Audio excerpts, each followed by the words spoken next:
Raindrops fell heavily into the blood-stained puddles, slowly mixing with the water. Amidst the vast field of corpses, there was one survivor who was still holding on with his last ounce of strength. This boy was David, leaning on his sword, trying to catch his breath, drops of blood running down his forehead. Suddenly, David raised his head and looked around him, a moan of grief escaping from his lungs. The entire battlefield was littered with the corpses of his brothers in arms. Many people had died to protect humanity, and he had been very careless. Suddenly, his attention was drawn to a voice that called him a very strong man, and added that it was a big surprise. David looked back at his opponent, not expecting this bastard to still be alive. The boy approached the giant lying on the ground with his wings spread, and climbed onto his chest. It was the giant Daniel, who 20 days ago had unexpectedly appeared in the Empire, sowing chaos for unknown reasons. This monster was the last of the three giants. David said that because of him, half of the Empire had turned into a graveyard, but he was still alive. The giant replied that the boy should not worry about it, as he did not have long to live, and would soon return to his side. David leaned over Daniel and said that was good. His dead friends were already waiting for him there. Daniel looked up at David and asked which friends he was talking about, and the boy replied that he was talking about those who had come with him. One of them had been roasted to a crisp by a fiery red dragon.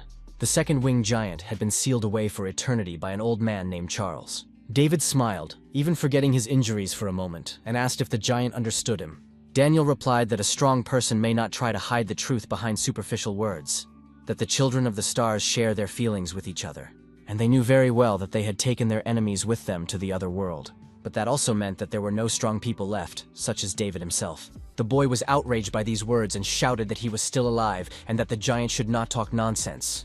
Daniel replied that the boy need not pretend. He knew very well that he did not have long to live. Daniel was glad, because if the boy had realized his strength earlier and begun to hone it, it would have been a major obstacle to their sacred desire. The giant's words angered the boy greatly, as he was already reproaching himself for this deep down. In the end, David overcame himself and said aloud that he didn't care. He knew even without Daniel that he had ruined his life. The giant Daniel said that the boy was a great man and therefore had every right to be proud. But in the end, his world would soon be engulfed by the starlight and dissolve into it. David decided that he could no longer listen to the advice of the enemy who had killed his friends and dealt the final blow. Although Daniel's murder did not bring the boy any satisfaction, he could now finally breathe easy. The boy looked around and did not understand how he could change everything that had already been done. David tried to walk, but after a few steps he was overcome by an uncontrollable cough. The boy remembered his friends and brothers with whom he had recently sat around the campfire. David remembered the jokes and laughter, the feelings of happiness and unity. Life had been carefree. The boy also remembered his best friend before they went into battle. Michael was a very cheerful guy, but now he was no longer alive. David knew this for sure because at that moment he was looking at his body. All his friends were dead. David fell to his knees. They had fought to the death because of their pride. Did they really think they were strong just because he was strong? How wrong he was. They should have first assessed the situation correctly and fled. They were fools, and they remained fools until the very end. The boy did not understand why giants, capable of repelling the aura of the swords of the strongest swordsman in the Empire, could only be struck by his weapon. If not for that, ordinary soldiers would not have had to stand as a wall on the front line, and all his friends would not have died at the very beginning. The boy's body finally gave way. He fell to his knees, full of despair, and gradually sank into darkness. He was freed from the darkness by someone's voice calling for help, someone shouting that they couldn't move because of their wounds. The boy felt that he knew the owner of this voice very well, and David resolutely leaned on his sword again. Sometime later, David finally limped to a huge rock, behind which a girl was still clinging to life. The boy smiled sincerely. Could the commander have survived this hellish battle? This brave young woman's name was Florence, and she had lost her arm in the fight. The boy said that Florence didn't look very good. She asked if he was a corporal, and added that he didn't look too good either. But for now, exchanging pleasantries was inappropriate. The most important thing was whether the giant Daniel was dead.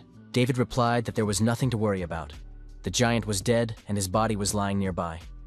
The boy had killed him. Commander Florence sighed with relief. Daniel was finally dead. She thanked David for his good service, and tears flowed from the girl's eyes, which she could not control. David silently looked at her beautiful face, which, even in such terrible circumstances, had not lost its attractiveness. The young man said that if Florence was so grateful to him, could she listen to his request? The young man was concerned about the bodies of the soldiers who had died. Usually they were thrown away or burned, but he wanted her to take proper care of them this time. Florence said she wasn't sure about that, as the young man seemed more alive than she did. So why shouldn't he take care of them himself? The boy replied that he couldn't, despite his ardent desire, and coughed. A large bloodstain appeared on David's hand. He showed it to Florence and said that it was not yet clear which of them was more alive. David added that he could die at any moment. His injuries were more serious than he had thought. For most of his life, the boy had simply suffered from phignaea, so he had not accomplished much, and it seemed unfair that he would die this way. Florence asked what the boy would like to do if he did survive, and he replied that he had many ideas. Looking up at the sky, David replied dreamily that he currently had only one desire, which could be called his cherished dream. The boy said that he would like to know what it was like to study at the academy, and Florence asked in surprise if she had heard him correctly. David admitted that he was very moved by the words of that giant, Daniel. But in fact, his older sister had always wanted him to study at the academy. Despite all his dreams, it was already too late. David would soon be reunited with his family. Florence said that the search party would arrive as soon as the rain stopped, but the boy replied that she should not continue, as he would not survive. A few seconds later, the rain stopped, and the storm suddenly subsided, and the conversation between the commander and the corporal stopped. But something else happened that made the boy and girl open their mouths in horror. David saw a strange giant in front of him, resembling an angel with 8 wings. The most terrifying thing about this sight was that this winged giant was not alone, but accompanied by a large number of similar monsters. The boy looked at this crowd and could not understand who they were and where they had come from in such numbers. Florence also couldn't believe her eyes. Could it be that those 3 giants weren't the last, and that this wasn't the end? In the end, the girl failed to save the world for the 3rd time. She knew she had one last chance, but her strength was rapidly fading, and Florence was sinking into darkness. David's voice screaming in her ear woke her from oblivion. David yelled and asked what she was doing. The commander had to come to her senses and throw him at the monsters with telekinesis. The boy understood that from his current position, it was impossible to reach the enemies, so Florence had to help him. The girl asked if David really wanted to fight in this position, and the boy replied affirmatively, saying that they couldn't just sit idly by. Even if it meant his death, he was willing to take a couple of freaks with him to the other world. Florence looked at the young man with wide eyes, surprised that David wasn't giving up, even in this situation. But a moment later, she realized that he really was like that, and it was only thanks to David that they had been able to get this far. If it was him, her life's work might still have a chance for the future. Commander Florence decisively placed her hand on the corporal's shoulder and called him over. The young man turned around, and she said that there was no time for idle chatter now. Before David could recover, she pulled him toward her and kissed him. David was very confused. He didn't know how to react, while Florence, meanwhile, transferred some kind of energy from her mouth to his. Finally, David was able to break free, and immediately asked what Florence had just put in his mouth. The commander approached his ear and began to whisper something. The young man could not believe what he was hearing. When she finished speaking, David asked what nonsense she was talking about in such a serious situation. Florence replied that if they met again, he should tell her not to do anything foolish and to become a seamstress. The girl had done many things, but this was a first for her, which is why she was so nervous. One of the giants, meanwhile, began to generate energy for his first attack. The world around him began to lose its clear contours, and the only thing David could see was a gradual increase in bright light. A few seconds later, the boy came to his senses on a clearing. It was a bright, sunny summer day. David looked around and saw a very familiar landscape not far from him. Some children were playing with a raft in the river, probably learning to swim. David couldn't believe that he had suddenly found himself in his hometown of Nimbuten. Had he really returned to the past? Time passed, but David did not move from his spot. He sat under a huge tree on the lawn. It turned out that the commander's words were true. The boy remembered how she had managed to convey something to him at the last moment with a kiss. He also remembered his reaction when she said that he had swallowed the sphere of time travel. Thanks to this sphere, she was able to transform herself from an ordinary seamstress into a woman in the position of commander-in-chief. This sphere allowed the bearer to go back in time only 4 times, and she had already used 3 of them. The boy had one more attempt left, and Florence left it all to him, believing that David had the strength to kill giants. As a farewell, the commander sincerely hugged the boy, paying no attention to the enemies behind her. The girl whispered in his ear that she believed David was the key to saving the world, and that he needed to hone his abilities. The commander was very pleased that the boy wanted this himself, because she had heard this from him quite recently. If David wanted to learn, he should go to the Philian Academy, where there were many outstanding people, so studying there would be beneficial for him. Finally, the girl said that if they meet again, he must do something for her. The boy must tell her not to do anything foolish, but simply to become a seamstress. She had done many things, but at that moment, she was doing something for the first time, and now she understood exactly what Florence had meant. David began to bang his head against the tree trunk he was sitting next to. If this was some kind of dream, he had to wake up as soon as possible. Even if it wasn't a dream, and he had actually returned to the past, what was he supposed to do here alone? Suddenly, David stopped, and the thought that came to his mind made his heart beat faster. If this really was the past, he could freely meet his older sister. David ran through the town, dodging the crowds of people that didn't seem to be getting any smaller on any of the streets. The boy smiled. If he had returned to the past and ran a little further, he would be able to see something he had never even dreamed of. Suddenly, the boy heard screams, and looking back at the sound, saw bullies tormenting some boy. He knew the bullies well, but he didn't understand why they had hung the child upside down. This gang of bullies was exactly the same bunch he remembered. Suddenly, David saw that the unfortunate child was not hung from a tree with a rope, but with magic. Mages were extremely valuable on the battlefield because they were rare. So where did they come from in this godforsaken place? Come to think of it, around this time that boy could have been here. The boy looked at the gang of bullies, not understanding when they would get tired of tormenting him, in which case something very bad could definitely happen to the victim. The boy hanging from the tree kept shouting for the bullies to stop. He swore to everyone that he really didn't have any money, that he had nothing to give them. This month, the price of his mother's medicine had gone up, but the leader of the bullies didn't care about such excuses. The bully said that he was just robbing him. Why should he care about the health of some nobody's mother? Unexpectedly, he hit the boy in the face and shouted that he had to earn money if he wanted to be a worthy son. Amidst the shouts of his henchmen, the boy suddenly looked back at the red-haired mage standing nearby. He yelled that the bastard in the tree had lost consciousness and was not coming to, so he needed to be lifted even higher. The boy began to say that he couldn't do it, that if he lifted the boy even higher, he might drop him. But the bully didn't care. He yelled that it wasn't his job to hang there, so he should shut up and lift the guy higher. If the magician, Thomas, refused to do so, he would be hung next to this scoundrel on the same tree. The red-haired boy began to sweat profusely. He didn't understand how it had come to this. Was learning magic really such a bad choice? At first, he just wanted to show everyone that he was capable of doing something good, something worthy. Thomas understood that he needed to refuse the bully, but the boy was very scared. He clenched his lower lip with his teeth, trying with all his might to overcome his fear, but his body betrayed him, and he began to lift the bully's victim up. Suddenly, his actions were interrupted by a blow to the back with a stick. David was standing behind him and said that Thomas had to stop because his actions would simply kill the boy. The moment the stick touched the mage's back, the victim of the bullies fell to the ground. The leader of the bullies turned to Thomas and shouted, "What the hell are you doing?" Has the magician lost his mind? He rushed at the boy with his fists and accusations, and Thomas began to justify himself, saying that he had done it unintentionally. David stood in front of Thomas and told him to forget about the bully. The boy should only look at him and talk to him. Suddenly, Thomas recognized the mysterious stranger. David said he had something to tell Thomas while the bully tried to get his attention.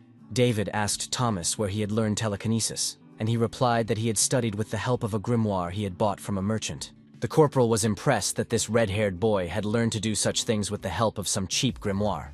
It was incredible. They needed to see what else Thomas was capable of, because sooner or later, they would have to face the giants.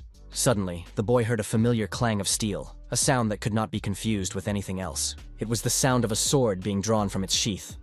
The bully had decided to use his weapon against those who dared to ignore him. He muttered that David had started to dare to do such things only because he had given in to him a couple of days ago. Today, the bully had set himself the goal of finally putting the boy in his place, and he lunged at David with his sword. David was shocked.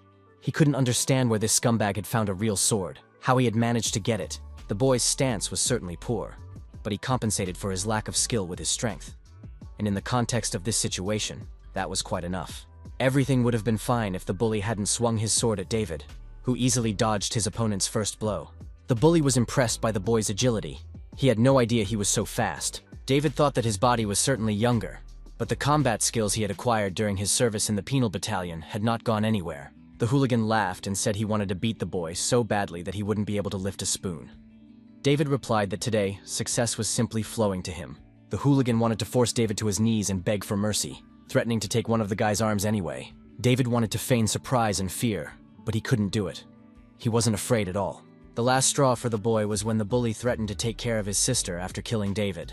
The boy asked if the bully had really said something about his sister, and the bully, without even flinching, answered in the affirmative. He continued to say something about his lust and his sister's round ass when David swung the stick at his head. A second later, the bully was still standing there, but his ear was missing, and blood was gushing out of the wound on either side. The sword immediately fell to the ground, and the scumbag grabbed his head, screaming in pain.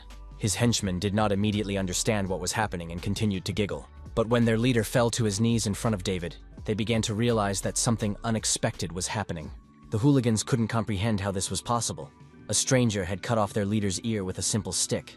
Having done what he set out to do, David looked at the other hooligans and asked if these fools liked his show. Pushing their leader, he said that now they all had to get out of there with this freak if they didn't want to end up the same way. When the bullies agreed, David added that they had to leave the boy's money behind, as well as pay for ruining his mood. The bullies promised to return everything and fulfill all the demands of the intimidating stranger. A few minutes later, the shocked boy got his money back, and David said that it was all for him. The boy said that there was much more money in the bag than they had taken from him, but David replied that he only wanted the sword. He added that the boy should not worry. The bullies would not come back for him. They would not be brave enough to wander around. David waved away the boy's words of gratitude, calling it a trifle, and urged the boy to go home as quickly as possible. Suddenly, the red-haired boy caught the attention of both boys, interrupting their conversation. Thomas said that he was really sorry. He understood that such things should not be done, even under threat from bullies. Tears streamed down his face, and the boy confessed that he was terribly scared and couldn't stop himself. He apologized again for his actions, because he considered everything that had happened to be his fault. Unexpectedly, the boy replied that Thomas was crying just as he had when Paul first brought him here. The recent victim of the bullies added that when he saw him for the first time, he immediately thought that the bullies were picking on him just as much. Approaching Thomas, he put his hand on his shoulder and told him not to blame himself for everything that had happened. But despite all that, the boy greatly appreciated all the apologies that the magician Thomas had offered him. The boy said goodbye to his savior and went home, leaving only Thomas and David, who was watching him on the lawn. David nudged the boy with his elbow and said that they needed to talk urgently, and Thomas jumped in surprise. Realizing that he would not argue, he added that in that case, they would meet at the same place in 4 days. Thomas looked back at his new acquaintance and asked what he meant. David replied that he was busy now, but they would meet at the beginning of the month. Finally, David said that if the boy didn't show up on time, he should understand what would happen to him. Seeing that he had frightened Thomas enough, David ran off to attend to his business, his knees buckling beneath him. Sometime later, David was standing at the doorstep of a neat little house in the middle of the forest, unable to bring himself to enter. He was held back by the bouquet of flowers he had picked on the way. It had seemed like a good idea at the time, but now it seemed excessive. He remembered that his sister loved receiving flowers, so he picked everything he saw on the way to her house. In the end, the boy decided that giving her a bouquet of flowers now would be too much, and turned around to throw them away. Halfway there, he was stopped by the voice of a girl who said she was trying to guess who was standing at the door, and it was her precious brother. The young man recalled that when he was in the penal battalion, he often thought about what he would say to his sister when they first met. But then he left without saying a word. He thought about it constantly, but all these were words that only David from the penal battalion could say. Looking at the girl who joyfully spread her arms in front of him, the boy realized that now he could only say one thing to her. Bowing his head and still holding the flowers in his hand, the boy said that he had returned home. A few minutes later, they sat down at the table, which the girl had set with great love. Suddenly, Willow cried out that she never would have thought that her cold-hearted brother would finally give her flowers. The boy saw with his own eyes how happy his older sister was, and felt a little guilty for planning to throw the bouquet away. Suddenly, the girl turned to David and asked if he wanted seconds, but he replied that he was already full. David asked how old she was this year, and she replied that she was 22 and wondered why he was asking such questions. The guy said he had simply forgotten, which greatly upset Willow. She said that such things should not be forgotten. Willow got up from her chair and began to fuss, suspecting that the guy had caught a cold, but he had calculated how much time he had left. David realized that if the girl was 22 now, then there were about 10 years left before those freaks arrived. The boy looked at Willow and realized that his sister was still the same as he remembered her. As she took his temperature with her hand and asked how he was feeling, he saw kindness and warmth in her. This moment was so precious to him that he wanted to prolong it for eternity. This time, he wanted to protect his sister and the whole world in 10 years' time. But he only had one chance. David stopped Willow's hand and said he had something to tell her, and the girl said she was listening to her brother carefully. Still holding his sister's hand, the boy said that he was planning to go to the academy. This news shocked the girl so much that she forgot how to move. Could her dream really come true? A second later, she started screaming for her brother to repeat his words. Had she heard him wrong? He had never listened to her advice before. Suddenly, she let go of his hand and ran off somewhere, saying that she had something interesting for this moment. Willow said that she had always known that this day would come, that he was a very smart boy, so everything should work out for the best. After a few minutes of diligent searching, the girl pulled out a huge cauldron. When the boy came closer and they both leaned over the cauldron, Willow said that it was his gift. The boy asked where his sister had gotten so much money, and she shyly replied that she had secretly saved it to surprise her brother. She said she wanted to be able to pay for his education at the academy if he changed his mind, which seemed incredible to the boy. He was really grateful to his sister for caring so much, but asked her to keep the money because it wouldn't be enough anyway. Willow began to say that there was more money than he thought, that it should be enough. But David announced that he would enroll in the Philian Academy. The Imperial School, the Philian Academy, was the best educational institution in the Empire. Thanks to the best teachers and huge funding from the Imperial family itself, this place provided the best education for applicants. The Philian Academy was so prestigious that it was called a factory of heroes. Its status was extremely high, and Florence also graduated from there. In addition to the commander-in-chief, the swordmaster Joseph, the worst of the bandits, the Winter Witch, and others studied there. During the war, the Academy students proved themselves very well. They were so useful that the commander-in-chief recommended this particular institution. But the problem was its popularity, not to mention the sky-high cost of tuition and high standards. David was helped and motivated by his sister's reaction to the news that her brother was going to study. He had to cope. The young man paused and solemnly promised himself that despite everything, he would prove to his sister through his actions that he was capable of this training. When he reached the agreed meeting place, David saw Thomas there, although, in fact, he had not even expected this, despite his threats. The red-haired boy emerged from behind a tree and whispered that his name was Thomas. He added that there was no need to be surprised, because David himself had said that he would not leave him if he did not come, and he said that they could forget about it. Taking his backpack off his shoulders, David said that they had a lot of work to do, but first he wanted to test the boy. Thomas asked fearfully what he meant, and David replied that in fact, nothing like that awaited the boy. He pointed at himself and said that the red-haired boy should test his telekinesis on him. Thomas had to lift him into the air as high as he could. The young magician was very surprised. He had not expected to use telekinesis as his test. It was unexpected. Thomas asked why he had to do something so dangerous, and David replied that it wasn't dangerous at all. The boy just had to do what he was told. To finally calm the boy down, David added that he definitely wouldn't die from it, so there was no need to be so scared. Thomas announced that he would do it in the next second and used the invisible hand spell against David. The young sorcerer's energy beams quickly found their target and enveloped the boy from head to toe. David felt his body become light as a feather. The boy was much better than he had thought at first. His height and stability were still lacking, of course, but overall, it was similar to what Timothy had felt during his last battle. It was the magicians who possessed the skill of telekinesis that allowed him to fight Daniel on equal terms. Telekinesis is a very rare ability among magicians, not to mention the fact that sorcerers themselves are quite rare. Based on all of the above, Thomas would become a key part of David's battle against Daniel in the future. Looking at Thomas, the boy said that his abilities were quite good, but the magician replied that it was quite difficult for him right now. The boy begged to bring David down to earth, but he replied that he needed to wait a little longer, as he had something to check. To Thomas's great surprise, David shouted that he would descend to the ground himself. A second later, the boy was already on the ground, holding a sword in his hands. Thomas was shocked. David had cut his mana. The boy asked what he had just done, and David replied that it was nothing, just an acrobatic trick he had learned long ago. Thomas had never seen anything like it before and was curious, but David stopped him with a blow to the head, saying that he himself did not know how he had done it. This was indeed true, and understanding what this ability was became one of the boy's main tasks for the future. David looked at his sword, believing that it was thanks to this skill that his weapon had worked on the giant. Deciding that now was not the time to think about these circumstances, the boy hid the sword in its sheath. Now he and Thomas had more important things to do. In any case, the boy had passed the test. David said that the boy must follow him immediately. They had something to do before the moon disappeared. This matter could become the first page of David's biography, the greatest historical book of the Empire. Thomas trailed behind his new acquaintance and asked about his intentions to enter the Philian Academy. The boy was curious if they were really going there, as only people from the Empire's elite studied at this academy. David replied that Thomas had heard correctly. Why was he asking again? It was very tiring and annoying. David looked at the boy and asked if he really didn't want to go there. Thomas replied that that wasn't the case. It was just that David had a talent for martial arts, while Thomas had very low self-esteem and thought he was good for nothing. The red-haired boy considered himself very cowardly and shy. David interrupted him and asked if Thomas wanted to continue living like that. He saw in Thomas an innate talent that the boy was wasting on entertaining foolish scoundrels.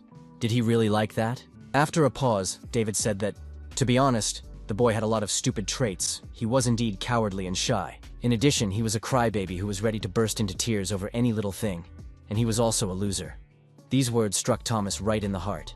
David ended his speech by saying that it didn't matter at all, because the boy could fix it all right now. He should forget about the past, because it cannot be changed in any way. Many years later, Thomas would remember his past and regret it. David knew what he was talking about because he did the same thing every time he remembered his past life. The guy approached Thomas and put his hand on his shoulder, asking him if he had changed his mind.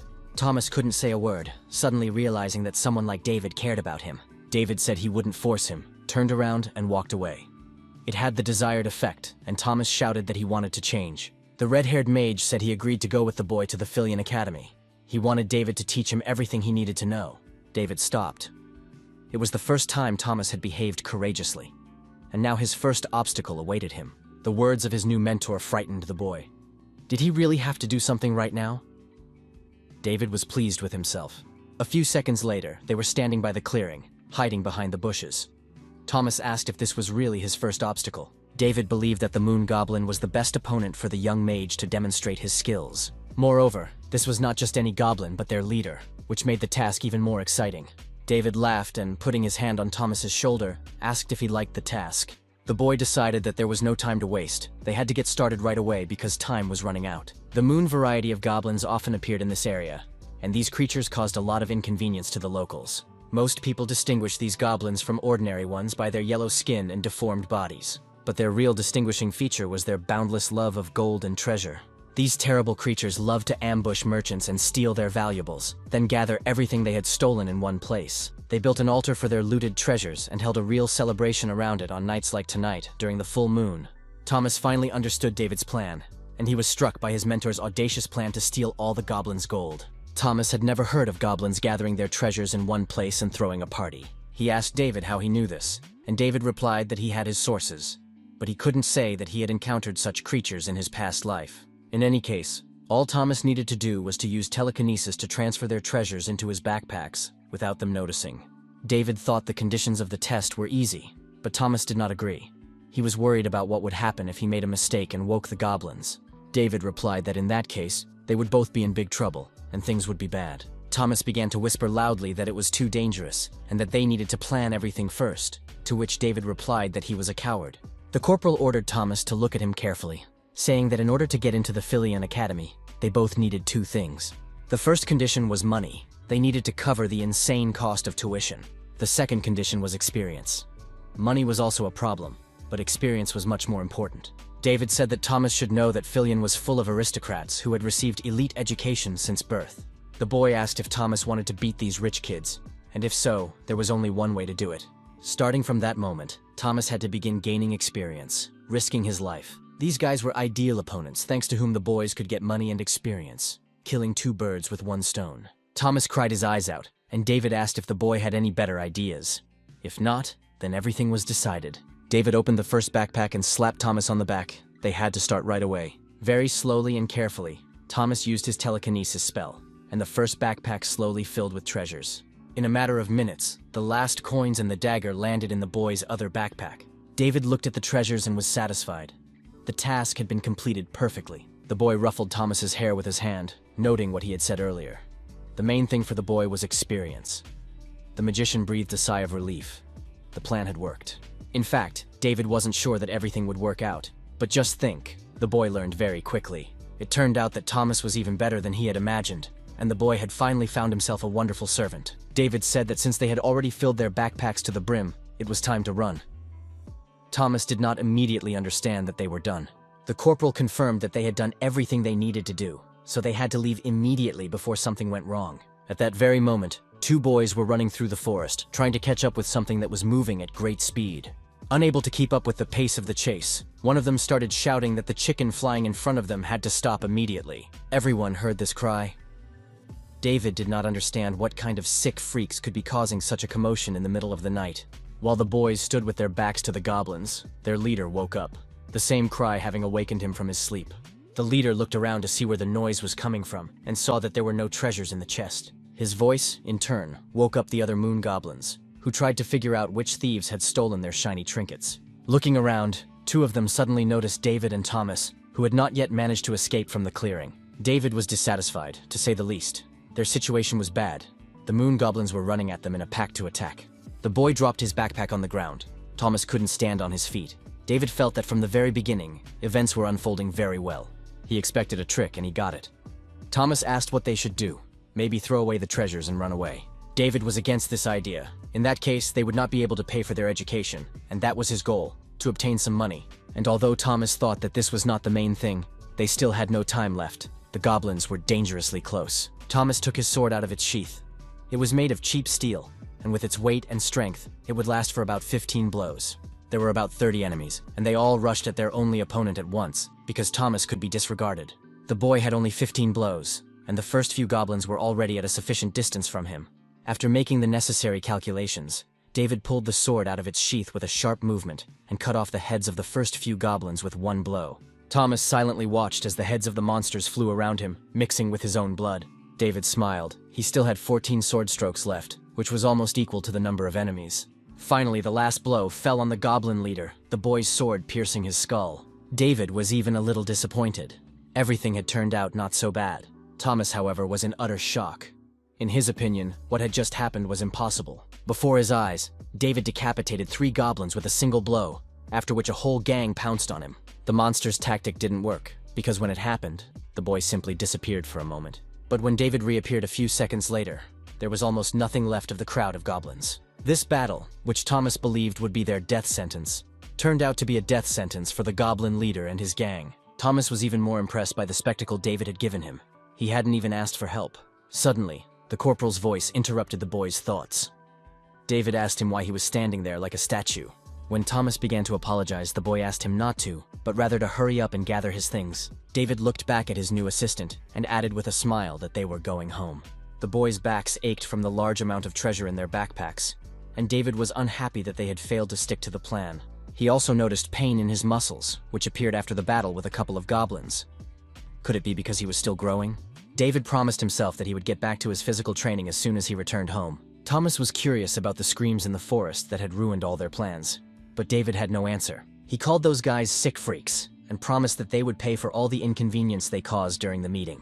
Lost in conversation, the guys didn't notice the red-tipped arrow flying toward them. Thomas's sixth sense told him to look back at the last moment, and he saw the arrow approaching the back of his head. With a lightning-fast movement, David caught the arrow in midair before it could reach its target, and the young man was very angry. Thomas finally realized the danger only when he saw the arrow in his mentor's hands, and sweat rolled down his forehead.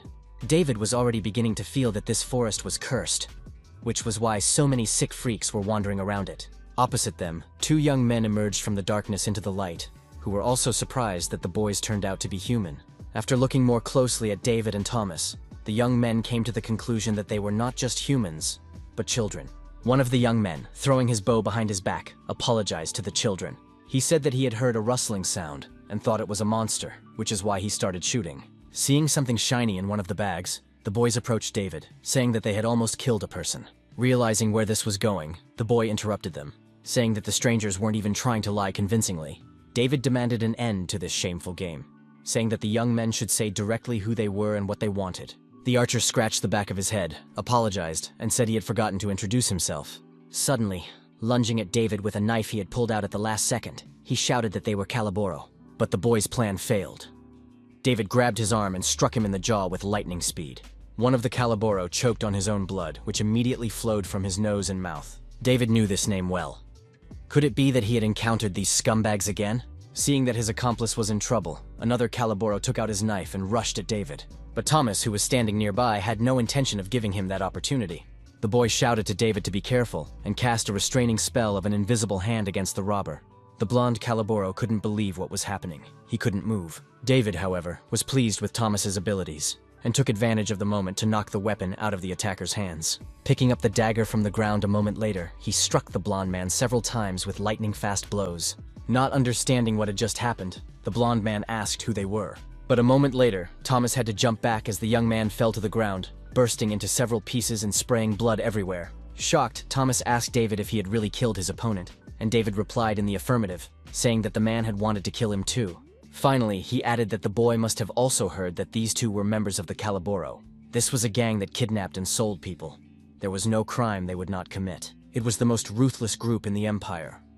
Approaching the second man, David stabbed him in the chest with the same dagger. Having finished the job, the young man added that if he hadn't killed them, they would have cut Thomas up for his organs and buried the remains somewhere. Leaving these guys alive, knowing who they were, was tantamount to committing a crime. That's why Thomas shouldn't make a scene. He just needed to gather all their belongings. Suddenly, one of the young men's bags began to bounce. David looked around in surprise, not understanding why it was moving. Could it be that the Calaboro had been carrying it with them? Thomas was curious about what was inside. Perhaps there was a stolen animal. David replied that they would see everything now and decisively untied the knot. At that moment, a bird flew out of the bag. Even David was struck by the beauty of this bird. It was sky blue in color but resembled a chicken. Thomas was delighted. It was the first time he had seen a blue bird. David added that it was also a first for him, despite his experience. The boy looked at the handcuffs on the bird's feet. They were poacher's handcuffs, which disrupted the flow of the prisoner's mana. The boy had always thought that they were used in rare cases, such as when they were catching fantastic creatures. Perhaps this blue bird was something unusual, because unexpectedly, the bird began to talk. The bird demanded an answer, and in the end, cried out that it had finally been able to make contact. The boys were so surprised that they couldn't move. The first to move was, of course, Thomas. He rushed to David with an embrace, but David stopped him, realizing that it was the magic of communication. Judging by the fact that they started talking as soon as the bird flew out of the bag, it was most likely blocking the mana. The boy asked who he was talking to, and the interlocutor introduced himself as Paul, who studied fantastic creatures at the Institute. The bird's name was Marpez, and no matter how hard he tried to communicate with it, he couldn't. But luckily, everything turned out fine. Marpez asked who the boys were, and David replied that they were just passing by. They were intercepted by poachers from Calaboro and had to fight them, and it was the poachers who stole the bird. David didn't want to go into details because what happened was too bloody to talk about out loud. All the bird's owner needed to know was that they had saved it. Paul said that, of course, he had considered this possibility, but he hadn't focused on it. After all, he owed them a great deal for saving it. He didn't know how to repay them. But Thomas asked how best to return the bird to Paul, because Marpez looked very tired from the shackles. David asked if the bird would be able to fly normally if he removed them, and Paul replied that everything should be fine. The bird had a very good instinct for returning, so if they freed her, she would find her way home. David cut the shackles that bound Marpez's legs with a single stroke of his sword, and she chirped happily. Hiding his sword in its sheath, the boy said that the bird was now free and could fly home so as not to worry its owner. The bird was in no hurry. For some reason, she kept poking her beak in the boy's face. Paul said that Marpez was asking the boy to pluck her feathers. David did as he was told, and Marpez's feathers worked like a compass, always pointing in the direction of the bird. As they parted, Paul said that if the boys ever visited the Institute, they could come and see him and Marpez. The bird flew swiftly from David's hands, so Paul's last words turned into a solid echo. David noted that Marpez was an extremely fast creature, but Thomas focused on what was left in the boy's hand. The corporal said that this little gift was even pinching his hand, but neither of the two boys knew what it was. A few days later, they reached the city, where everything seemed to be as usual. The market was bustling with activity, with porters unloading carts full of countless goods. The local dealer, Don Carabel, was buying one of the usual pieces of jewelry and offered 20 gold coins for it. Turning to the boys, he said that they had brought him a large quantity of wonderful goods today, and that he was having a good day. Don Carabel was delighted to have met such a valuable customer, and the young man was also pleased with this acquaintance. He had finally met a specialist. All the other merchants who were present at the market turned out to be swindlers, and they annoyed him greatly. But David realized that his wandering around the neighborhood had not been in vain, as he had managed to meet such a conscientious merchant, and Don Carabel blushed.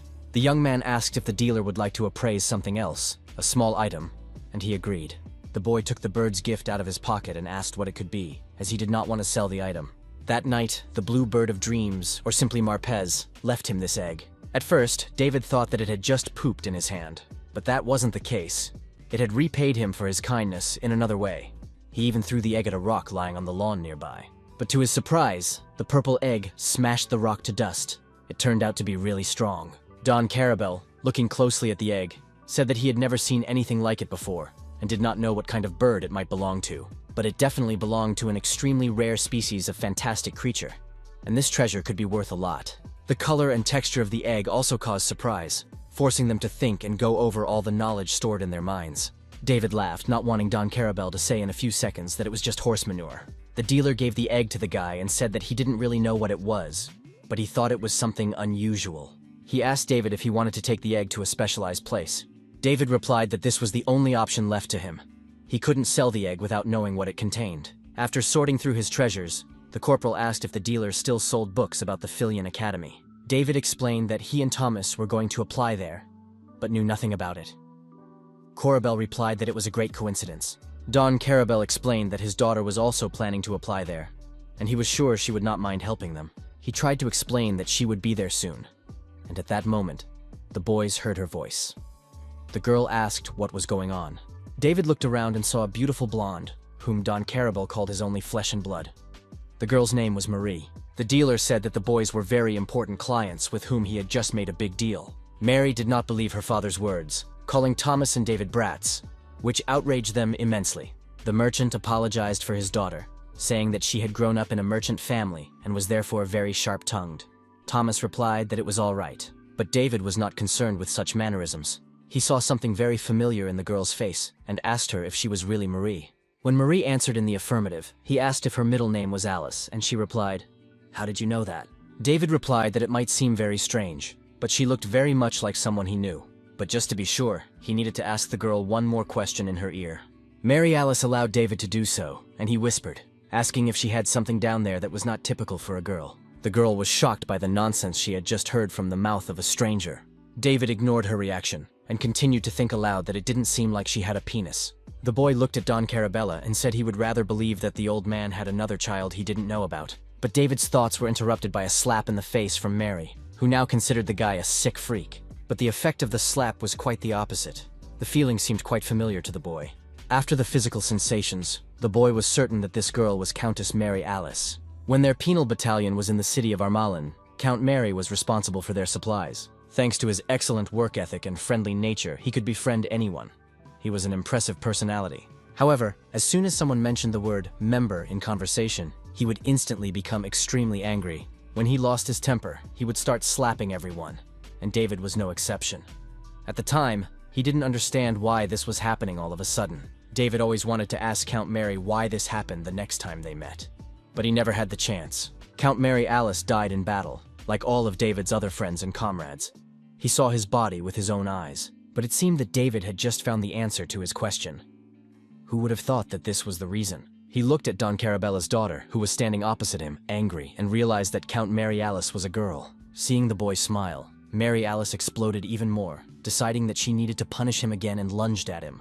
The girl's next attack was instantly interrupted by the boy, who hit Mary on the head and told her to calm down. Mary grabbed her head, and David told her not to get cocky just because he had allowed her to slap him once. But the guy decided to point out that he was also wrong in some ways. David's remark further provoked Mary, and she shouted that she would hit him twice. Mary Alice grabbed David by the hair, and he tried to stop these senseless efforts. The boy no longer doubted that she was seriously deranged. Thomas and Don Carabel watched everything that was happening in shock, not knowing how to react. Finally, recovering from the shock, the boy and the old man rushed to separate the two opponents, who had completely lost control. A little more time passed and everyone calmed down more or less. Thomas still couldn't understand what was wrong with those two. The two had just been fighting as if they wanted to kill each other. Mary asked if they really didn't want to sell it. David replied that it was true. He was just curious to see if everything was okay with them. David assured the girl that if not, he would buy something from them to replace it.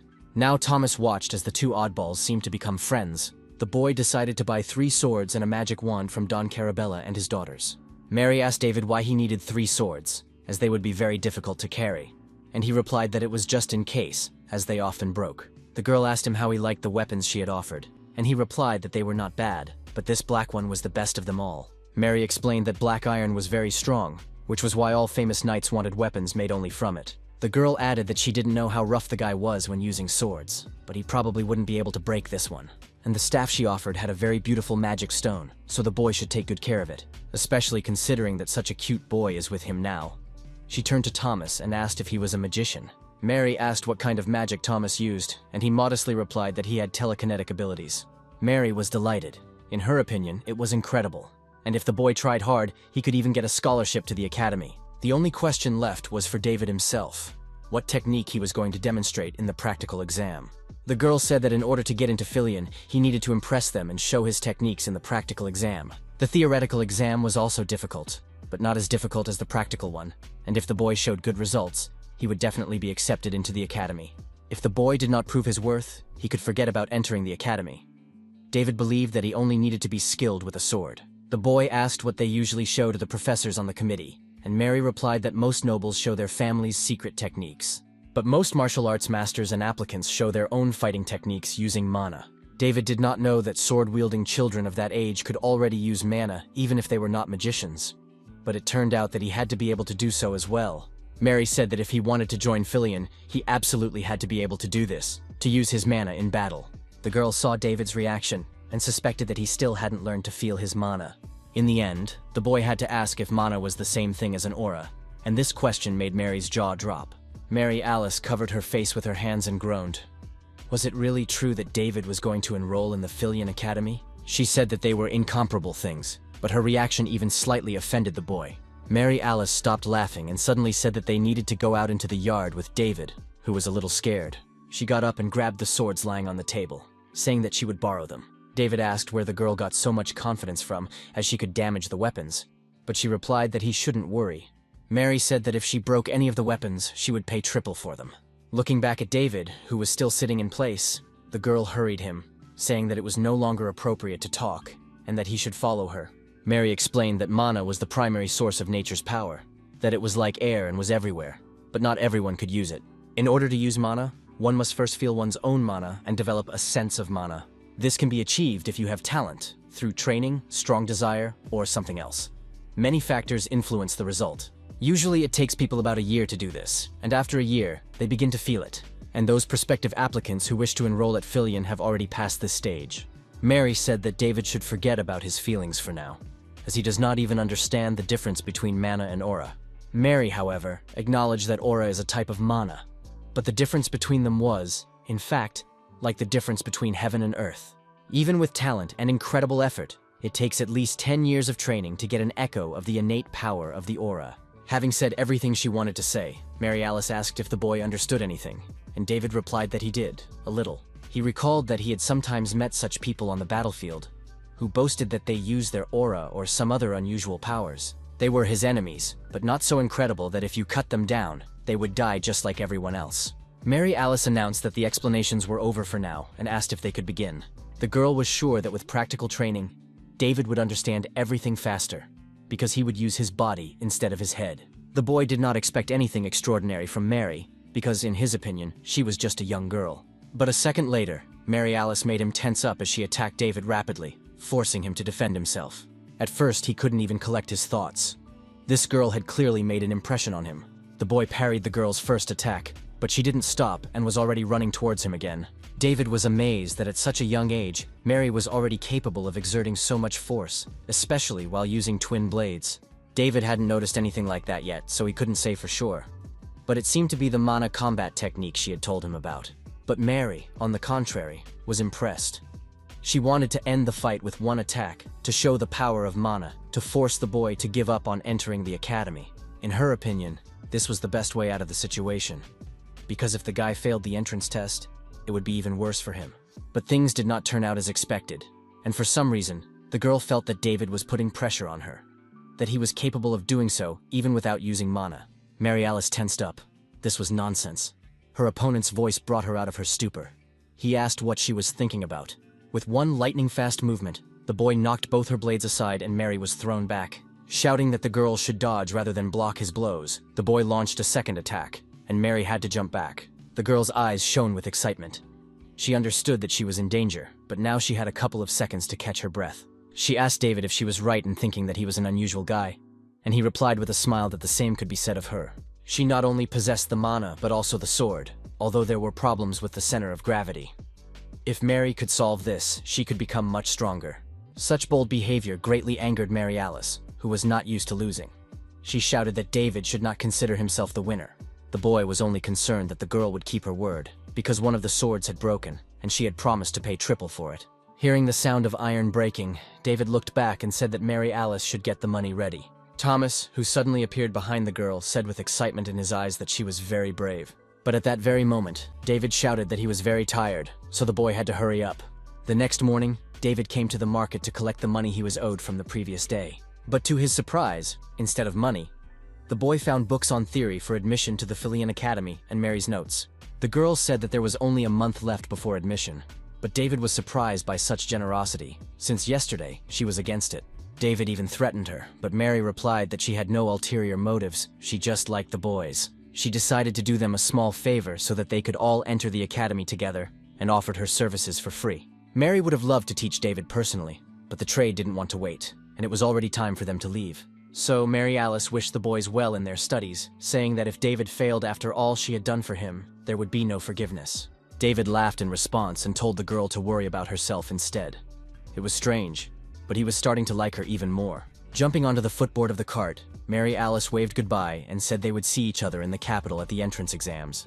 She entrusted the boys with her most precious possession and wanted them to look through and study everything from cover to cover. David understood that he needed to train his weak body and study on top of that, but he even liked this big hassle. When the boy returned home, his daily life began as usual, but with a few small changes. David simply loved having lunch with his sister Willow, but she immediately noticed that he was now stuffing himself so much that he looked like he was about to burst. Then he would burn off those calories at night, hunting monsters around the village, slowly increasing his fitness and endurance. Eventually, these nighttime excursions became more and more fruitful, and this continued until there were no monsters left around the village. In addition, the boy was constantly studying, which was already an incredible feat for a soldier in a penal battalion. He did not understand why he needed to learn the table manners of the northern nobility. He did not know what results to expect, but he made every effort he could. A month passed, and finally, the friends reached the main scene of the story, the capital of the Walloon Empire. The capital was home to the Empire's best educational institution, the small town of the White Tower. The boys finally had something to look at as they stood before the Filian Academy. Magician Thomas was filled with excitement. He could not say anything except how beautiful it was here. For the boy, everything that was happening now was like a fairy tale. But David tried to bring him out of this state and get him moving. He said that Thomas needed to stop acting like a country bumpkin and go inside because they would be late for the exam. Thomas looked at his mentor and said that only a month had passed, but David had grown so much. That was the last straw for the corporal. He walked up to Thomas and punched him in the head. It was time for them to go. David understood that if they arrived at the Filian Academy at that moment, it was quite possible that they could meet him. The boy hoped to meet the descendant of a famous family of swordsmen, Geoffrey, a genius who became known as the strongest swordsman in the Empire. Geoffrey should be about his age now, so maybe David could meet him at the exams. In fact, for the boy, this meeting was not so important, but it would have been a nice bonus. Thomas asked if David had brought that thing with him, but the boy did not immediately understand what he was talking about. The young wizard meant the feather that the bird of dreams had left behind for its salvation. It should show the way to it. David replied that of course he had the feather with him. He had taken it before leaving for the capital. The old man lived somewhere around here, so the boy immediately planned to look for him after his exams. He had not forgotten about their adventure. Now the bluebird's feather pointed to the top floor of the building in front of which the friends were standing. Meanwhile, in one of the offices of the Filian Academy, the professor was experiencing another crisis. He believed that he was not cut out for this job. He always had doubts about his calling. He really wanted to become a seeker again, and Marpez was not against it. The bird began to chirp beautifully, and Professor Paul realized that it was supporting and encouraging him. Paul understood that he needed to continue working in this position to repay her savior. He was a professor of zoology at the academy. His biological peculiarity was that he was a Verlev, and now Paul wanted to check his room because it might be uncomfortable. Unexpectedly, Paul's office door opened in front of David. He seemed to be expecting a guest. The young man didn't even knock. Seeing Marpez, David was both delighted and surprised. He said that he had no idea that her owner could be a beastman. Verlev Paul was very frightened by the uninvited guest. He ran to the opposite side of the room and asked who David was and how he got in. His office was on the top floor, but the friends did not climb the stairs. Thomas regretfully reminded David of this as he tried to recover his hearing. But Verlev Paul did not stop talking. He was curious whether the strangers had come for his beloved bird Marpez. David showed Paul the feather, and he immediately understood that these two were his friend's saviors. Verlev immediately began to show hospitality. Realizing that he had started the acquaintance with rudeness, David replied that everything was fine, that apologies were enough. The boy confessed that Thomas was to blame for everything, that he had brought them up to the office, although he noted that it was David who had asked him to. But the boy did not let the mage finish his sentence and, grabbing him by the cheeks, forced him to be quiet. David didn't want to waste any more time and got straight to the point. He was surprised that the owner of the bird was a Verlev, a rather rare species of beast people. On top of that, this Verlev turned out to be a professor at the Filian Academy, and Paul was also surprised that Marpez's rescuers were their applicants. Verlev noted that if he had known about this earlier, he would have prepared letters of recommendation for them. But the exams had already begun today. David decided to ask a few questions because they didn't have much time. And he didn't like what Verlev said about the possibility of failing the exams. He took a dark purple egg out of his pocket and asked what it was that Marpez had left him as a souvenir. Impressed, Verlev Paul looked at the egg in the boy's hand. It was the egg of a fantastic bird. Paul decided to double-check whether Marpez had really laid the egg, and David confirmed this fact, not understanding what was so strange about it. Verlev explained that this was indeed the case. But Marpez was not just any bird. She was a bird of dreams. And that was not the most interesting thing. Paul held the egg out and announced that he had no idea what would hatch from it, and David's jaw dropped. David said that it was a bird's egg, and therefore, a bird should hatch from it.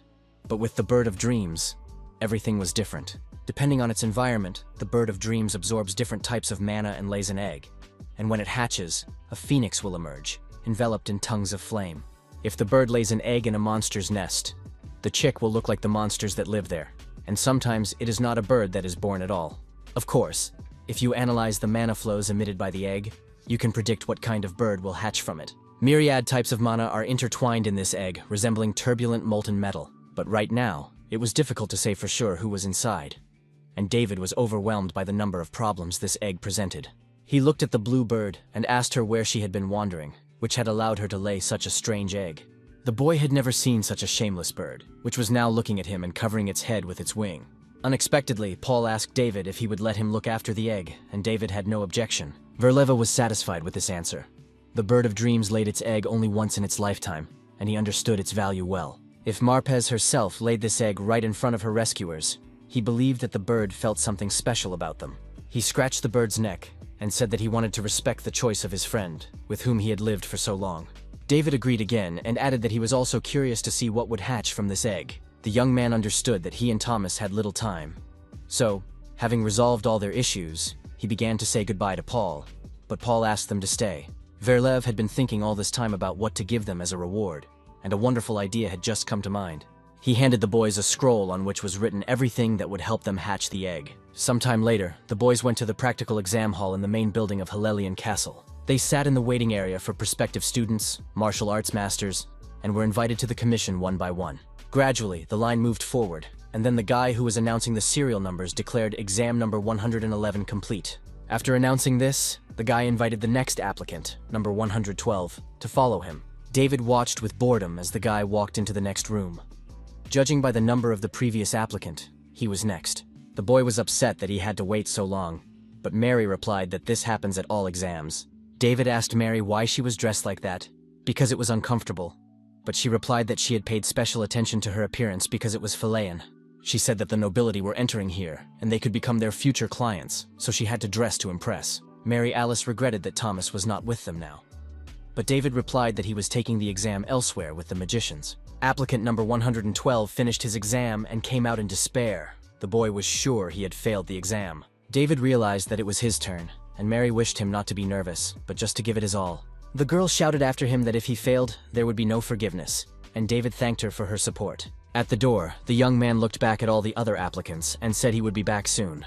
In the next room, where the admissions committee was sitting, the young man finally saw the professors of the Philean Academy. Each of these teachers stood out from the rest. They all looked quite interesting. But what caught his attention most was the old man sitting at the center of the table, the director of the academy, Archmage Donald. But the woman sitting next to him was also a very impressive personality. In his past life, David had rarely felt such an aura. The young man bowed respectfully to the admissions committee and gave his name. The director of the academy greeted him politely and introduced himself. He announced that the boy's opponent would be a magical mannequin, and David would have to demonstrate his technique on it. They asked what exactly the young man wanted to demonstrate, and he replied that a chopping blow would be sufficient for such a mannequin, in his opinion. Some professors believed that there was always a guy among the applicants who started talking nonsense when he saw this mannequin. The mannequin was capable of withstanding an aura strike and on top of that, recovered quickly, a well-thought-out product of magical engineering. Even the genius Jeffrey could barely scratch this mannequin. It was interesting what this guy could show them. Could he really cut the mannequin in half? The academy director did not like such talk from his colleagues. The boy was right there, but they did not hold back in their expressions. He didn't want to jump to conclusions because, for some reason, he felt that this child could show a completely opposite result. Looking more closely at the applicant, the man saw a very strong aura in the boy, and was surprised by this because he was very young. In a moment, David completed his part of the practical exam, striking the mannequin, at first glance, with a single blow to the neck. Turning to the commission and sheathing his sword, the boy announced that he had finished his performance. The two skeptical teachers began to laugh and say that it was difficult for them to evaluate such talent. After laughing to their heart's content, one of them turned to the director and asked his opinion on the matter. But Donald did not have time to answer because his neighbor jumped up and rushed towards the boy. The woman's name was Emma, and she was a fencing instructor at the academy. She put her sword to David's throat, her eyes glowing with anger. After a pause, David said that she had frightened him. But instead, the boy heard a question about who had taught him such sword skills. David didn't even know how to answer that question, so Emma decided to ask him another one. She asked if he had seen her movements when she jumped at him, and David replied that her technique was truly amazing. He noted that it was difficult to draw his sword from its sheath very quickly, but she managed to swing it 3 more times. Emma replied that David was right. She had made 3 swings with her sword, just as self-indulgent as the ones the boy had shown. The corporal had no answer to this remark, nor did he want one, because this was how the best teachers at the academy tested their students. The woman continued to say that, in the boy's opinion, surely no one could see through his idiotic trick. But in fact, David had slowed down his last strike, as if to make sure of something, for example, that they would see it. Donald, folding his arms on the table, analyzed everything that had just happened. Emma considered it the height of arrogance. The boy had forgotten where he was. The theoretical professors couldn't understand what all the fuss was about, that they were supposed to see. But Emma misunderstood David's intentions. He restrained the force of the last blow only because he was afraid that his sword would not withstand it and break. But now, looking at the angry woman, the boy realized that even if he told her, she would not believe him. Emma's anger subsided as suddenly as it had arisen. She sheathed her sword and said that she would remember the boy, who was surprised. But as soon as David relaxed, the woman turned to him and said that she would definitely teach him personally. The academy's fencing instructor took her place under the impressed gaze of all the committee members, especially Donald. The director was surprised. This remark sounded as if she had already accepted this student as her pupil. The director thanked the young man for his performance, and he made a mental note for the future that he needed to be more attentive. Finally, Donald ended the test with a simple question, to which there was no correct answer. The boy had to answer as he felt. The academy director asked why the young man wanted to study at the Philion Academy. After thinking for a moment, the boy said that the question was very interesting, and his answer would be, so that he would have no regrets. That was the main reason David came to study at this institution. When the door closed behind the applicant, the director continued to sit pensively, unmoved. These words surprised him. Suddenly the man smiled and said that it was very difficult, adding that he did not know how to teach the boy this. The theoretical professors began to ask what the young man had done to elicit such a reaction, whether he had performed some kind of genius trick. The director of the academy replied that it might have been a trick, but he would rather call it talent. The next second, after his words, the head fell off the magic mannequin. David also had something to think about. He didn't know if he could have defeated this teacher if he had encountered her in a past life. The boy felt that he had already faced enough difficulties, but it seemed that he still had a very long way to go. He remembered the words of his commander, and concluded that it was not in vain that he had come to the Philion Academy. The young man was confident that he would be able to learn a lot at this educational institution. Now all that remained was a written test. He had spent a whole month memorizing everything, so it would be very easy to do. But sometime later, it turned out that his assumptions were wrong, and the young man realized that he had messed up badly. Mary was surprised. The boy didn't answer even half of the questions, and she told him to look at the notes in his bag. Thomas hesitated and replied that, in fact, David had taken a couple of books and left the bag, and then concentrated on his studies and forgot about everything else. The magician admitted that it was his fault for not reminding David about the other materials, and Mary finally realized that the guy was a fool. David had been in a bad state since the end of the written test, and the girl hoped that the results would be available soon. Realizing that this was not right, Mary began to bring the boy out of his semi-comatose state, telling him that everything would be fine because the practical test was more important. Suddenly, her speech was interrupted by one of the applicants who saw the exam results appear in the sky above the square. All the candidates for admission to the academy went out to the square to the list hanging in the air, trying to find their names there. Mary and Thomas were also among them. According to the girl, the results appeared much earlier than she had expected. Thomas ranked 12th in the practical exam and 1st in the written exam, while Mary ranked 9th in both. The girl and the boy were ecstatic with joy. Now they could relax a little, as they had become students at the Philion Academy.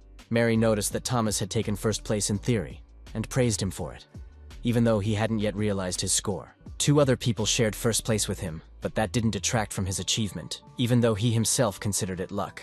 Mary Alice turned to David in a good mood, intending to ask him how he was doing. But the boy was not happy at all. His face was lit up with pain and sadness. David was not on the list. Mary and Thomas ran up to him, not believing their ears. In their opinion, such results were absolutely impossible. Mary opened his eyes with her hands and demanded that he look again, because David must have simply read everything wrong. Suddenly, the sky above the square lit up with flames, and all the students closed their eyes from the bright light. The friends thought it was just fireworks in honor of those who had successfully passed the entrance exams. But it was much more interesting than that. A fiery phoenix bird hovered over the square. Finding David in the crowd, the bird released a fiery sphere in his direction, and the boy did not know how to react. Suddenly, the flaming sphere exploded in the air, and the flames covered the entire sky above the square. Against the backdrop of this flame, an announcement appeared that David had taken second place in the martial arts faculty and first place in the practical exam. After a moment of shock, his friends rushed to hug each other. The young man had managed to enter the most prestigious academy in the country after all. Despite failing the theoretical exam, David still managed to take second place in the faculty thanks to the practical exam. Probably, only the boy himself doubted his abilities, because neither Mary nor Thomas believed in his failure. Suddenly, it dawned on David that if he took first place in the practical exam, it meant that Jeffrey had lost to him. He understood that this guy would definitely not tolerate this, and that was a little scary, but it didn't take away from his joy. For a while after the announcement, the guy managed to have fun until he heard a question behind him asking if he was the same David. The corporal suspected that the meeting with Jeffrey would be something like this. He turned around and saw the holy swordsman himself standing in front of him. Everyone at the Filion Academy knew what Jeffrey looked like, but every time they saw him, admiration was inevitable. Mary noticed that Jeffrey wanted to talk to David, but he himself saw that the boy was the same as he had been in his past life. Jeffrey from his past life could not stand those who were better than him at swordplay and had a vile desire to always win. David decided that he needed to resolve the situation quietly and peacefully. So he replied that he did not understand what his interlocutor was talking about. Jeffrey was not satisfied with this answer. He asked the boy why he was lying, but David insisted that his opponent had no evidence. As soon as the boy said something about evidence, Jeffrey drew his sword from its sheath and rushed at him to attack. Mary, Alice, and Thomas, who were standing nearby, gaped in astonishment. No one had expected this turn of events. After delivering a single blow, Jeffrey said that was enough. If the young man hadn't been in first place, he wouldn't have been able to react. Meanwhile, a crowd of spectators gathered around the two opponents, amazed by such audacity. Jeffrey demanded that David show him skills that surpassed his own, while the corporal considered the boy a sick freak. Finally, agreeing to the attacker's demands, the boy decided to show him something and threw Jeffrey a decent distance away from himself. The holy swordsman barely managed to keep up with his opponent's attacks, but he still managed to fend off every attack. After a series of blows from David, Jeffrey noticed that the boy had excellent technique and now understood why he had won first place. But, in the opinion of the holy swordsman, this was not enough for him to prevail in a personal duel. David was tired of trying to prove something to this madman. He wanted to stop Jeffrey, but he did not back down. The holy swordsman, shouting that he still did not recognize David's victory, struck the boy with his first blow. The corporal did not understand why this idiot was picking on him, probably because he had decided to die, which was why he did not want to cross paths with Jeffrey. At this rate, the boy was afraid that he would have to use his aura, and that was a problem because he did not possess it himself. With a single swing of his sword, Jeffrey was capable of summoning a storm, which is why his incredible aura was called the Sword of the Storm. David couldn't handle it. The boy saw only one way out. He instantly turned around and began to run away from his opponent. Jeffrey was surprised that his opponent had turned his back on him. Did he really think they would let him go so easily? Thomas, behind whom the boy was hiding, was terrified. He did not understand why his mentor had chosen him as a human shield for the mission. Jeffrey called David a vile bastard, saying he had stooped so low as to use a girl as a shield. He was definitely not a knight. Thomas shouted that he was not a girl but a boy, and David remarked that Jeffrey's character was just as despicable, even on the verge of death. Saying that a holy swordsman puts nobility above all else, the corporal pushed Thomas aside and flew into the attack. This unexpected attack took Jeffrey by surprise, and the holy swordsman was struck in the face with the hilt of his sword. Seeing this, the enemy fell to his knees and covered his face with his hands. David looked back at his friends and shouted that this was their chance. When Jeffrey was able to open his eyes, he saw David running away from the square with Mary and Thomas by the hand. A few seconds after their escape, a guard pushed his way through the crowd to the holy swordsman, wanting to find out who had caused such a mess. But when he saw Jeffrey himself on the ground, he forgot all about his severity and began to find out who had dared to do such a thing to an aristocrat. He began to question the boy about what the attackers looked like and promised that the guards would definitely find them. Jeffrey said that he was now an ordinary student and they should not worry about it. because it was a fair fight. Getting to his feet, the boy saw that his sword was cracked, and this sword was, for a moment, made of high-quality mithril. All this time, Jeffrey thought that there was nothing unusual about his opponent's skills, but he did this to his sword. This aroused great interest on the part of the young duke, who said that from now on he would remember David's name. The next day, on the outskirts of the Shimo forest, David and Thomas were searching for something with a map. Thomas asked anxiously if the corporal was sure that everything would be all right with them. The mage was referring to his mentor's battle the day before. He had heard that his opponent was the Duke of Gracia, the second most important person after the imperial family. In that duel, David broke Jeffrey's nose. What would happen if he wanted revenge? But the corporal replied that the Duke was a good guy. The Duke had principles and could be trusted. He served as an example to all who defend the weak, the embodiment of the ideal aristocrat. Surely Jeffrey said yesterday that it was just a duel, otherwise they would already be in jail. Doesn't Thomas think so? In the end, David told the boy to forget about it. In his opinion, they had come to the place they needed to be. It was the vein of mana that Professor Paul Warren had spoken of, the source of Fernando. Mana enveloped the whole world, and the place where it gathered and formed a pool for unknown reasons was called a mana vein. Here, simple stones could become high-quality mana stones, and ordinary thistles could turn into magical healing herbs. Everyone wants to find these veins of mana for their incredible effects. This place is incredibly valuable, but Professor Paul is a very generous beast man. This Verlev shared with them such an estimated price for some unknown egg. David asked Thomas if he felt anything unusual, and the boy replied that it was the first time he had felt so much mana gathered in one place. In his opinion, here he could easily use magic that would be much stronger than his usual. In addition to everything else, they also had an egg, which usually always did this. But now this strange object was absorbing the mana at an incredible speed, as if it liked it.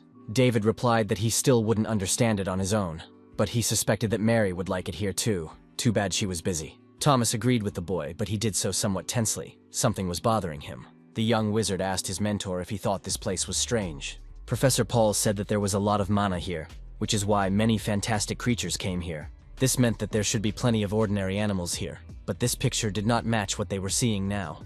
After these words, David realized that he had relaxed too much and needed to remain on guard. He was hardly surprised that the whole trip was not going according to plan again, as this was the case wherever he went.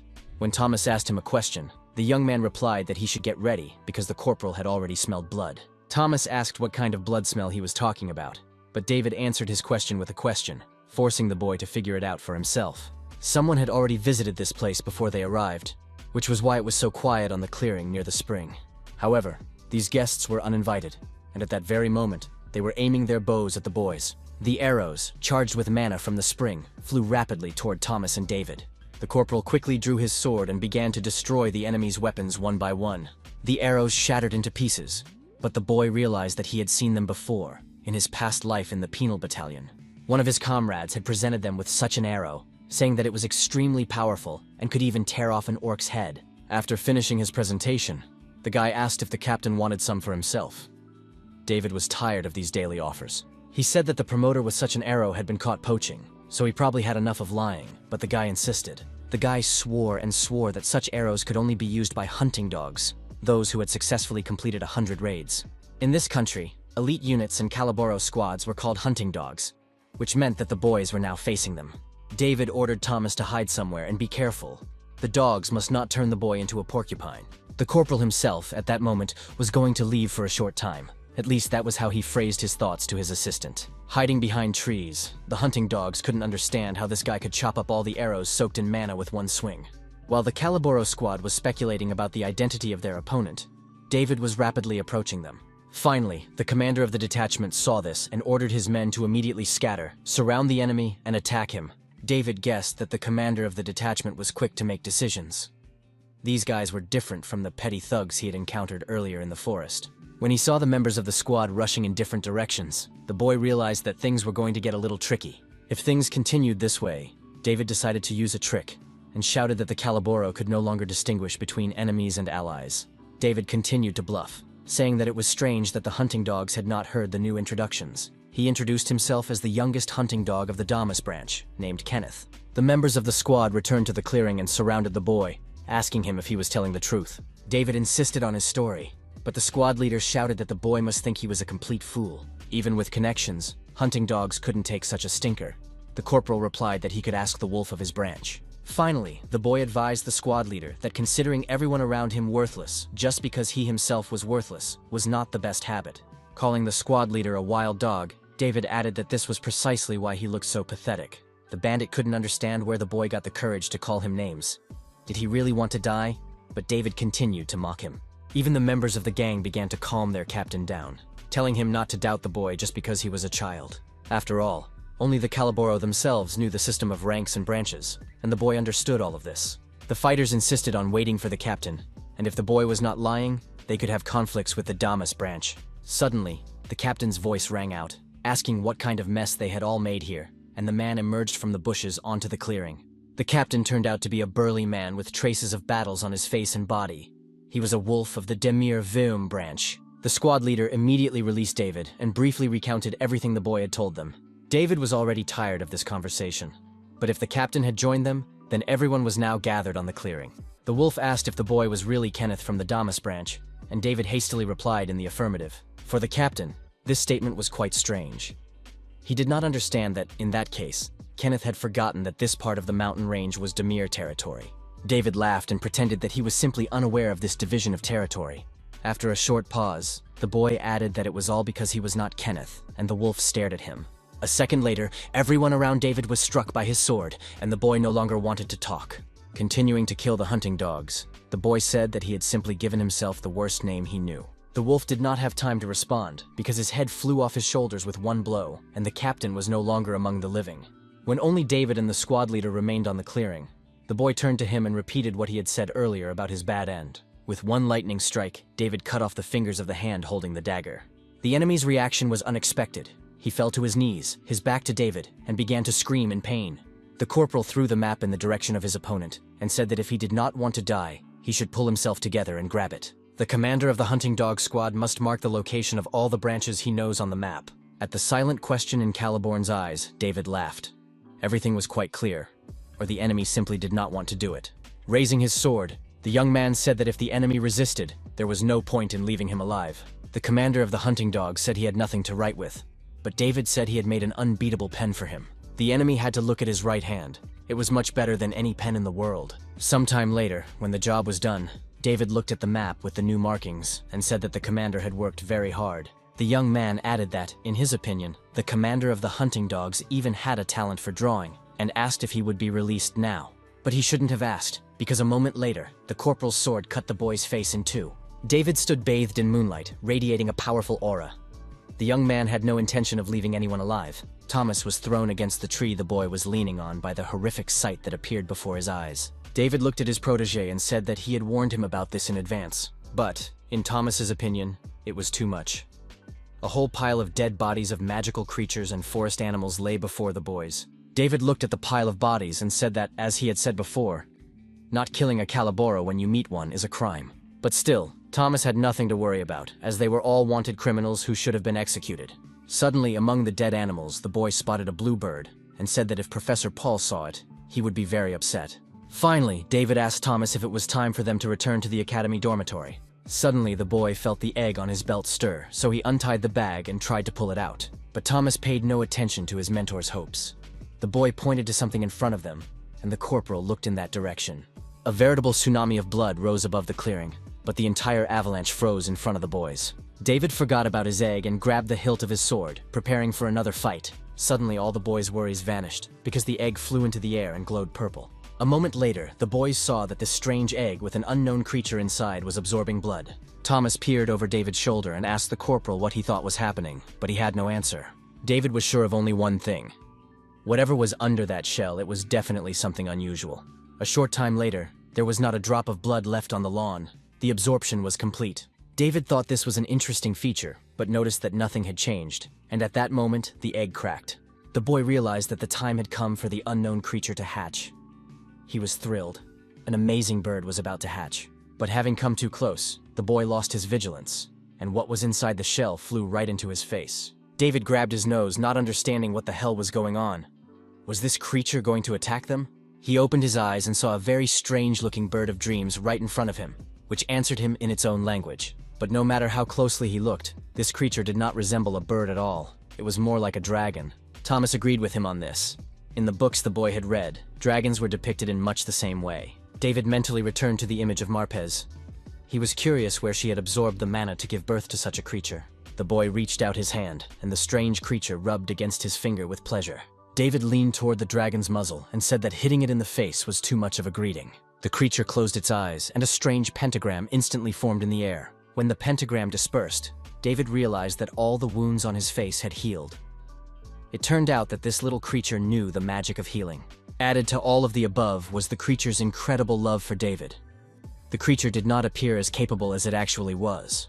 Thomas was delighted and wanted to name the creature, because he couldn't keep calling it the Bird of Dreams. Both boys thought about what name would suit this creature, but the creature did not let them finish what they had started. Suddenly, the little dragon rushed away from the clearing toward the forest.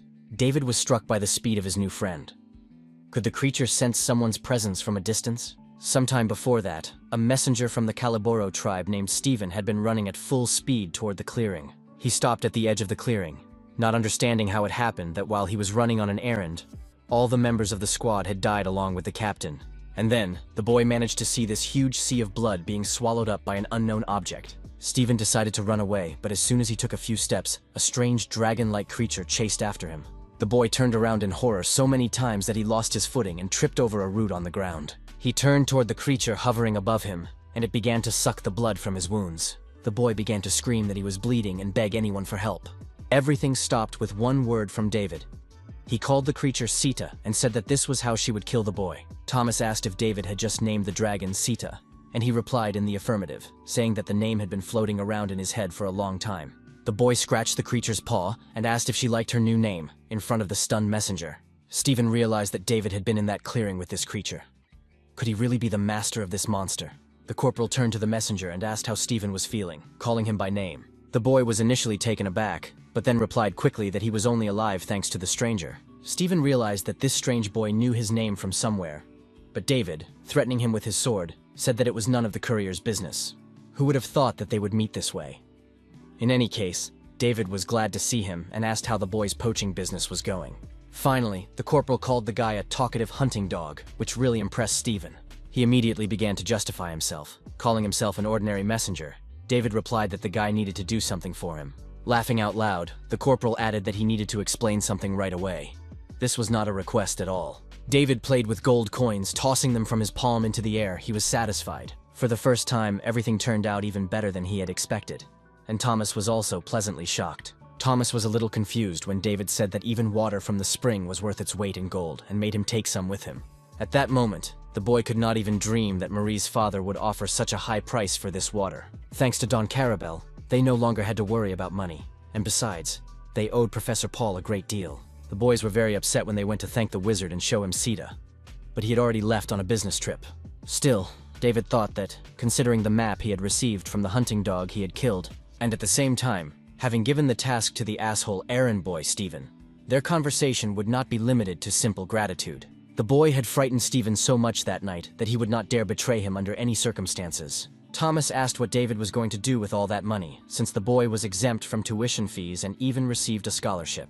The magician asked if David wanted to do something specific with the money, and the corporal thought carefully.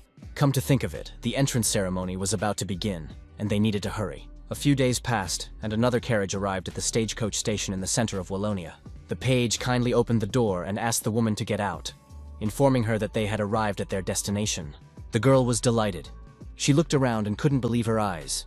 It turned out that the capital was just like that. David's sister Willow was in high spirits. Everything around her was shining and sparkling, and the buildings and people were incredibly beautiful. David appeared out of nowhere and asked her how her trip to the capital had been, which made the girl even happier. The boy asked if anything had happened while he was away, but Willow insisted that she should be the one asking such questions. She said that David couldn't imagine her surprise when she saw a luxurious carriage in front of their house, wondering where he got the money for it. She was also curious why her brother had lost so much weight, wondering if he was eating poorly.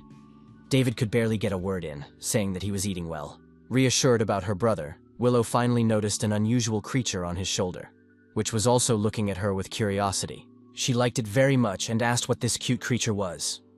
David replied that for some reason the little dragon had followed him, but these topics could be discussed later. Now they didn't have time. They had to hurry. David took his sister by the hand and said that he would be very busy when classes started at the academy. So, the boy decided that before that, he had to do everything he had planned. He decided to dress his sister. She, of course, knew that David had earned a lot of money and, in addition, received a scholarship. But still, she thought that the dress she was wearing was too expensive a gift. The young man ignored her comments and asked the consultant if he could deliver everything. The thing was, in addition to the dress, the guy had bought a lot of other things for the girl, which were packed in boxes behind her. David rightly believed that Willow had gone through a lot of bad things because of him. So it was time for her to repay him. After these words, her sister's eyes filled with tears. She hadn't even noticed when her younger brother had grown up so much. Now Willow was simply unstoppable. She began running around the store and shouting for everyone to look at her kind and intelligent brother. David felt very uncomfortable with his sister's behavior, so he decided that they were done at this location and had to move on. The boy wanted to take his sister to the Street of Craftsmen. He needed to buy himself a decent sword. He opened the shop door, saying that his sword had been damaged by some crazy jerk, but he didn't see Jeffrey on the threshold. Looking back at the door, the boy shuddered in fear, and even Sita was frightened by the appearance of the eccentric Duke, who, apparently, was waiting for them. David asked what he was doing there, and Jeffrey replied that he had come to pick up a new sword he had ordered nearby. Passing by the shop, he accidentally saw the boy and decided to wait for him. David understood that this was what a crazy stalker usually looked like, and he was also intrigued by the remark about the defective sword. The corporal was outraged because it was Jeffrey who had damaged his weapon, and he didn't understand what he could be personally blamed for. The guy shouted that he could show Jeffrey what a truly defective sword was, and the Duke replied that he was very interested in that. The boys had almost drawn their swords from their sheaths when Willow appeared between them and forbade David to swear. The corporal began to justify himself, trying to explain what was going on, but Willow shut him up again. The girl apologized for David's actions and explained that her brother could be abusive, but he was actually a good boy. But in the past, the annoying Duke had already forgotten all his grievances against his rival. The heir to the noble house of Grancia, the star of the empire, Jeffrey, would later say that at that moment he had met a goddess. The Duke was speechless, the only sign that he was alive being his red cheeks. Willow continued to apologize, saying that she had not raised David well enough. But Jeffrey, coming to his senses, also asked the girl for forgiveness. The boy insisted that the whole situation had happened because of his explosive temper, and that there was nothing to apologize for. The Duke was solely to blame for what had happened, and he insisted that the girl not worry, thus winning her heart. Willow called Jeffrey kind. She couldn't believe that David had such a good friend, and she liked that very much. A moment later, the girl clung to the boy's hands and began to ask him to take care of her brother. Jeffrey Grancia put his hand on his chest and said he would do it, and, for starters, he would compensate David for the cost of the sword. He didn't have enough gold with him at the moment, so he handed the girl his family's identification token. With this token, they could go anywhere in the Empire, and David's jaw simply dropped. He doubted that the Duke understood the value of what he had given Willow.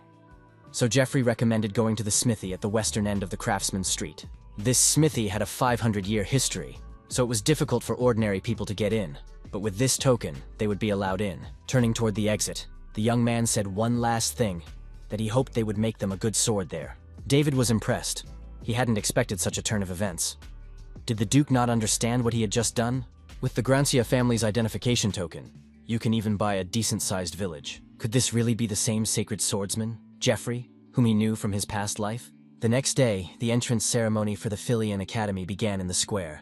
The Academy's director, Donald, greeted the first-year students of the 787th intake. In turn, he announced his position and name, loudly and with sufficient pauses so that everyone could hear and remember. He said that everyone present knew they had talent, and that if they had been admitted to the Academy, they had proven their potential by passing a rigorous selection process. The director was confident that he had brought together the boundless talent of the applicants right now in this square. The Academy's best teachers had joined this talent, and everyone who was now in this place would go down in the history of the Empire. Finally, Donald once again congratulated all the students on their admission to the Philian Academy. Willow, who was watching the ceremony, could not hold back her tears of happiness, and David realized that such moments in life are also necessary. The director suddenly snapped his fingers, and a very strong energy appeared in the air, lifting all the freshmen. Suddenly, one of them shouted that the sky above them was collapsing, and indeed, the image they saw before them began to crumble. As it turned out a moment later, all 787 students of the Philian Academy's class of 2017 were now in the arena. David told Thomas that it seemed as if the director had transported the entire field with people in an instant, with a simple snap of his fingers. Donald announced that at the end of the entrance ceremony, they would like to begin the meeting between the senior students and the juniors. This event was traditionally held to facilitate the exchange of experiences between students who had just entered the academy and second-year students. This event is special for the Filian Academy and always takes place in a tense atmosphere. It usually went like this. Those who took first and second place in the entrance exams would choose one opponent each. These opponents were chosen from among the 4 strongest second-year students, each of whom had their own fighting style. Donald explained that this event reflects the approach to learning at their prestigious academy. You have to learn not only from professors, but also from other students, because finding vulnerabilities, teamwork, and rivalry are the beginning of learning. This ceremony was the first step in learning through duels between students from different courses. Donald noted that, of course, first-year students have the right to choose their opponents, and they can also refuse to fight. The director hoped that they had not scared the newcomers too much, and that they would want to participate. The first and second-ranked second-year students immediately recognized Jeffrey and David, as they were the main celebrities of the year. The third and fourth students in the rankings picked up on this, calling David a comet who had overtaken the Duke in the practical exam. The second-year student was eager to start a duel with them as soon as possible, and the corporal noted the strong physique of one of them. The guy decided that if everything went ahead, it would be a great opportunity to show his sister that he could stand up for himself. Most importantly, David had a great opportunity to make new friends, as this was not a problem for him. Donald, meanwhile, announced that the representatives of the new students could now choose their opponents. Corporal decided to make the first move and raised his hand. Donald asked the boy to speak. The boy said that if he had the opportunity to freely choose his opponents, he would very much like to receive a lesson from all of his distinguished seniors. And the young man really did not want to limit himself to one opponent, so he proposed to choose all 4 second-year students at once. This proposal shocked the professors a little, and Donald asked instructor Emma for her opinion on the matter. The woman replied decisively that the boys should be allowed to do so, as the main principle of the academy was that you could do anything you had the strength to do. So whoever won this fight, it would be a good lesson for many other students. Nevertheless, instructor Emma promised that, if necessary, she would gladly intervene in the duel to defuse the tense situation. The second-year students believed that the young man was still wet behind the ears, but he had the audacity to treat them with contempt. His opponents decided to teach the boy some manners and put him in his place, but the leader among them calmed his friends down. He said that no matter how insolent David was, the boy had still defeated Duke Jeffrey and should not be underestimated. Therefore, for this very reason, they must give their all from the very beginning, and the boy drew his sword. Willow was very afraid for her brother, as the determination of his opponents could be fatal for him. The girl shouted with all her might for David to be careful, and if he couldn't handle it, he should surrender immediately. Donald finally announced that if the sides were ready, the first battle between the seniors and juniors could be considered open. As soon as the sentence was finished, the first of the second-year students rushed to attack the boy. The blow was quite good, much better than Mary's attack. It seemed that this foursome was on a completely different level of power. David also noted the speed of his opponents, and the fact that all of his opponents acted very cohesively.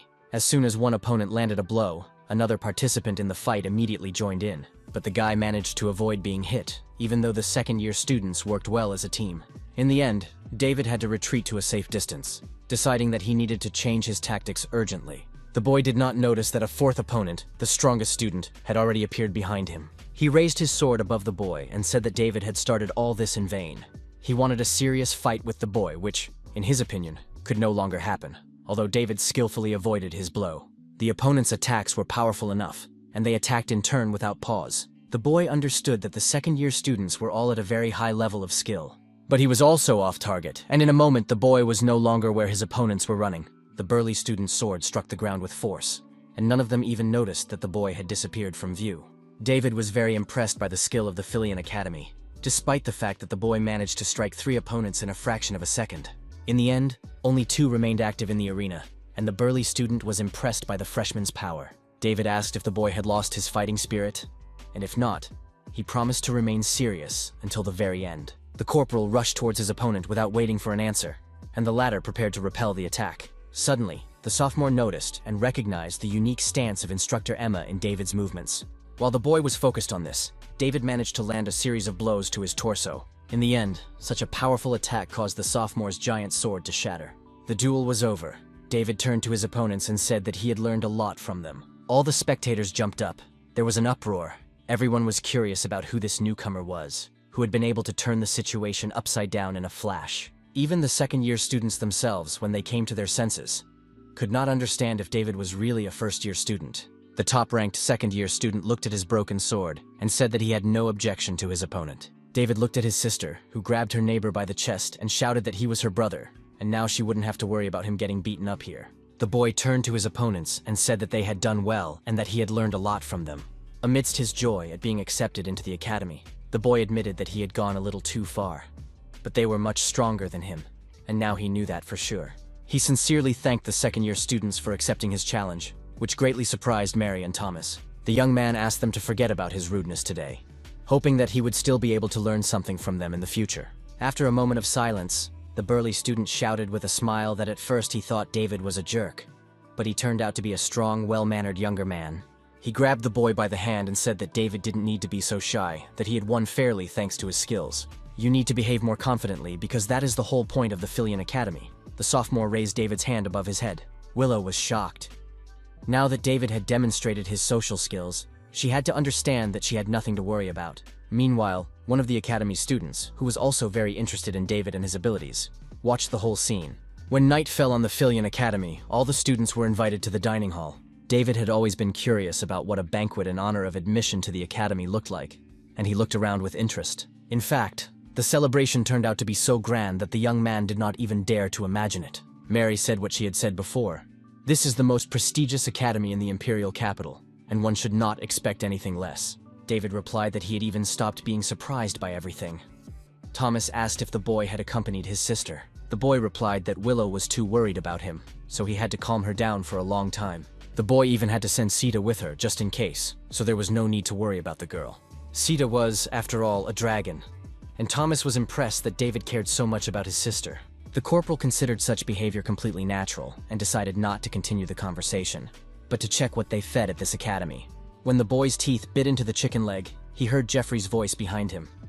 Jeffrey was unhappy that the boy was simply enjoying his food. Frightened once again, David jumped up from his chair and shouted at Jeffrey, asking what the hell he wanted from him this time.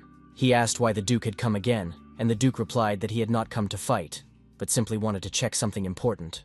The boy took out his notebook and asked where Lady Willow's main base of operations was located, and how far it was from the imperial capital. David had not yet answered the first questions when the young man asked new ones. Whether it was well guarded and how often bandits appeared there. Finally, Jeffrey asked if David had taken good care of the escort.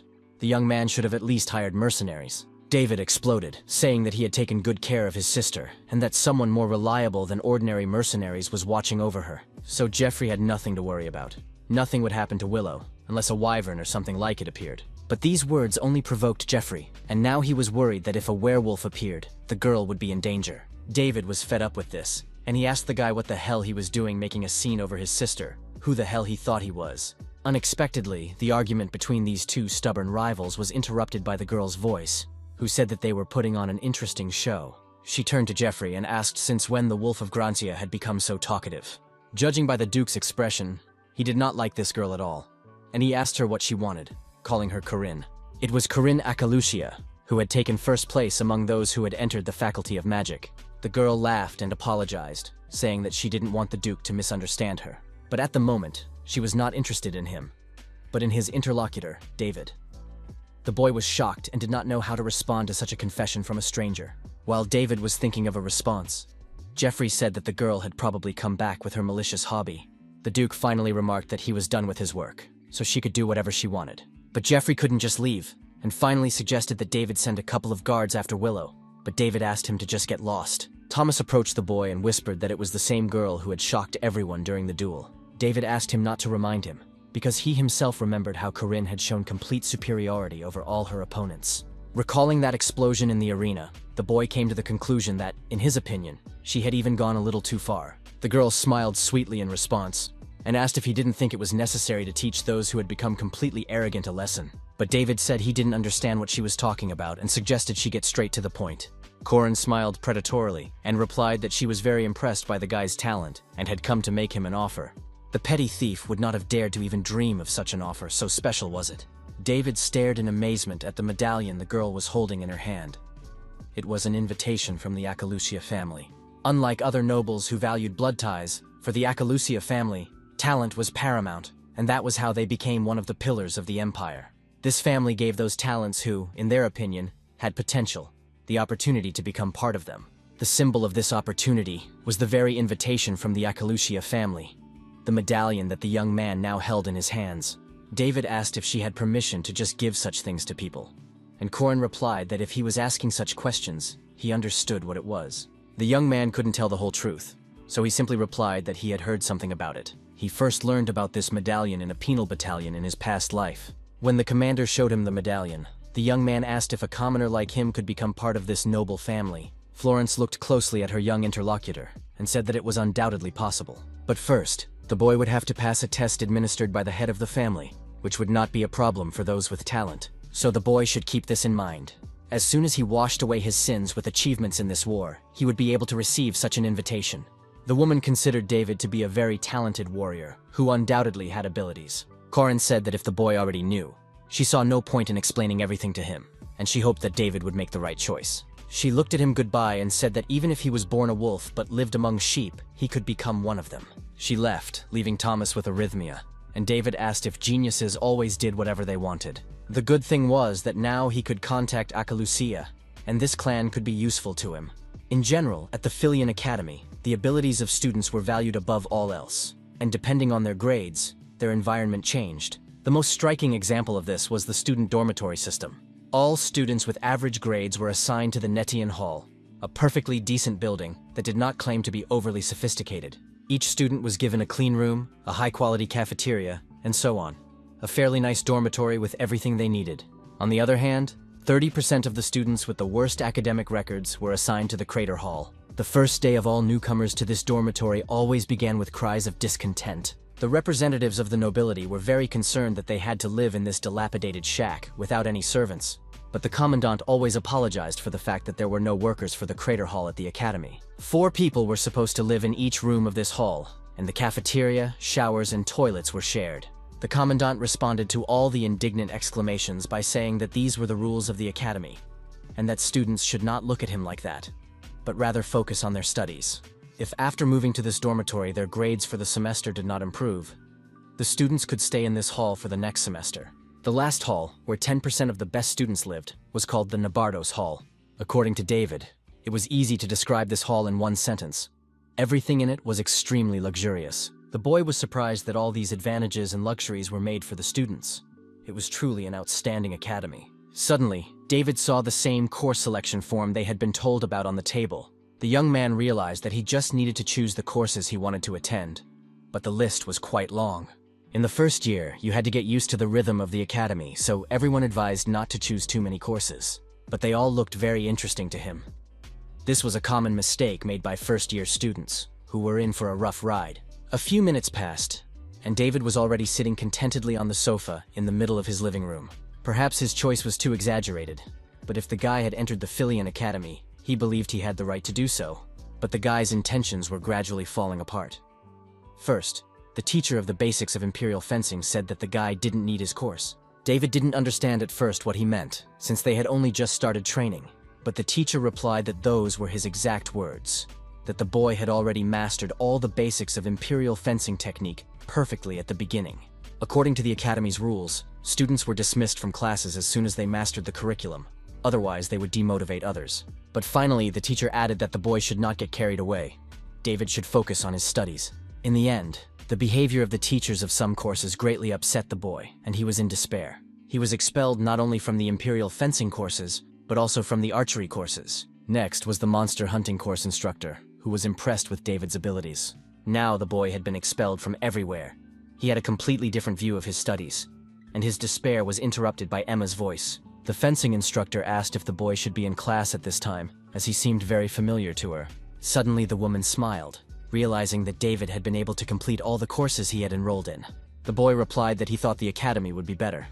In fact, Emma was also surprised that the boy had completed all the courses on the very first day, but that was to be expected.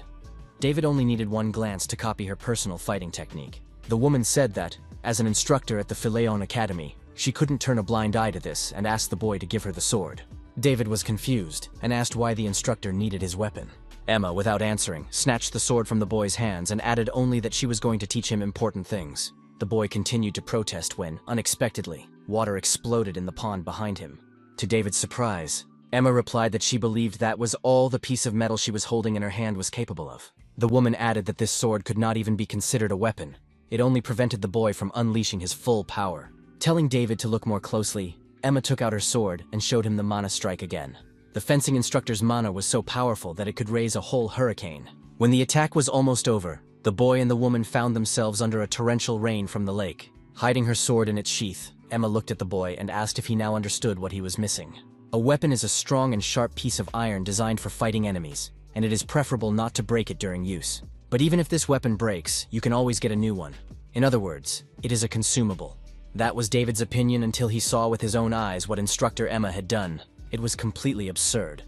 The woman changed her sword and made the same swing, but the difference in power was enormous.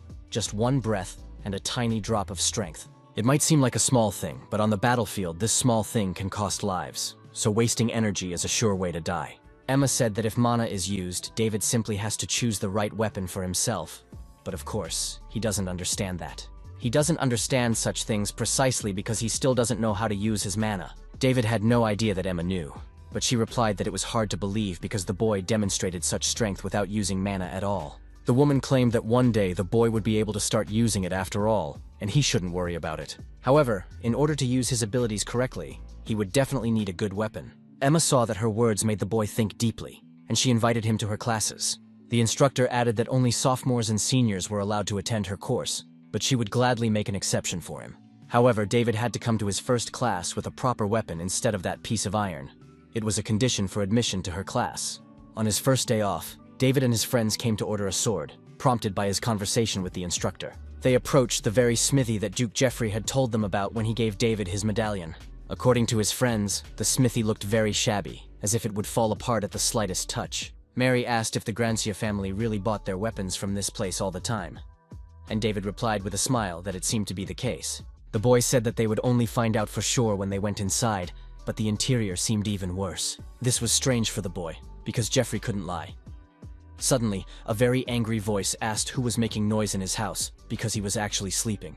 A second later, the door to the room where the friends were standing opened, and they saw a giant wolf in front of them, who asked who they were. Receiving no answer, the wolf asked if they couldn't see that even the fire in the house was not burning. Why were they making so much noise in broad daylight? David couldn't take his eyes off such a grand sight. It turned out that werewolves lived in this smithy. The werewolf growled and asked again why they had come, and the boy, pulling out Jeffrey's medallion, said that they had come for weapons. David added that Duke Grancia had recommended this very place for such purposes, saying that they had unbeatable weapons. The werewolf recognized the token, but asked what David wanted with it, saying he could shove it up his ass, as it wouldn't make him Grancia. He added that he did not know where the information about this place had leaked from, but the strangers had to get out of there, as they did not serve children. However, after a moment, he added that there was one more option for David and his friends. The werewolf pointed his finger at Thomas and said that David could give up this soft-bodied freak, and in that case, he would reconsider. Baring his teeth, the werewolf said that he was very hungry and would not refuse such a generous offer. David was no longer willing to tolerate such behavior from the insolent beast. In his opinion, the werewolf had crossed the line. A second later, the boy's sword pierced the werewolf's chest, and he screamed in pain. The giant had to jump back to save his life, clutching his chest with his paw. David noticed that his blow felt strange, and only now did he realize that the werewolf was wearing armor that had appeared out of nowhere. But that didn't matter to the boy. He said that he could break through it with his sword anyway. The werewolf shouted for David to wait. The giant beast yelled for the boy not to be angry because it was just a test, a mandatory procedure for new clients. Also, today he wanted to test his new invisible armor, which he had made himself, so he went a little overboard with the provocation. Finally, the werewolf shouted that he really didn't want to harm his friends, but David took it as a usual excuse. His friends didn't believe it. The werewolf insisted that it would be strange if there were no checks at the forge that served the Grancia family. He added that if the boy still couldn't believe him, David could personally ask Duke Jeffrey about it. The boy said that such a check was quite funny. How quickly and painfully one could die. The werewolf again remarked that he had gone a little too far. Finally, the werewolf got to his feet and, with a smile, said that his friends should forgive him. He didn't want to scare them, especially Thomas. Looking at the boy, the giant added that he did not like to eat people, so he had nothing to fear for his life. Realizing that he had not introduced himself, the werewolf said his name was Edward, and added that he was not only the master's assistant, but also the guard. He asked David his name, and the werewolf asked if the boy had really come for a weapon. The werewolf opened the door behind him, and said that he would take them inside, as this place was just the entrance, not the workshop itself. The real smithy was inside the room he was now inviting his friends into. When David, Thomas, and Mary entered the next room, which was completely empty, the werewolf asked if they were standing firmly on their feet. He pressed one of the bricks and said that now their new clients would see a real miracle. Suddenly, the room began to fall down. David looked at the mechanisms spinning above them. The room was an elevator made of magic stones and pulleys, the fastest way to the forge.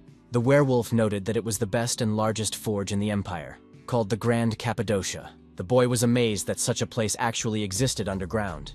He couldn't think of anything else to say. Werewolf added that David could rejoice because he had passed his test, and Edward would take him to the best craftsman in Cappadocia. This majestic man was the best craftsman in the empire, skilled at making unrivaled weapons. David would never have imagined that there was such a huge forge under the capital. None of the common people knew of its existence.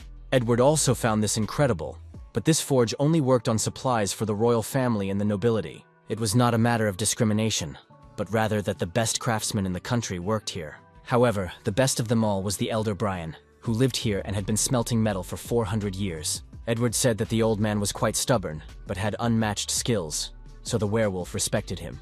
Edward kicked open the door and shouted greetings to the elder, adding that he had brought guests with him. Brian noted that Edward was being rude by barging into his workshop, and told him to be quieter. But as usual, no one listened to him. Edward clapped his hands and said that there was nothing he could do about it. There were weapons in front of the door, which is why he couldn't open it properly. Completely disregarding the elder's mood, the werewolf continued to say that it would be good to clean up, and Brian grumbled that the wolf was whining too much. Forgetting his resentment, Brian approached the wolf and said that, in any case, he had brought guests with him, and it turned out that they were not bad. Edward noted that he had tested David, whose sword skills were unmatched, and that Brian would surely be shocked when he saw them.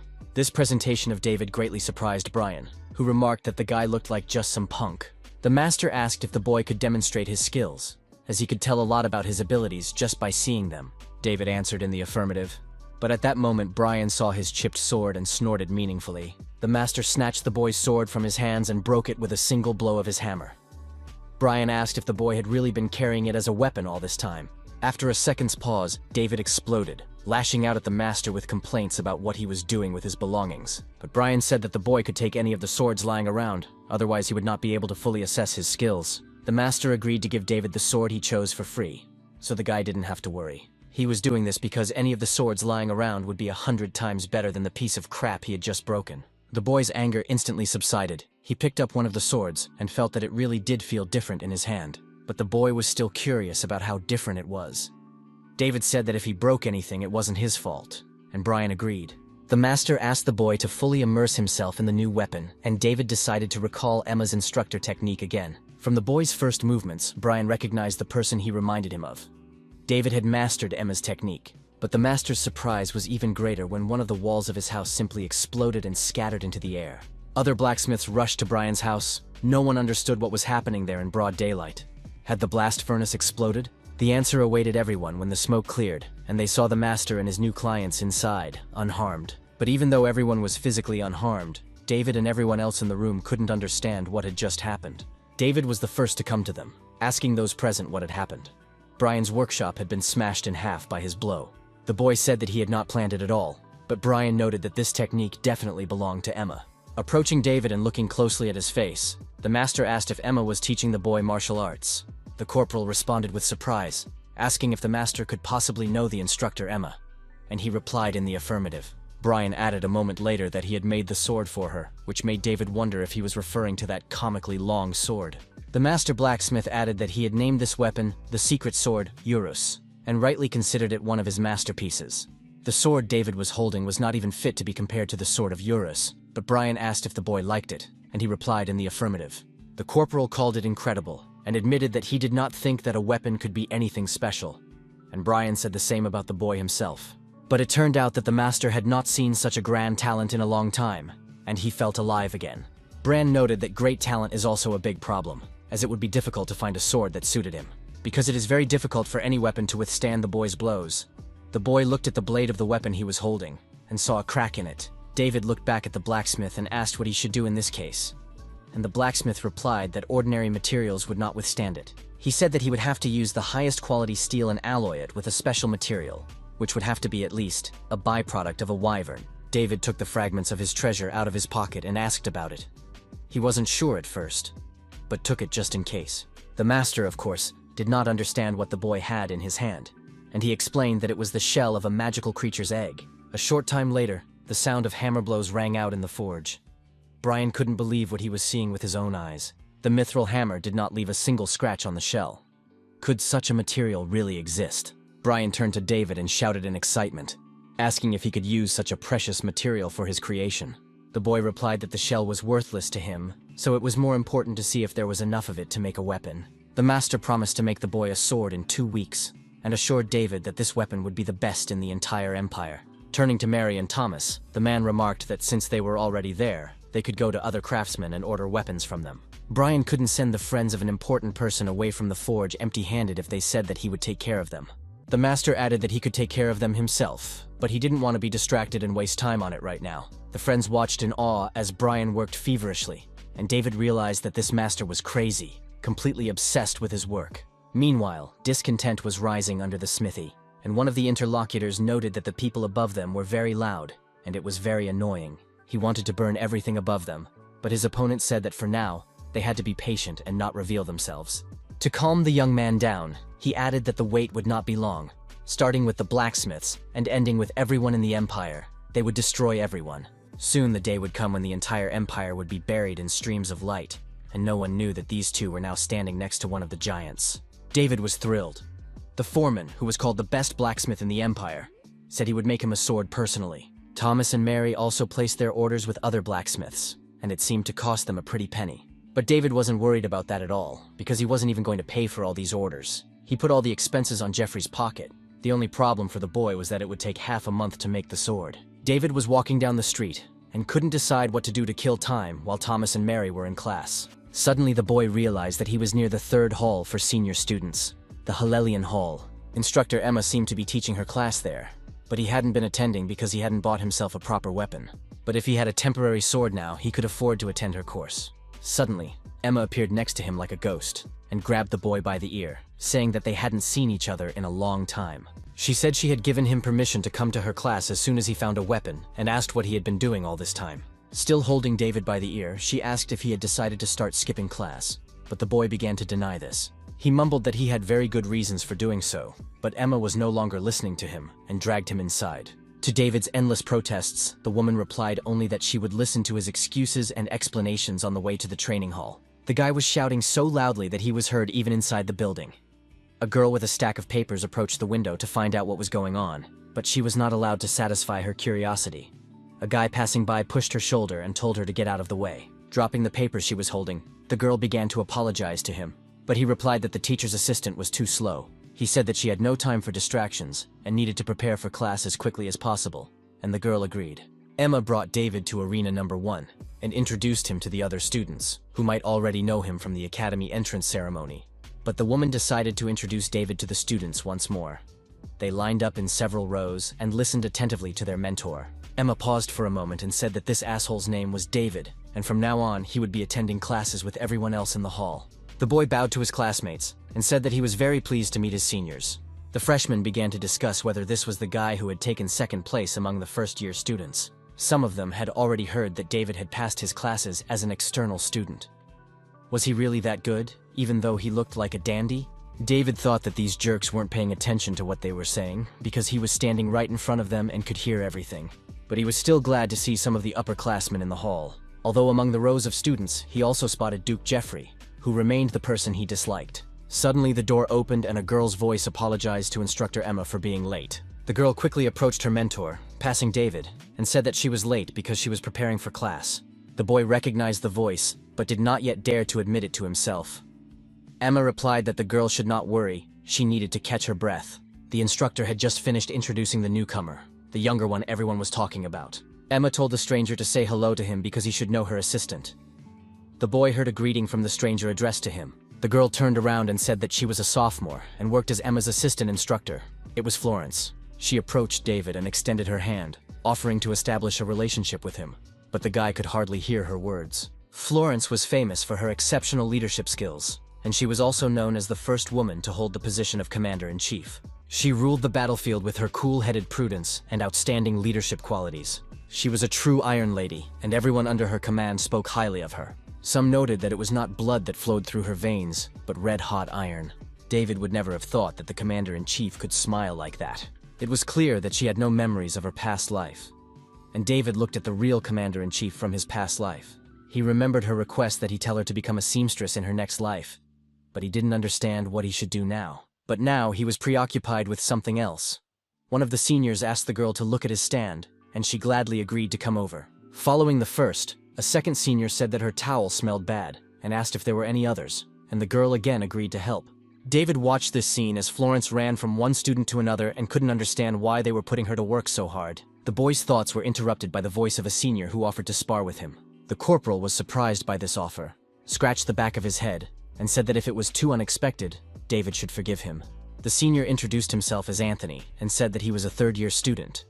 He had heard about David and thought the boy's performance was simply incredible. Anthony added that if this was true, he would like to have a duel with David, to learn something from him. But David replied that he was busy at the moment. Anthony seemed not to hear David's answer at all. He said he was asking him for a duel, but he hadn't even brought his weapon. Finding Florence with his eyes, he shouted for the loser to bring him a training spear, and the girl agreed without even taking offense. The words of this insolent man greatly angered David. He couldn't understand how this bastard dared to insult the Commander-in-Chief. A moment later, Anthony received his spear, but not the one he needed, and he lashed out at Florence, who began to justify herself. Anthony laughed at the girl's behavior and told Florence to look at herself and her pathetic excuses. He hit the girl on the head with a spear and added that a teacher's assistant couldn't be so brainless. She didn't even have the right to attend classes. Florence was only allowed in because she tearfully begged Instructor Emma, so she had to do her job well. Anthony yelled that the girl had no conscience, and she began to apologize and say that she would be more attentive in the future. David could no longer stand the scene and grabbed Anthony's spear, which was about to fall on the girl's head again. Anthony was outraged by David's actions, but David replied that if the respected senior wanted, they could have a duel right now. If Anthony did not agree to his terms, David said he did not know what he would do to him in that case. Feeling more and more angry, David asked Anthony's silent question in his eyes. "Doesn't that idiot understand that he wants to fight?" Anthony smiled and asked if he had heard correctly, wondering why the guy had suddenly changed so much. He looked at Florence and said that it was probably because of that idiot, and that the guy must know her. Or, in his opinion, it was even worse if they were both commoners who had decided to date, and Anthony just didn't know about it. David told the guy to shut up immediately and try to block his blows, unless he wanted to die. A second later, David's sword pierced Anthony's chest, and he didn't have time to defend himself with the spear that started it all. The senior clenched his teeth in pain, unable to understand how this freshman could be so strong without even using mana. With one powerful blow, David knocked his opponent back a decent distance, and he barely managed to stay on his feet. David said that Anthony was whining because he didn't want to use a long spear, so he shortened it for his opponent's convenience. He asked if he liked his weapon now, a question that enraged Anthony, as this bastard dared to speak to him condescendingly. The senior rushed at David, saying that he had forgotten his place and threatening that the boy would not leave there unharmed.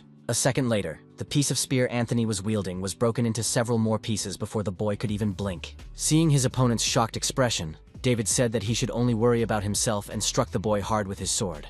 Anthony choked on saliva and blood, and, losing consciousness, fell to the floor at David's feet, who stood impassively in place. Looking at his unconscious opponent, David said that he was lucky because outside the academy he would have finished him off. Anthony's classmates were shocked by the outcome of the fight, as he was one of the best third-year students. Meanwhile, David turned to the other students who were insulting Florence and addressed the lazy bitch who had asked for a towel. He said that if her towel stank, she should deal with it herself. Why bother others with such trifles? The boy did not understand the behavior of everyone around him towards Florence. The teacher's assistant was not a servant to any of them. He began to call the girl closer to him and promised to fix her nose so that nothing would bother her anymore. Florence tried to stop him. She stood between the two opponents and said that she didn't know why the guy was acting this way, but that everything was fine. But her assurances made no impression on the boy. David said that the girl should leave, that he had no intention of putting up with these idiots. He couldn't stand it when people looked down on Florence. At least in this empire, no one should look at this girl that way. David calmly asked Florence once again to get out of the way and assured her that he would not stop until he tore these freaks to pieces. David's intentions were interrupted by the voice of Emma's instructor, who ordered the boy to stop. The woman said that she would not blame the student for what happened during this fight, as such things often happen. But the instructor assured him that if David continued to cause problems in this training hall, she would not let him get away with it. The corporal felt his body stop responding to him, but the instructor still insisted that he drop his sword and step back. Looking back, David saw a giant snake behind him, ready to pounce on command. David realized that this enormous creature could be a reflection of the aura of the instructor, Emma, the former sword saint. Meanwhile, the woman said that what the boy was trying to do now could in no way be called a duel. She was responsible for this class, and therefore could not allow such disorder under any circumstances. David replied that, come to think of it, the woman had always known how to deal with her assistant. But, ignoring this, simply watching from the sidelines, Emma replied that this was only between her and her assistant, but did not concern David. The instructor noted that she was giving the boy a final warning, and he must stop immediately and calm down. But David replied that no matter who the woman was, his response in this situation would never change, and told her to go to hell. The instructor realized that she had no choice and activated the snake attack, which destroys. David, as if he were back in the past, addressed Florence with a question. Why did the girl want to command in this war when everyone else had fled? And she replied that one day he would understand that there is fate in the world, and that everyone has their own. David did not understand why she had answered that way. What Florence was thinking at that moment. This woman had taken on such a heavy burden in her past life that not everyone could bear it. Suddenly, he saw Florence's face, and she said that she was sorry, and that the boy should not forgive her for putting this burden on him. David jumped up on the bed, not understanding where he was or what had happened. Suddenly, he heard the commander's voice asking if he had had a nightmare. The boy was confused at first, but then quickly regained his composure, laughed, and replied that he had not had any bad dreams, that everything was fine. He asked if they were in the infirmary, and the girl replied in the affirmative, adding that the instructor had ordered him to be brought here. Florence also said that the instructor, Emma, had promised to correct David's behavior in additional classes. Unexpectedly, the girl asked if it was because of her that David had become so angry that he caused such inconvenience in class. The boy replied that he couldn't stand it when the rules of decency were disregarded. He was, in fact, a gentleman. Florence added that he was also a bad liar. The girl asked David not to hate Anthony and the others, as she understood their feelings.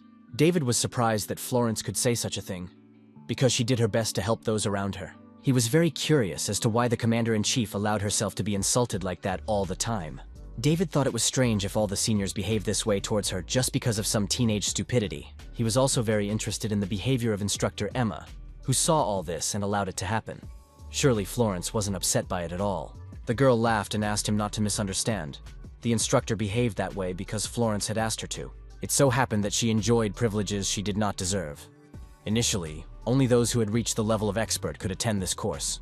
But even after a year of academic leave, she was still barely able to control her mana. David couldn't believe it. Florence, who used such an incredible, powerful aura, was once such a girl. The commander said that she had asked the instructor not to interfere if any of the students behaved badly towards her. The girl didn't want to be a burden, because she had already taken the place of Emma's assistant instructor, bypassing all the rules. If she enjoyed such privileges, then of course she believed she had to pay the price for it, which was disrespectful treatment. She said that it wasn't hard for her to put up with it, but she still thanked the guy for his concern. In fact, Florence seemed to have already gotten used to such treatment. But today, it was really hard for her. David asked if Florence was putting up with all this because she wanted to become commander-in-chief, and the girl covered her mouth with her hands. Florence was surprised that it was so obvious. She couldn't say it out loud with such confidence, but the girl still dreamed of becoming commander-in-chief of the empire, even though she was still very weak. She realized how silly it sounded coming from someone who hadn't even reached the level of an expert. Nevertheless, Florence still did not plan to give up. You may not say so, but she is very good at military science and tactics. Suddenly, the girl stood up and said that the next class was about to begin, adding that David needed to get some proper rest. The boy thanked Florence for her care and help, for watching over him while he was unconscious. When the door closed behind her, David remembered her last words in his past life.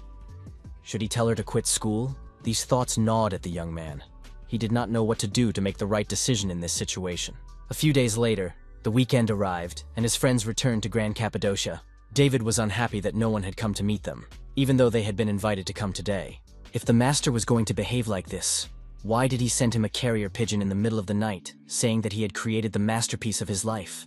David considered this to be a shitty attitude, and he kicked a helmet that was lying nearby, saying that no one was cleaning up here.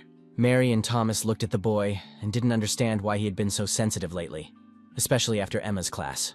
David interrupted their conversation, saying that they needed to go downstairs on their own. Mary said that this was not possible, but the boy replied that the master himself had ordered them to come, so there was no reason to argue. The boy found the right brick and the elevator went down, rapidly gaining speed. He was right.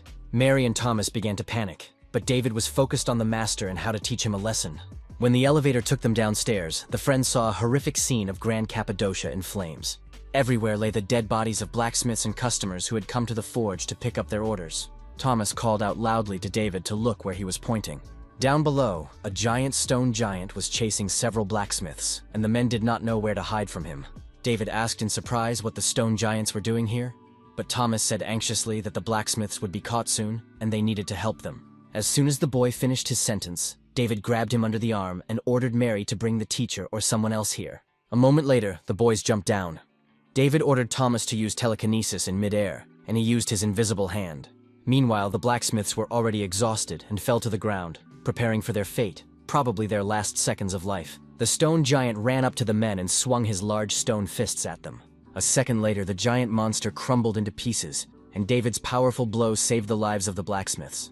David turned to the blacksmiths and said that so much had happened to him in the last few days that his head was splitting. These giant piles of stones had chosen a very unfortunate day for such a treacherous attack. The second stone giant appeared as if out of nowhere, running up behind the boy and trying to hit him in the back. David managed to jump out of the way in time and leap over his head to launch a counterattack. The stone giant crumbled, just like its predecessor, only its head made some sounds as it fell. The blacksmiths were amazed. Was this really the same boy who had come to Master Brian back then? This young man who was killing stone giants with a single blow? David, meanwhile, climbed onto what was left of his last opponent and asked him to explain what the hell was going on here. When the rescued blacksmiths told them how it all began, and how a horde of stone giants attacked the smithy, Thomas and David did not believe them at first, but the men were so confused and shocked that the boys realized they really didn't understand how this could have happened. These stone giants simply emerged from the ground and began to destroy everything in their path, especially the blacksmiths themselves. It also happened that one of them grabbed several craftsmen, including the elder Brian, and then returned to where they had come from. Werewolf Edward chased after the stone giant, but he wasn't actually a very good fighter, so most likely, all the captives would simply be eaten. David got to his feet and asked if there were any more stone giants left, and the blacksmiths replied that the boy had dealt with the last one. The corporal turned to Thomas and said that he and Mary would need to find all the wounded who were under the rubble. He handed the boy Sita and noted that the dragon's abilities should be enough to provide first aid.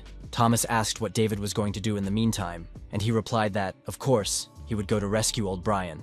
The old fart owed the boy a weapon, which he promised to give him today, which is why they came to the smithy. Meanwhile, Brian, clutching his new work of art to his chest, assured Edward that he had come down after him in vain, although he was grateful to him. He wanted the werewolf to flee the dungeon, which he should have been able to do with his invisible armor. But the old man told him to lock the door. Edward growled that it was hard enough for him without this senseless chatter, but the old man had no intention of shutting up. He said that if Brian had so much strength to whine, he could use the sword he was holding in his hands. But the elder closed his eyes and replied that he could not do that. That it was his magnum opus, his monumental creation. He couldn't tarnish this sword with his pathetic fencing skills. In Edward's opinion, the elder was crazy. As if, at that moment, the blacksmith was not going mad over his weapon, now was not the time for that, because the stone giants were approaching. When one of them ran up very close, he brought his stone fist down on the werewolf and the blacksmith with all his might, trying to crush them. But, to Master Brian's surprise, Edward proved to be a tough nut to crack. He withstood the blow, and it did not harm either of them. But in the process of holding back his opponent's onslaught, the werewolf began to realize that even the protective spells on his armor had failed and dissipated. The stone giant retreated to strike again, and the werewolf thought that if he had known about his death, he would have created only what he wanted. He regretted his last years of life and prepared for death, not knowing that David was already flying to his aid. With a lightning-fast combination of blows, the boy prevented the stone giant from attacking. Landing on the floor in anticipation of new opponents, the boy said that Edward was a good boy, and that he would deal with the others himself. Master Brian immediately picked up the werewolf in his arms, and he, like Edward, was delighted with David's unexpected appearance. They asked how he got there, as there were many giants on the way, but the boy replied that while he was rescuing the other smiths, he had dealt with them all. Impressed, Edward fell to his knees, unable to comprehend how this was possible. But David noted that now was not the time to talk. He pointed to the bundle that Brian was holding and said that he should give him the sword because his weapon was already broken. The old man did not immediately understand what he was talking about, and the young man added that the thing Brian called his magnum opus was probably his sword. An understanding was reached, and the master handed David his creation, adding that he had not yet had time to make the scabbard, but the sword itself was ready. Unwrapping his weapon, David said that he was now going to test how good a craftsman Brian was. The boy made one swing with the sword, which broke the other two giants on the stone, who were struck by such force. David himself did not expect such power in his hands, and he froze in place, admiring what he saw. Brian ran up to the boy in excitement, asking him incessantly if he liked the Sword of La Mancha, named after the dreamer who wanted to reach the stars. The elder said that the sword was so light that its weight was imperceptible, yet stronger than mithril, capable of withstanding any sword technique. Moreover, the elder master did not add any spells to the alloy, but by absorbing blood this sword could repair itself. The corporal was pleased with what he heard. Could it be that the abilities of Sita's eggshell had now been transferred to his sword? David replied that the old man was much more skilled than the boy had thought, and Edward said that now was not the time to show off. In his opinion, they needed to get out of there as quickly as possible. He and Brian were in the vanguard, so there shouldn't be anyone else in the dungeon. David replied that, in that case, Edward should grab the old man and leave, as he still had something to check. The surprised master and werewolf asked what else the boy was interested in seeing here, and David replied that he thought there were rats here. In his opinion, these rats were quite large, so they needed to be dealt with urgently. But the werewolf Edward did not move. He asked David again what he was talking about, and the boy replied that something was bothering him greatly. The corporal knew well from his past life how stone giants behaved. These freaks did not gather in groups and did not attack first. Furthermore, he had never before seen such suspicious tattoos on the backs of these giants' heads. Brian noted that it was a magic circle, and David asked if the elder knew what he was doing, but the master did not understand much and could not say for sure. He came closer, and after looking closely said that, judging by the behavior of the remains of mana, this circle was quite treacherous. In his opinion, the stone giants had gone mad precisely because of this strange magical tattoo. Elder Brian became very curious about who could have done this, but David did not have any answers yet, although he himself wanted to find out. But the boy was sure that they could find out if they didn't miss their chance and went deeper into the dungeon. It was decided to do as David insisted, and now the boy was already rushing through the underground tunnels at full speed. At first, the boy was not entirely sure, but the deeper he went, the more he became convinced that among the traces of giants, there were also human ones. Eventually, he began to see stones that reacted to mana, placed there to guard the tunnels. Now David was sure that these terrible people had definitely planned everything very well. Suddenly, as he reached another corner, David heard voices and stopped to listen. The boy was sure that the story was almost reaching its logical conclusion, and soon he would find out who was behind it all. Peeking around the corner, the boy saw an oversized stone creature, in front of which stood a couple of strangers in hoods. It was obvious to David that these two scumbags were behind all this chaos and the murders of innocent citizens of the Empire. At the moment, however, the boy was more concerned that he did not understand where this stone mountain had come from. This giant was much larger than the others. It seemed to David that this bugai was still sealed, and fortunately so, because when he started moving, people would be in big trouble. Suddenly, the two strangers began to talk. One of them sensed that an outsider had entered the dungeon because the connection with the giants had been lost. The girl replied that she was sure that a third party had interfered in their affairs, and the boy asked why the Imperial freaks had reacted so quickly. The guy asked her what she was going to do since they had lost all the giants and were not yet able to control this giant. He noted that if that was how things stood now, he could kill them all himself. The girl told Matthew to forget about it, as most of the workshops had already been destroyed, so the Empire's weapons were rapidly deteriorating. Moreover, if they revealed themselves now, that person would not remain idle, so she suggested retreating. Matthew said that in his opinion, Lola was being overly cautious, and in that case, the boy had no choice. He looked at the stone giant standing in front of them, and said that they needed to take care of him. Lola did not object. Matthew began to cast a spell and said that the smell of sulfur was already tickling his nose and annoying him. The corporal watched intently as the sorcerer turned toward the tunnel. The next second, a fiery stream of energy flew toward David, which, upon colliding with the boy, exploded in the tunnel. When the flames and smoke cleared, the thieves finally saw the man who had been watching them, and Matthew asked who David was. But, without waiting for an answer, he said that it didn't matter, considering how the boy had managed to dodge the blow. Matthew activated the energy accumulation again, and noticed that the boy was quite agile, so he asked if he should tie his legs first. The sorcerer attacked David a second time, and the boy was impressed that Matthew had materialized so much magic so quickly. These two were unusual thieves. Matthew asked David again how he got there, because the guards shouldn't have died so easily. After analyzing his opponents, David got to his feet, leaning on his sword, and said that he should be the one asking questions here. It didn't matter to the boy how passionate their relationship was, because coming here was a bit wrong. Matthew said that the boy should behave in such a way that it would not be a pity to kill him, and Lola said that they were wasting time. but her accomplice replied that he wanted to enjoy the entertainment, because there really wasn't much time left. He added that the day would soon come when this empire would be engulfed by starlight, and David's words made him remember his past life. The boy took a few steps toward Matthew and asked what he had just said. Now the corporal was even more interested in this couple, and in particular whether they knew the meaning of the words that had just come out of their mouths. David prepared to attack and said that the two strangers must come with him immediately, as he had many questions for them. Matthew laughed and asked if the boy had completely lost his mind. Surely he wanted to catch them on his own. Did he really think that was possible? David did not respond to the insults. His weapon spoke for him. The young man severed the arm with which Matthew was about to attack him.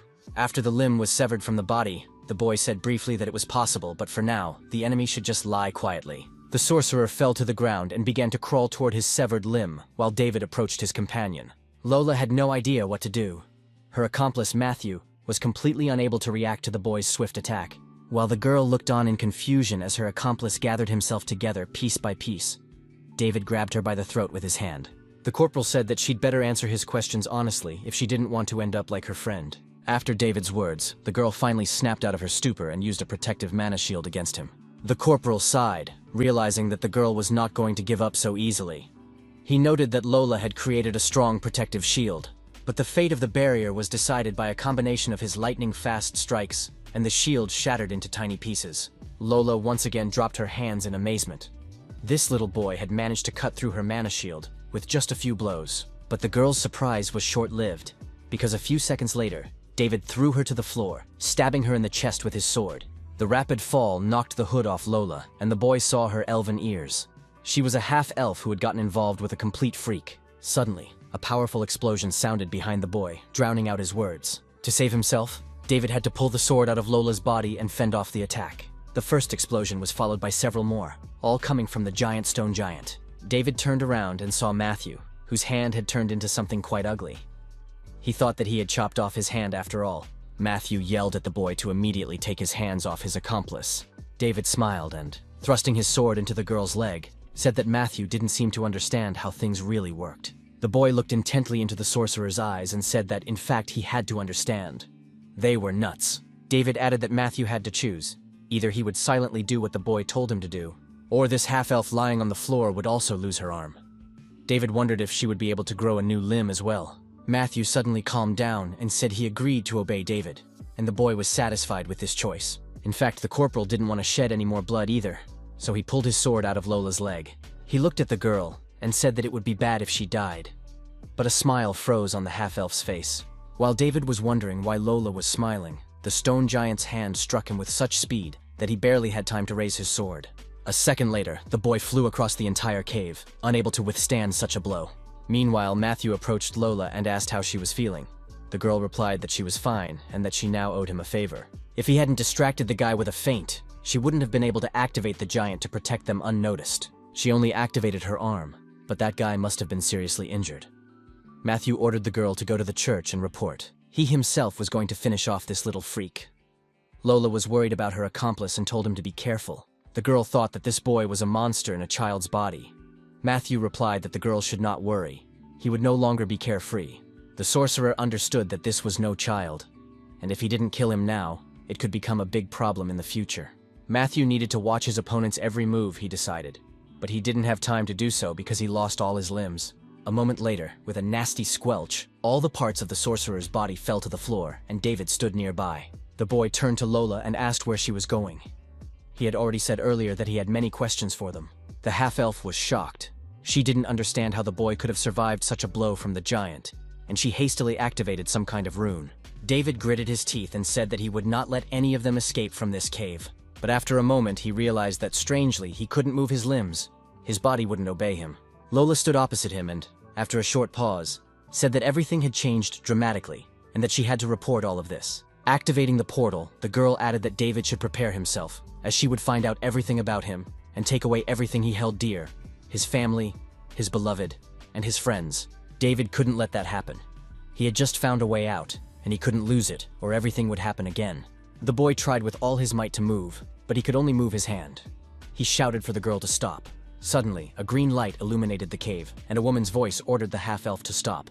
Instructor Emma said that she also had many questions for the girl, but first, she had to answer this one. The question that interested the teacher most was whether the half-elf Lola was the same person who dared to raise her hand against her student. Emma approached David and said that she knew what had happened, praising the student for his good work.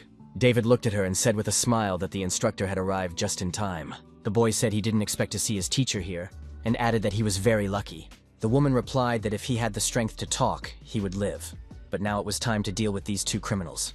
Lola felt that the snake's aura paralyzed her entire body. Could it be that the very person she was looking for had come here? Emma, meanwhile, approached the girl and grabbed her face with such force that she choked on blood. The woman said that running away was not an option, because Lola had done many things that could not be forgiven. But what angered her most was that her student had been hurt.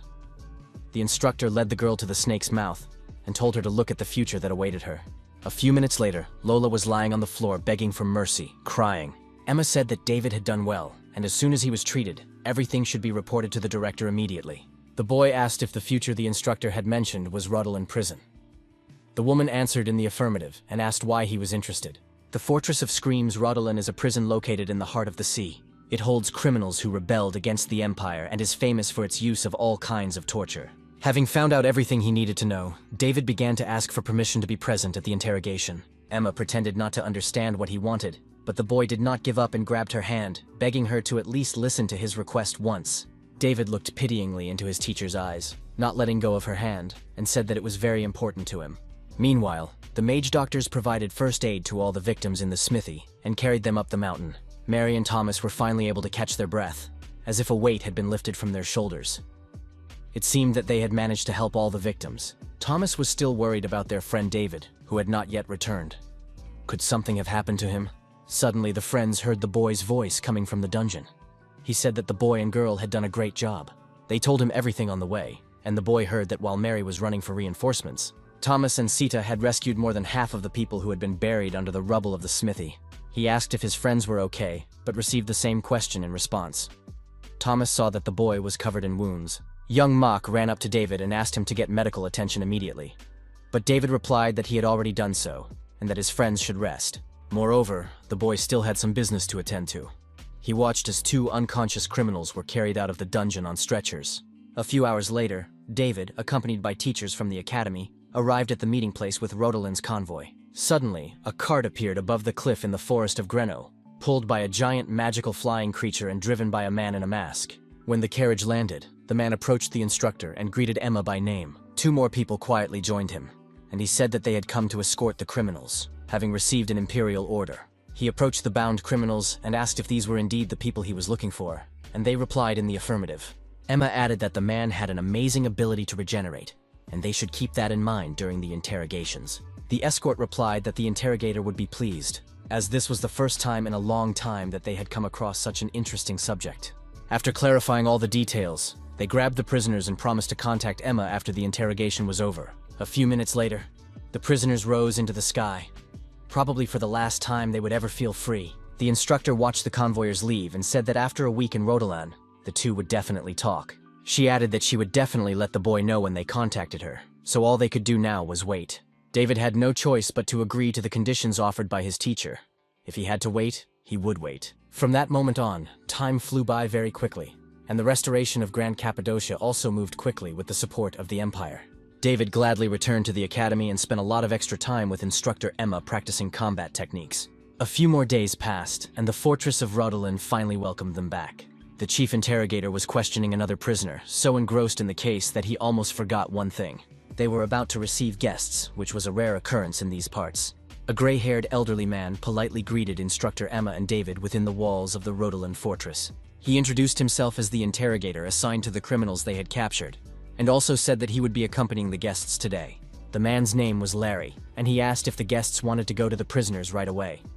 Emma replied in the affirmative. They wanted to get information. David was very surprised by the investigator's appearance. It was impossible to tell at first glance that this nice old man was Rodolan's executioner. The instructor replied with a smile that, to be honest, she still couldn't believe it, but everyone said that when they first met him. But you shouldn't judge a book by its cover. And the young man would soon see why this man was called the worst nightmare. Larry said that the prisoner's cell was nearby, so he would only tell him the main points. First, it should be said that he had thought so from the very beginning. These two turned out to be members of the Clavier Nebula. That was the name of their villainous organization, but instructor Emma noted that she had never heard of it before. The woman asked if it was something like Caliboro, and Larry said yes, but added that they were much more dangerous because their identities were unknown. From the Great Fire at the Nalanda Granary to the bombing of the Institute of Magical Engineering, they were behind everything that had happened this year. The boy had not heard anything about them, but it turned out that things were so bad that he decided to intervene in the conversation. David asked if either of the two prisoners had said anything about the starlight, or anything about the arrival of the star. Larry replied in surprise that this was the first he had heard of it. David, so as not to attract attention, said that he had overheard the couple's conversation before capturing them, and that it seemed to be somehow related to their goal. The young man decided to repeat his question, thinking that his interlocutor was simply hard of hearing due to his advanced age. Larry did not respond, but silently took his mask out of his pocket and put it on in front of the surprised David. He seemed to become a different person. The man even got a little confused. It turned out that he had gotten himself into trouble the first time he met the young man. He felt great shame. It seemed that these two prisoners had not yet been impressed by his sincerity, so he would have to open his heart to them again. David looked at the old man in horror, not knowing what to expect from him. Before his eyes appeared a picture of tortured former enemies. Were these really the same people he had met that day? Larry said that Matthew was a very interesting specimen, restoring his body with unusual dark magic. He asked if the visitors knew how to get close to such people. It was easier than it seemed. You had to cut him so that he couldn't regenerate. Larry said that he put his whole soul into cutting off Matthew's limbs, thus showing his sincerity. So from then on, he and the stump were good friends. But that's what the investigator thought until the guy said that Matthew had been insincere with him. The man was very disappointed that after what had happened between them, the boy was still hiding something. He grabbed the prisoner by the hair, lifted his head, and looked him in the eyes. Larry said that it seemed to him that they had opened their hearts to each other. Matthew shouted that he was not hiding anything and had told him everything. But Larry said that he had maliciously concealed information about the arrival of the star. He informed Matthew that he wanted to end this delicate conversation with him because Lola did not have the strength to recover like he did. Of course, he didn't care, but the guy had to be aware that the girl could die if the interrogator decided to continue with her. David looked at the tortured Lola, who moaned with a plea to kill her. The corporal had never seen such cruelty, even in the army. But looking at Matthew, the boy couldn't understand how he still had the strength to hide anything from the executioner. The main thing David couldn't understand was why. The identities of the two criminals had been revealed, so surely the guy couldn't just not talk. Emma and Larry looked at David, and silence fell in the torture chamber. The boy explained that this was what they usually did with soldiers on the battlefield, to prevent important information from falling into the hands of enemies. Soldiers are often subjected to magic that blocks their ability to reveal secrets. It was quite possible that the same thing had been done to these two criminals, as he had just explained. Larry exclaimed that he was very ashamed that he had missed such an important moment again. The man asked him to wait a little longer and left the room. A few minutes later, the executioner returned to the room, holding something rather ugly in his hands. He explained that this thing was actually called the Cursed Eye, and it ate away all the curses placed on people. When interrogating criminals who couldn't speak because of a curse, it was simply indispensable. The man approached Matthew, holding one of these creatures in his hands, and said that they were about to begin the execution. He promised that the prisoner would soon be freed, so the Cursed Eye could eat to its heart's content. A few seconds later, the room was flooded with purple light, and Matthew screamed in agony. When it was over, Larry approached the prisoner again and repeated his question about the arrival of the star. The boy said that the star was an eternal being, the only blessed one who would save the miserable creatures of these lands. They were merely torches, awaiting the arrival of the star that would descend upon them from the heavens, and their only desire is to destroy anything that might somehow interfere with this sacred day. Lola couldn't take it anymore and ordered the boy to shut up. Larry came even closer and said that he had heard too many words.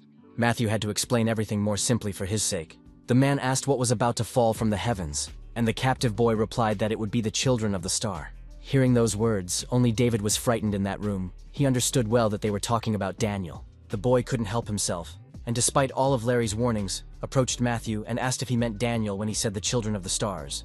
Matthew raised his head and looked at David, unable to understand how he knew that name.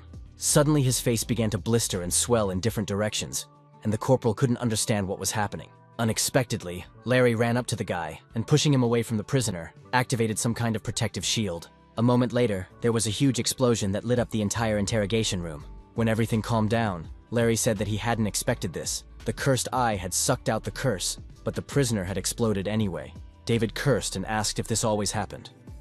The interrogator replied that it happened quite often, but such strong curses were rare. According to the executioner, it seemed that the prohibition was twofold. First, not to tell anyone about the arrival of the star except for members of the organization.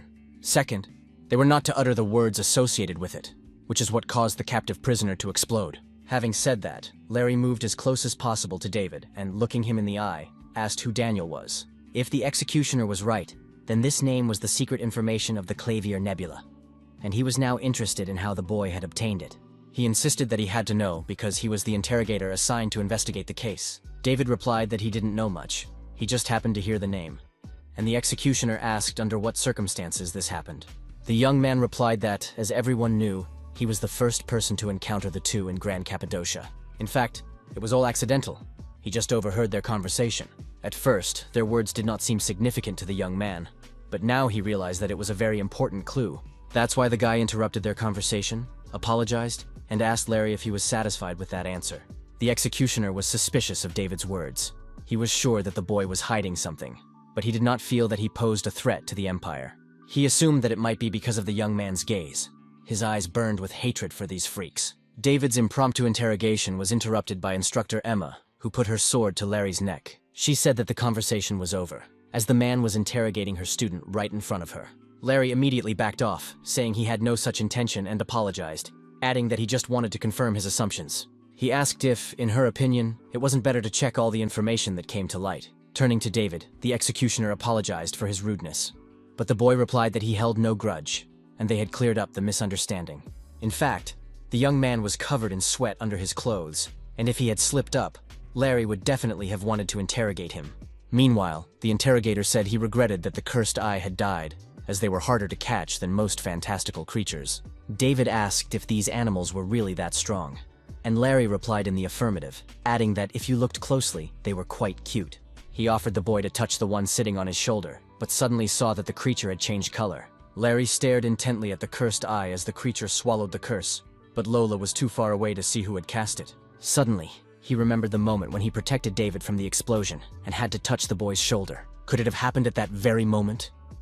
The executioner turned sharply toward the young man and quickly placed the cursed eye on his hand, apologizing in advance. The magical creature immediately changed color and began to grow in size, clearly absorbing the curse. Unexpectedly, a few minutes later, the cursed eye exploded right in David's hand, and he barely had time to cover his eyes with his hand. He shouted why it had exploded, and Larry replied that the curse was so strong that the eye couldn't handle it. He took the boy by the hand and told David not to be afraid, but to listen to him until the end. The investigator believed that the boy was cursed and asked if he felt any limitations in his daily life. For example, the inability to run or touch iron, something that only he could not do. David thought about it. It seemed to him that there was something like that. Larry did not demand an answer from the boy and did not want to insist. In the executioner's opinion, he couldn't help the young man anyway, but the boy had to know that judging by the power of the curse, whoever had put this curse on the boy, this creature or person hated him very much. Sometime later, he accompanied the guest to the carriage and noted that he would continue questioning Lola as soon as the ban was lifted.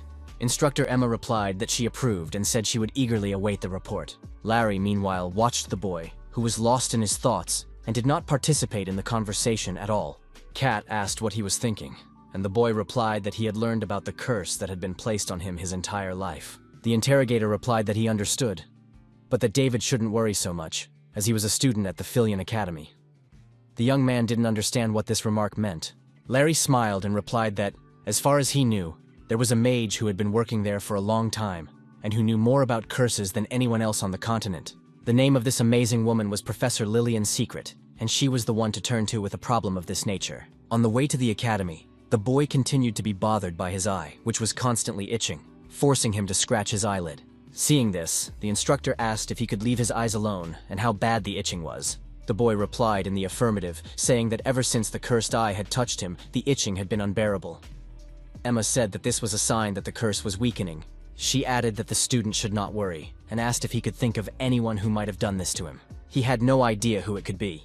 In his opinion, no one could hate him that much because he led a quiet, ordinary life. But the boy decided to thank Emma for her help. She had stopped Larry when he was looking at him with such anger. If it weren't for the instructor, he would have been forced to confess to a crime he did not commit. Emma laughed and replied that she was only doing her job as an instructor, and that the boy had nothing to thank her for. David looked closely at the teacher. She not only had excellent skills, but also character, and she seemed to him to be a worthy person more and more every day.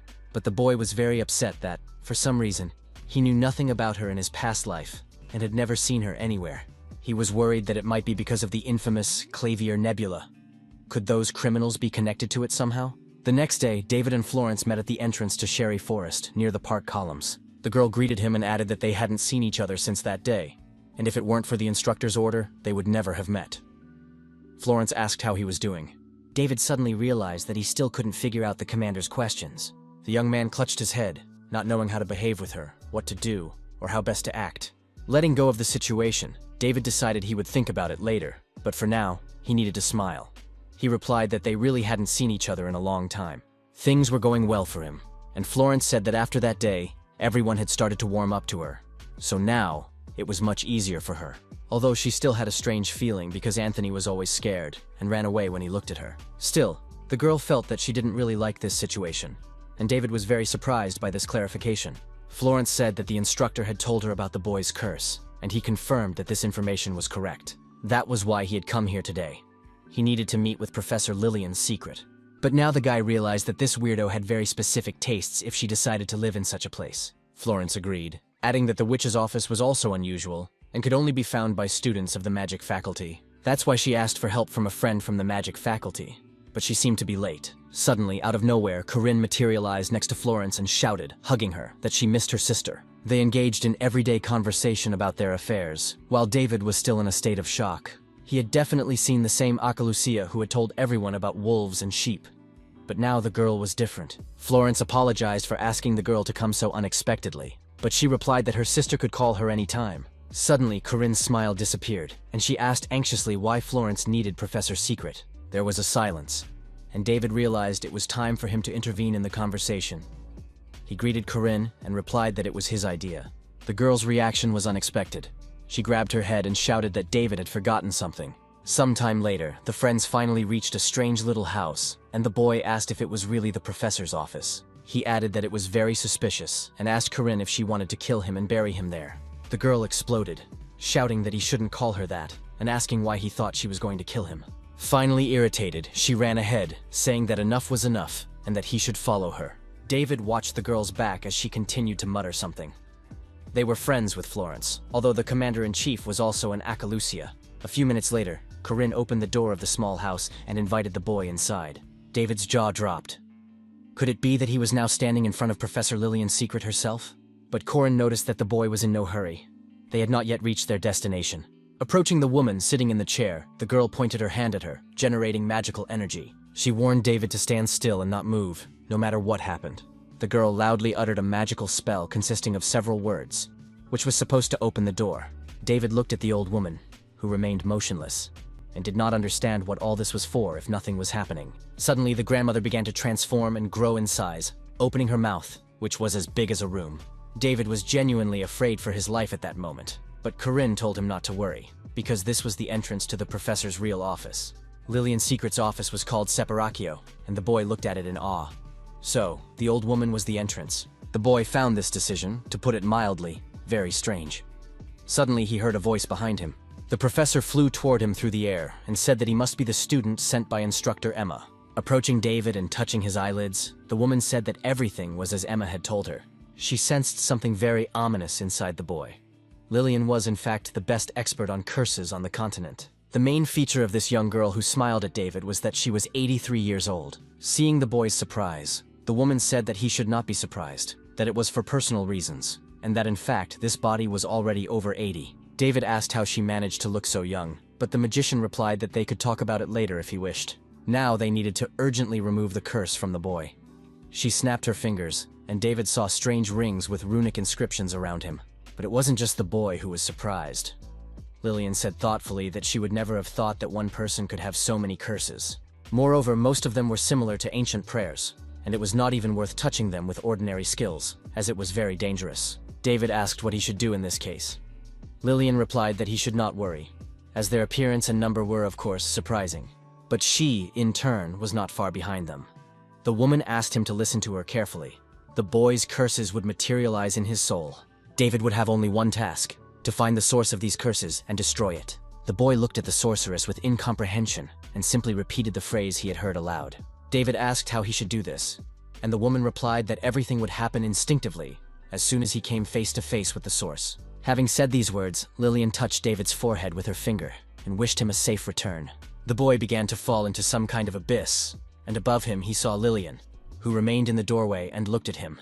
A few seconds later, David was already looking around, examining his spiritual world, which had been created from his curses. Taking a few more steps, the boy saw that he was standing in the middle of the lawn in front of his own house. David analyzed the information in surprise. Could the source of the curse really be there inside? Suddenly, Willow ran past him. Inside the house, the girl immediately ran up to her brother and began to admire him with curiosity. After a while, Willow asked her mother why the boy slept all day, and if he was sick. The woman said that children always sleep a lot when they are growing up, and Willow was no exception. But if David suddenly got sick, she would have to look after him. His sister didn't mind. She added that she would protect him because he was her little brother. David realized that this was their home when he was just born, that this was the boy lying in the crib, over which his sister was leaning. Coming closer and looking into the crib, he saw a little baby, himself as a child. This image struck the boy.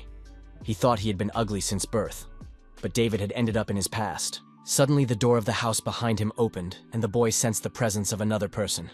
The corporal's body froze. The shadow man walked past him and was greeted warmly by his mother and sister. They were obviously familiar with each other. David couldn't hear the stranger's voice, but he heard his mother talking about the boy in the cradle, and she invited the man to look at the child. The woman added with a smile that the boy looked very much like him. It turned out that David was now seeing the shadow of his father. Suddenly, the mood of the conversation changed. The man raised his hand toward her, activating a dark energy, and she cried out that her son could not be dangerous. All of the mother's objections were drowned out by a magical spell, and she fell to the floor unconscious. After the woman, it was David's sister's turn. She was sitting on her knees, looking at her father in horror, and asking what had happened to her mother. The man approached the child and repeated the gesture he had once shared with his wife. This scene greatly upset David. He was very worried about his family and could not control his emotions. When he was done with the female members of the family, the father approached the cradle with David himself, and magical circles began to form on his hand. David recognized these runes, which he had seen around him before. The room was illuminated by a bright light, and even closing his eyes did not help the boy. He realized that it was his father who he had to break, the source of the curse. Lillian was also surprised. She had prepared so thoroughly, but the mana was still used up. According to the sorceress, they were now facing extremely powerful, incredible curses. Ronan noted with alarm that if even the teacher said so, how many curses were there in total? Lillian replied that there were about 10, and the girl remarked that in that case, it must not be easy for the woman to remove all 10 at once. But the sorceress replied that it was difficult and amazing, not because of what they were working on now, but because it was only one curse out of 10. Having done his dirty work, David's father headed for the exit of the house. He stepped over both his wife and his son's sister without even flinching, while the corporal was still unable to move. When the shadow left the house, the restriction on the boy's movement was lifted. David immediately ran to make sure his sister and mother were okay. The boy saw that his family was just asleep, and he realized that he urgently needed to calm down. In this world, there was only one thing he could do. He needed to destroy that monster, who could not even be called a father, as quickly as possible. Extremely angry, David broke down the front door and ran out into the street, trying to catch up with the source of the curse. But to his surprise, his father was not going anywhere, but was simply waiting for him on the street. David looked at the ghost with hatred and asked what the son of a bitch wanted with him. The ghost remained silent, which only made David angrier. He demanded an explanation for what the bastard had done to his family right before his eyes. Saying that he would never forgive his father for what he had done, the boy rushed at him, and the shadow prepared to defend himself. The swords of the two opponents clashed in a fierce battle. But no matter how hard the boy pressed, his strength was not enough. He couldn't understand what was happening. The shadow fought with the same ferocity as he did, even more so. The boy began to suspect that his sword was also under some kind of curse, and that was why he was losing so badly. After a few more rounds of blows, the boy realized that his opponent had cut his arm. The enemy had no intention of stopping and attacked the boy again. This time David did not have time to dodge the attack. Blood flowed from the corporal's mouth, and he was left with numerous wounds. The young man could not believe what had happened to him. At this rate, not only would he not be able to lift his curse, but he would also die. David's extremely powerful sword could not even touch the enemy. Was he driving him away because he couldn't do anything? Because after delivering his last blow, the shadow did not attack? David couldn't let his story end like this, so he forced himself to get up because no one else could do it for him. He wanted to ask this freak a bunch of questions, and getting to his feet, David shouted that he wasn't done yet. Barely restraining his anger, the boy asked why his father had done this, as neither his sister nor his mother had shown such emotions. The boy felt a definite connection. No stranger would ever have elicited such positive emotions from his family. Without a doubt, it could only have been his father, because his sister, Willow, looked at him the same way she looked at the shadow. With tears mixed with blood, the boy shouted to the shadow that it was him, and there was no doubt about it, no matter how he looked at it. The boy realized that his opponent had no answer to all these questions. He gripped his sword and said that his opponent wasn't even going to try to explain himself, despite what he had done to his wife and daughter. A few seconds later, after a lightning-fast attack, the young man cut off his father's head. The head of the source of the curse fell to the ground and bounced several times like a frog. David approached it and, kneeling on one knee, said that if he didn't want to, he didn't have to say anything. The boy would figure it all out on his own. All David needed now was for the curse to leave his body. Suddenly, the boy came to his senses in Lillian's office. He heard the magician's voice behind him and turned around. The woman asked how he was feeling. At first, the boy did not recognize the person in front of him. Could it be the same sorceress, Lillian's secret? The old woman smiled back at him. The boy asked why she suddenly looked her age. Was it because of him? The woman replied that David had good intuition, but Lillian added that the boy shouldn't worry. It had nothing to do with him. He should analyze his feelings instead. Maybe there were some changes. The boy replied that, to be honest, he knew at first glance that the woman was an extraordinary person. But now he could see how incredible Lillian's secret really was. The sorceress smiled in response, and said that this meant that everything had worked out. For some time, the woman couldn't believe that the curse was hidden in old memories that the guy himself didn't remember.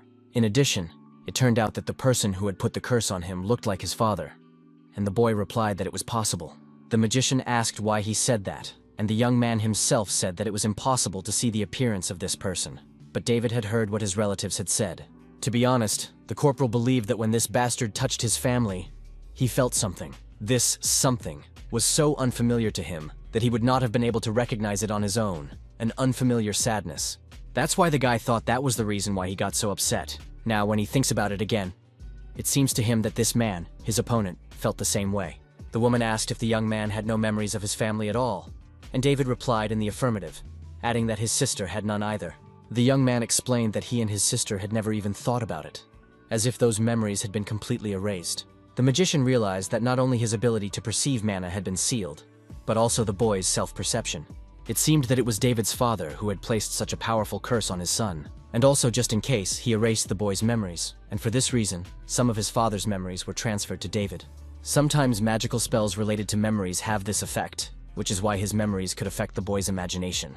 The very fact that David was able to use mana before breaking the curse indicated that the boy had begun to perceive mana for a while. This was most likely a consequence of the boy's reaction to the restoration of his lost memories. David looked at his hand and asked Lillian if those shiny curls spreading out in all directions were really mana. The sorceress replied that it was, and that for now the boy could only see it, but later he would be able to manipulate it with ease, just like the other students. But this would only happen if the boy got rid of 2 more of the 9 curses that had been placed on him. Of course, this process would take some time, as it was unknown where the curses came from, but they were all very powerful. The woman said that when she was ready, the boy would receive a message from her, and for now, David could be free. The young man could not believe his eyes when he looked at the face of the woman sitting opposite him. It was the same young girl named Lillian's Secret whom he had first seen in this office. The young man asked if the magician's appearance changed depending on the time of day, and she replied that she had the same body as him, but with some differences. The woman added that the young man might be a little confused because he had revealed an unpleasant truth, but he had to take care of his consciousness. The future of any person is too precious to burden oneself with the past. David got up from his chair and said goodbye, saying that he completely trusted the professor. At the same time, on the other side, under Grand Cappadocia, a well-dressed man approached the stone giant. He thought this giant was smaller in size, so could the student have stopped him on his own, without the help of instructor Emma? After a while, a security guard approached him from behind. The man seemed to be waiting for him and introduced himself as Donovan. He asked how the guard's recovery was going, and the guard replied that everything was going well, and that he would be fully recovered in a week. In addition, as the master had ordered, they managed to conduct an investigation into those degenerates, but there was no additional information at this point. But at the academy, they learned the location of the student who was currently in this dungeon. Donovan asked if Duke Joseph Grancia wanted to meet the boy in person. He agreed, and immediately the stone giant's eyes lit up red behind him. Donovan, seeing the giant raise his fist in the air, asked if the Duke could temporarily step aside. The guard said that he and the others would try to stop the monster, but the Duke replied that there was no need. With lightning speed, Joseph drew his sword and turning around attacked the stone giant. A series of powerful blows, reinforced by mana, made the giant scream in pain. The Duke turned toward the exit and sheathed his sword, passing by Donovan and calling him to follow. They left the dungeon to the sound of stones falling to the floor, which was all that remained of the stone giant. The next morning, in the dormitory hall, Navarro heard a rumbling at David's door. The boy got out of bed and went to open the door with a frown. Donovan, the corporal, was standing on the threshold, and without holding back, he called him crazy. Furthermore, without holding back his emotions, David asked what he wanted, as if merchants had permission to come to this dormitory. Donovan listened to the insults directed at him and exploded, asking if the boy knew who he was bragging to.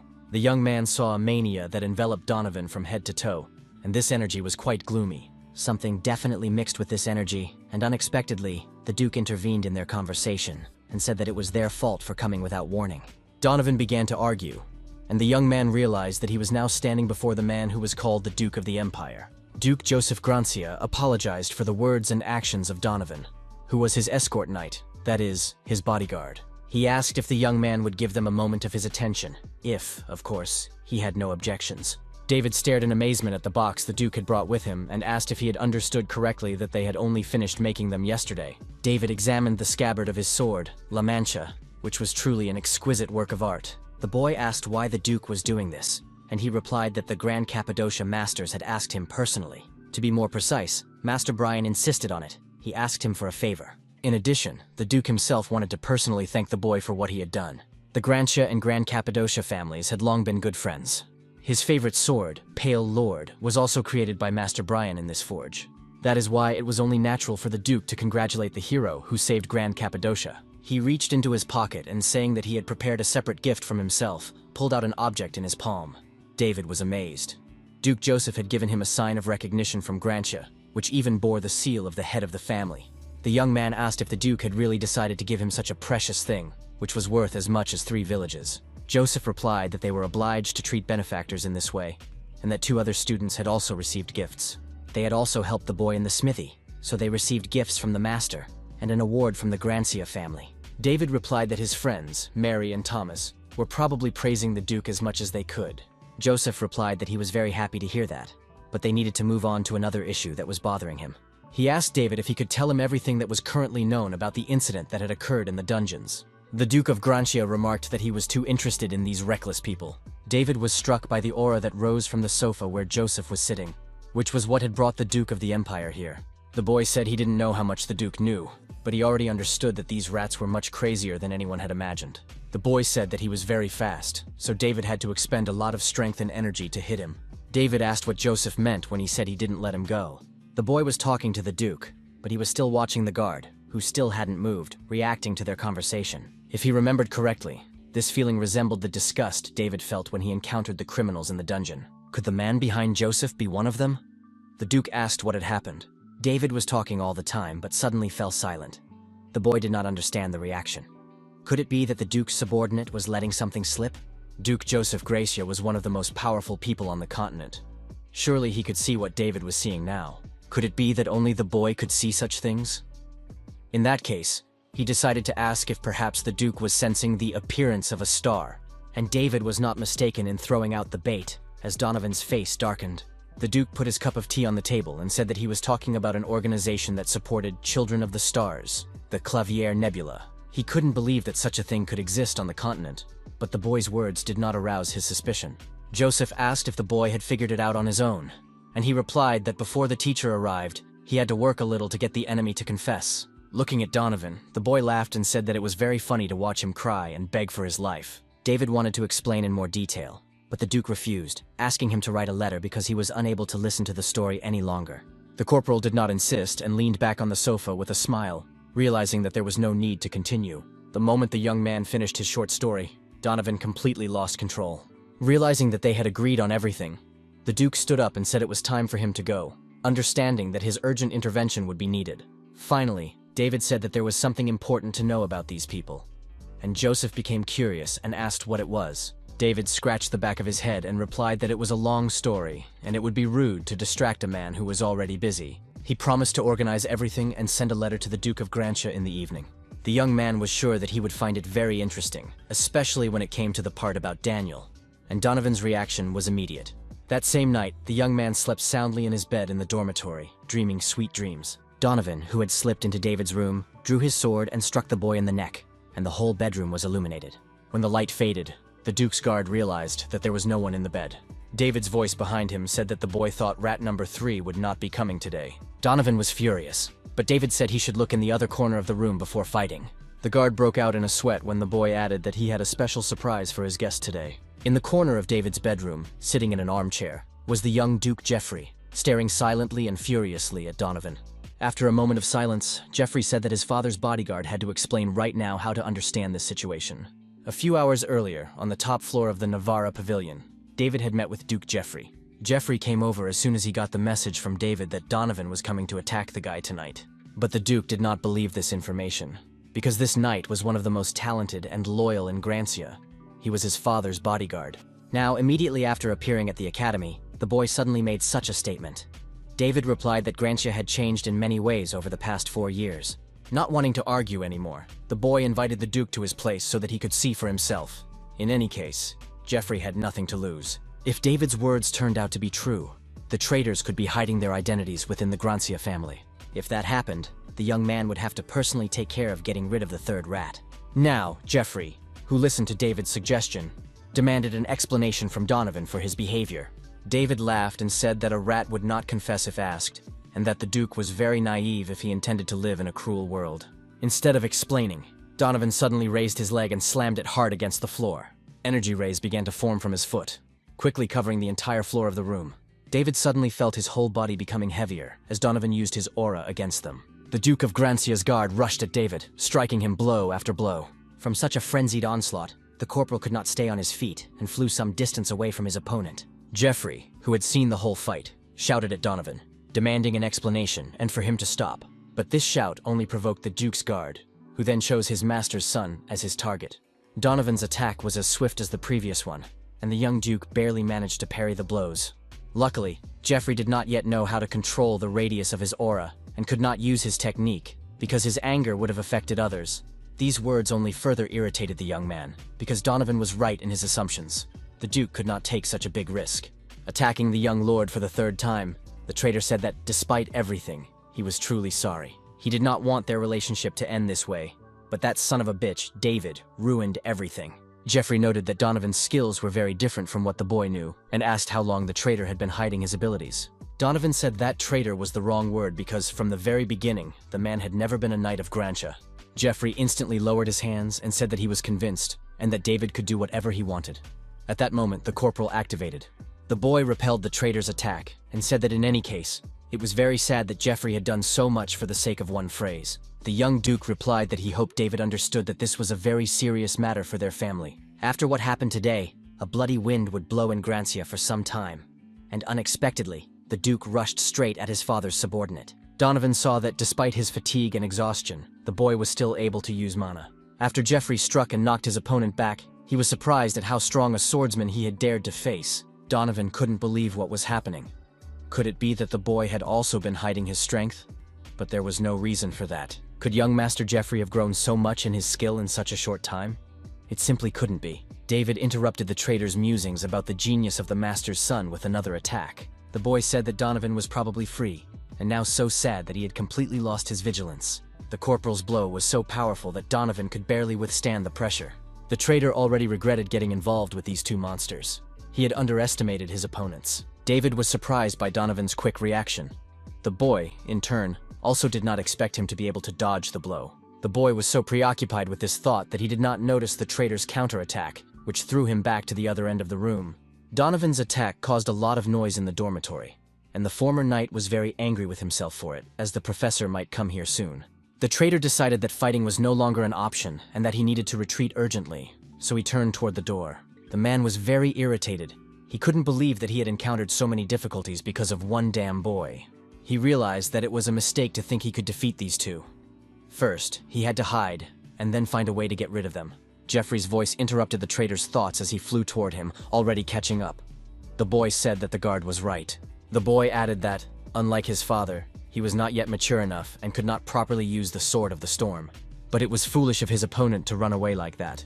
No one else would fall into his trap. The former guard of the Duke himself understood that there was only one traitor who needed to be punished. The next moment, when Donovan looked back, he saw a powerful tornado behind him from the boy's storm sword attack. The traitor knew he couldn't fight such a powerful technique, especially when the guy was so angry. But he had no choice. When the powerful whirlwind captured Donovan, he could only utter the word "star."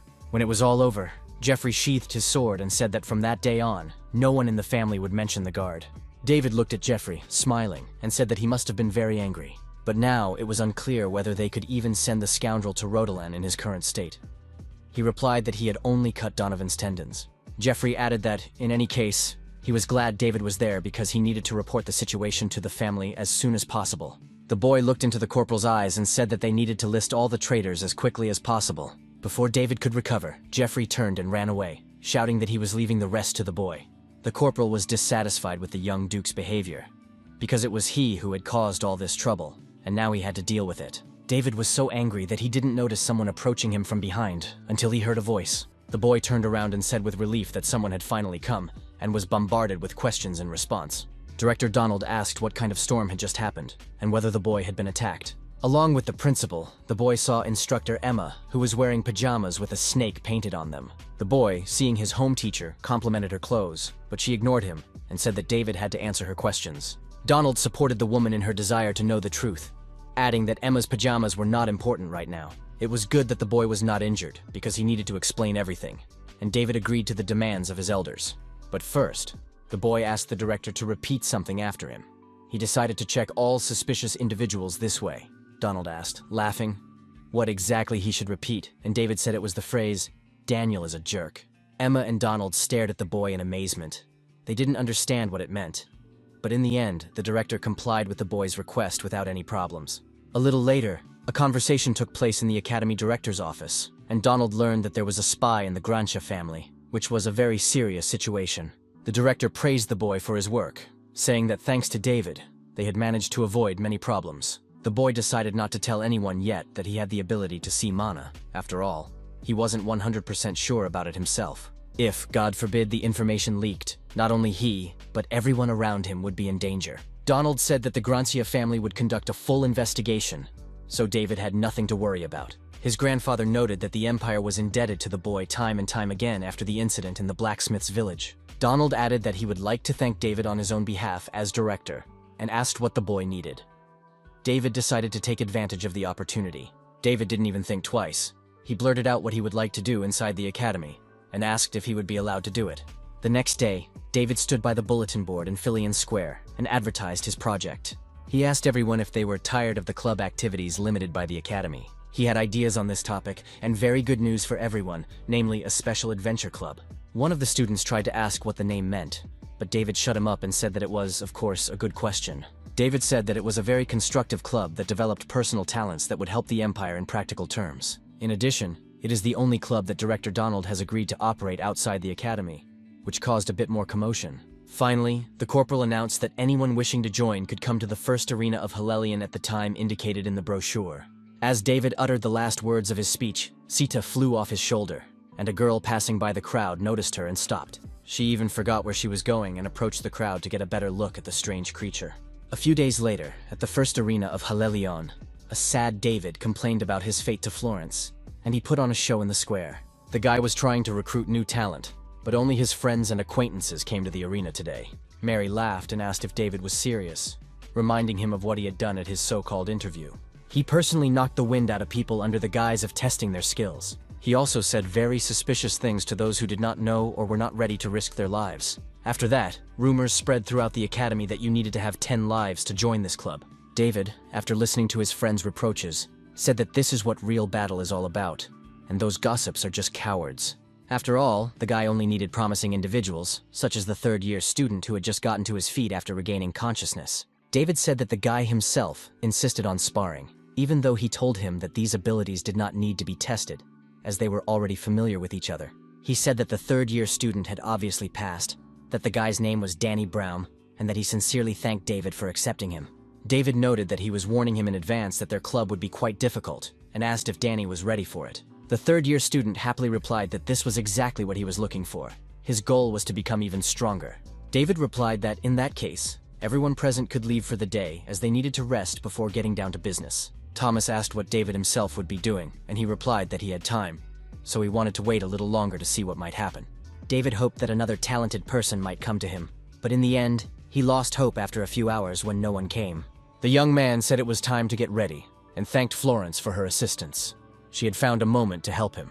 The girl replied that she was really sorry, and if it weren't for the help of instructor Emmy, she would also have applied for membership. David looked intently at Florence. He couldn't tell her that he couldn't accept her into the club. He looked at the commander and realized that he would soon have to make a choice, to make her forget her dream of becoming a general, or not. It was a difficult decision, so he had to think carefully about everything. The girl's voice interrupted his thoughts. The stranger said she felt relieved that the guy was still in the arena, and David asked if she had come for an interview. The young man asked if the girl wanted to join the club, but she asked if she could do something in that case. The girl replied that if she joined the club, she would be able to touch him.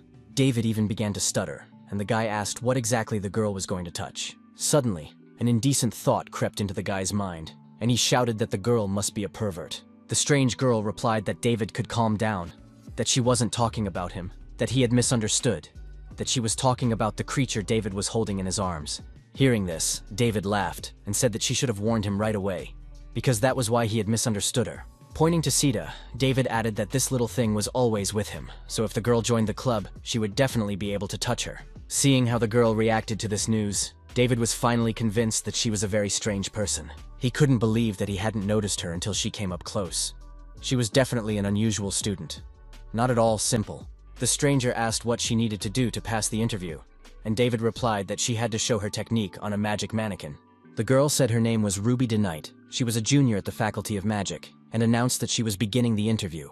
Both David and Florence were amazed as the girl used dark magic against the magical mannequin. Florence remarked that what they were seeing was incredible. Ruby was so easily handling dark magic. David was surprised by something much more significant. It was difficult to see, but the blood-red energy that Ruby was emitting was quite noticeable. The center of her magic was definitely a shadow claw. There was no point in arguing with the boy about it. Finally, a powerful explosion rang out from the girl's attack, lighting up the entire arena in red. Florence covered her eyes with her hand from the light, but David was so confused by the sight that he didn't react to anything, just stared at Ruby. When the smoke cleared, the boy saw the magical mannequin cut in half and said that the duel was no longer necessary. Ruby had passed the interview. But David was curious about the aura, and was about to ask about it when he heard the girl's voice in his head asking how he could see it. It turned out that Ruby DeKnight possessed telepathic magic, but the magician herself insisted on not saying it out loud, because if anyone else found out, it would be bad. The girl telepathically said that it would be better for them to go away and talk alone, as she also wanted to ask David something. Finally, Sita ended up in Ruby's hands, and the sorceress examined her closely, muttering something under her breath. A few minutes passed, and she was already tickling Sita's belly, squealing with delight, and the girl told David that it was a dream bird. A bird born from absorbed mana is a very interesting creature, and the boy felt the same way about Ruby DeKnight herself. He had heard rumors that their kind had long since left the Empire, but now his worldview was changing before his eyes. She was a vampire. Ruby replied that not all of them had left. A small number of vampires remained, but they were not looking for trouble, so they were hiding. David noted that, despite this, the girl dared to come to such a famous club only because of the mana of Sita, whom she noticed at the meeting. Ruby replied that she had sensed this creature when she saw her in the square. Sita possessed the energy of blood magic, the innate magic of her kind. David finally understood that Sita was using the abilities of vampires. The first thing she did after birth was to drink blood. Ruby was struck by this detail and asked again if the creature had really used vampire magic immediately after birth. David answered in the affirmative, and the next question was how long ago Sita was born. 3 or maybe 5 years ago at least. David replied that it was 2 months ago, and the girl couldn't believe what she had just heard. The creature she was looking at now had a thick, bloody aura. If that was true, then maybe it was possible. The girl asked David if she could ask him and Sita for a favor, and the question made the guy feel awkward. Ruby said that at first she just wanted to see Sita, but if the guy fulfilled her request, she would try to help him. Of course, she needed to do her experiments now, but after completing what she had planned, the girl promised to help David. The next day, the friends met at the Nest, the location of the Philian clubs. The Adventure Club now had its own building. David was pleased with the Academy's facilities. They had given the entire building to the student club, which was a very generous gesture. But before going inside, the boy decided he had to tell his friends how much they had changed. Looking at Mary and Thomas, He asked if they had weapons from Grand Cappadocia that Duke Grancia had sent them, and they answered in the affirmative. Mary had replaced her twin swords with a two-handed sword that suited her strength, so she decided to test it out. Thomas showed off his magic bracelet, which was made according to the will of the magical city of Delpium. The boy said that given that the bracelet's mana control was much better, he considered his speed and strength to be doubled. Mary asked why David had told them to come here with weapons, but he replied that he would tell them when they went inside. Sitting at the table, the boys said that they were, of course, curious as to why he had decided to create such a club, but they had only one goal. David meant to enable them to develop their talents as quickly as possible through practical experience. He didn't say exactly why out loud, but he thought that his companions should prepare as best they could for the inevitable day. The first place David suggested all club members go was a mountain range that the Empire didn't even know about yet. This mountain range was called the Vadian Mountains, and when his friends heard this information, they were collectively frightened. David said that as they all knew, such places were quite unusual, so it would be a good experience for the whole group. In addition, he had personal business in those parts, which he did not want to discuss at the moment, but simply brought to their attention. First, according to David, it was necessary to resolve the issues of the club members, which apparently they were unaware of. David picked up his sword and, smiling, said that the boys and girls should follow him immediately, because it was time for the duels. Thomas and Mary did as David asked, but they were curious about what problem related to them needed to be solved. The friends came up with a theory that the boy wanted them to finish their studies early, so he asked them not to be surprised. David said that once they left on their mission, it would take at least a week, but they were supposed to have classes at the academy during that time. This could affect the boy and girl's activities in the club, and the boy noted that the director would not be able to give them special permission. Therefore, the boy wanted to offer one solution. They should, like him, finish their studies early and become completely free. For these reasons, David took them to the club room on the second floor to start a private lesson. He wanted to see their skills. The boy told his opponents to attack in the style that was most comfortable for them, that they should not be afraid, as he would only use his sword sheath. He noted that if Thomas and Mary relaxed too much, it would not be as enjoyable, so they should be careful. Mary looked at Thomas and said that since it had already happened, they should try this option. They had to show the guy how much stronger they had become in this short time, and Thomas was not against it. The girl drew her two-handed sword, and the boy began to activate one of his signature magic tricks. Mary decided to attack David first, and rushed forward, striking him. David managed to jump back. He really liked the girl's determination. It was amazing how strong she was. But before the boy could finish his thought, he saw Thomas lifting fragments of the floor into the air, and the maid shouted to Mary that they were starting.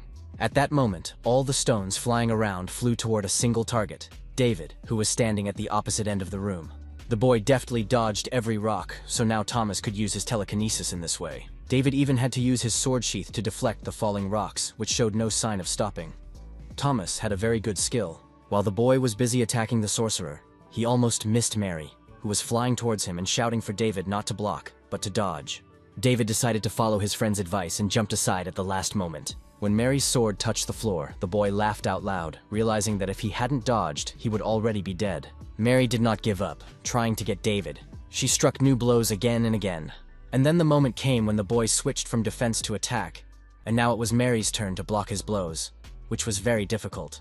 David was pleased. In many ways, these two had already exceeded all his expectations. Thomas saw that David had already begun to push Mary back and rush to her aid, using the same technique, but on a larger scale. The attack was so powerful that David had to abandon his attempts to attack the girl and start defending himself from the stones falling from the sky with his sword. After a few minutes, the dust from the stones began to clear, and Thomas's attack was complete. David sheathed his sword and said that his friends had indeed improved their skills, especially since they were working together so well. This meant only one thing. Even without David in class, they weren't slacking off. In the corporal's opinion, Thomas had achieved particular success, becoming a completely different person. To be honest, David was even surprised by the upgrade. Thomas asked if the test was over, and David replied that it was, of course, quite enough. The boy believed that the development would not take very long. A month or even 2 weeks would be enough. Hearing no objections from his friends, the boy said that in that case, they would start private lessons. Thomas and Mary shouted that they had just finished sparring, but the boy didn't care. He chased them around the hall and shouted at them to move faster. It got to the point where the girl and the boy were in tears, screaming at the top of their lungs for someone to save them from the relentless David. From that day on, Thomas and Mary devoted all their time to personal training, even reducing their hours of sleep. 15 days later, the director was surprised by the certificate of early graduation that the boy placed on his desk. All members of the Travelers Club were able to finish their classes early, and it was no joke. David added that, of course, not all subjects were included. But with such success, Donald should give permission to leave, and the director could not stop being surprised. The academy director noted that, as promised, he would give them a pass to leave, wished them a safe journey and success in their adventures. The next day, the friends began their first adventure club mission and set off for the Vadian Mountains.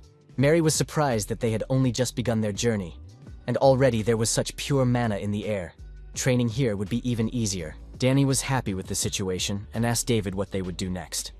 The guy replied that he would let them know when they got there.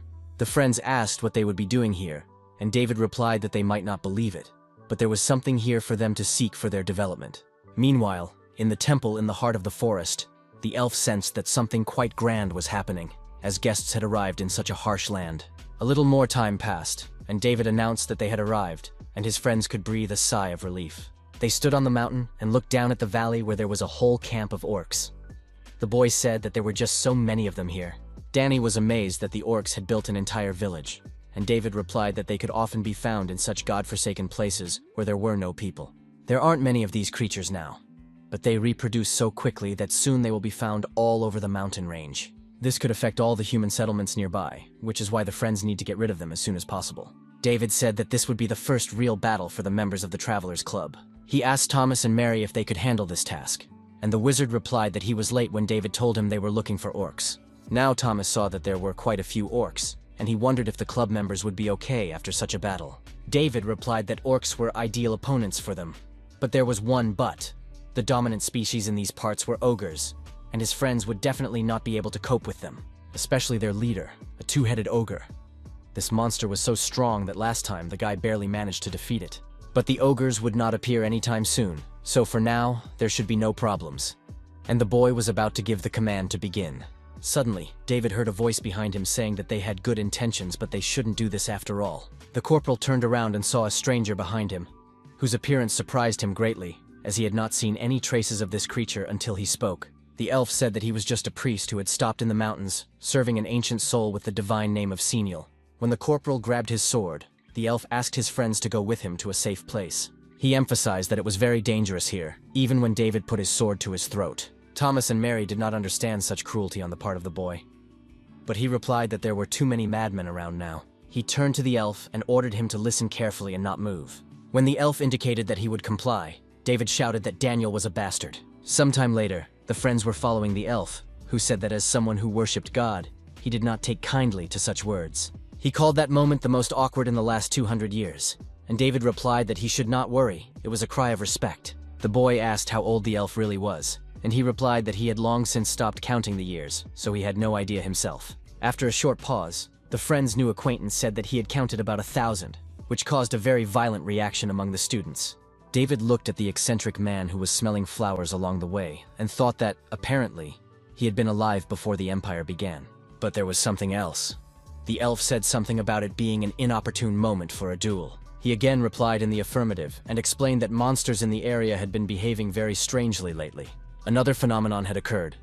Orcs, who did not usually lead a nocturnal lifestyle, had begun to roam the mountains every night. And ogres, who, on the contrary, rarely left their territory, had been appearing here very often lately. The elf believed that if the reason was not yet known, a little caution would not hurt, which is why he stopped his new acquaintances from carrying out their plan.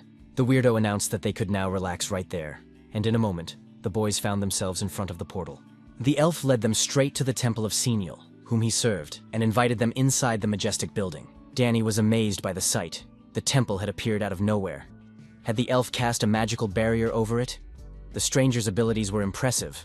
Thomas asked David if he knew that such a temple existed here, and he replied that the boy should have seen his surprised face. The elf looked back at his friends and invited them into the temple again. This creature was far from the ordinary elf he seemed to be at first glance. When the students entered the main hall, they saw something they did not expect. It turned out that Senial, whom the elf served, was an ugly stone. The elf replied that this stone had a purpose, but he doubted that his friends would want to hear this rather long story. He offered to take their belongings and let them rest, as there were many free rooms in the temple, adding that they could let him know if they needed anything. Mary said that this was the perfect moment for David to ask where he needed to go, as the boy wanted to find the cursed eye. The elf asked in surprise if he had understood correctly, why the boy needed this monster.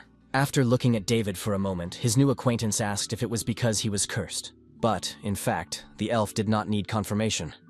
It seemed that he was right, because he felt a very strange and dangerous echo coming from the boy. Soon, they sat down in the gazebo to drink tea and talk. The elf said that he understood immediately when he saw the boy that he was a very unusual student. David laughed, but inside he was tense, not realizing how he had fallen under the spell of this eccentric. He grabbed his sword, thinking that maybe he was worrying for nothing and that this elf was not connected to those freaks. The guy didn't see their aura in him, and he didn't react at all to the name Daniel. Suddenly, the elf's voice interrupted the young man's thoughts, saying that he seemed to be thinking about something and offering him some tea. David looked at the liquid floating inside the cup and wondered if his interlocutor had done something with this drink. The tea stood in front of him on the table, and the boy began to smell a strange odor that surrounded him more and more intensely. He had never experienced anything like this before. He looked up at the elf and froze when he saw a huge stream of mana around him. The elf sat calmly, not moving from his place, and only asked if the young man liked the smell of the tea. David answered the question enthusiastically, as if his eyes had been opened to a new world, and the world had taken on new colors. He asked how he had achieved this, and Jerry replied that it was tea made from medicinal herbs that rarely grow, even on the ley line, and that it intensified sensations. The result would not be immediate, but because David's energy was blocked by a curse, the changes took a dramatic turn for him. Jerry promised to give the boy the necessary ingredients so that he could drink this tea on a regular basis. The elf asked not to use the cursed eyes anymore in order to remove his curse, and the boy asked what was wrong with these creatures. Jerry replied that these monsters take away curses, but they do so along with part of the life energy of their bearer. A couple of times would not cause any harm, but if the young man did this constantly, there would be no good to expect. David's life would be in danger, and he asked if the guy really didn't know these details when he wanted to use him. David replied that he really had no idea about such information. He just wanted to remove his curse as soon as possible, which Jerry could understand.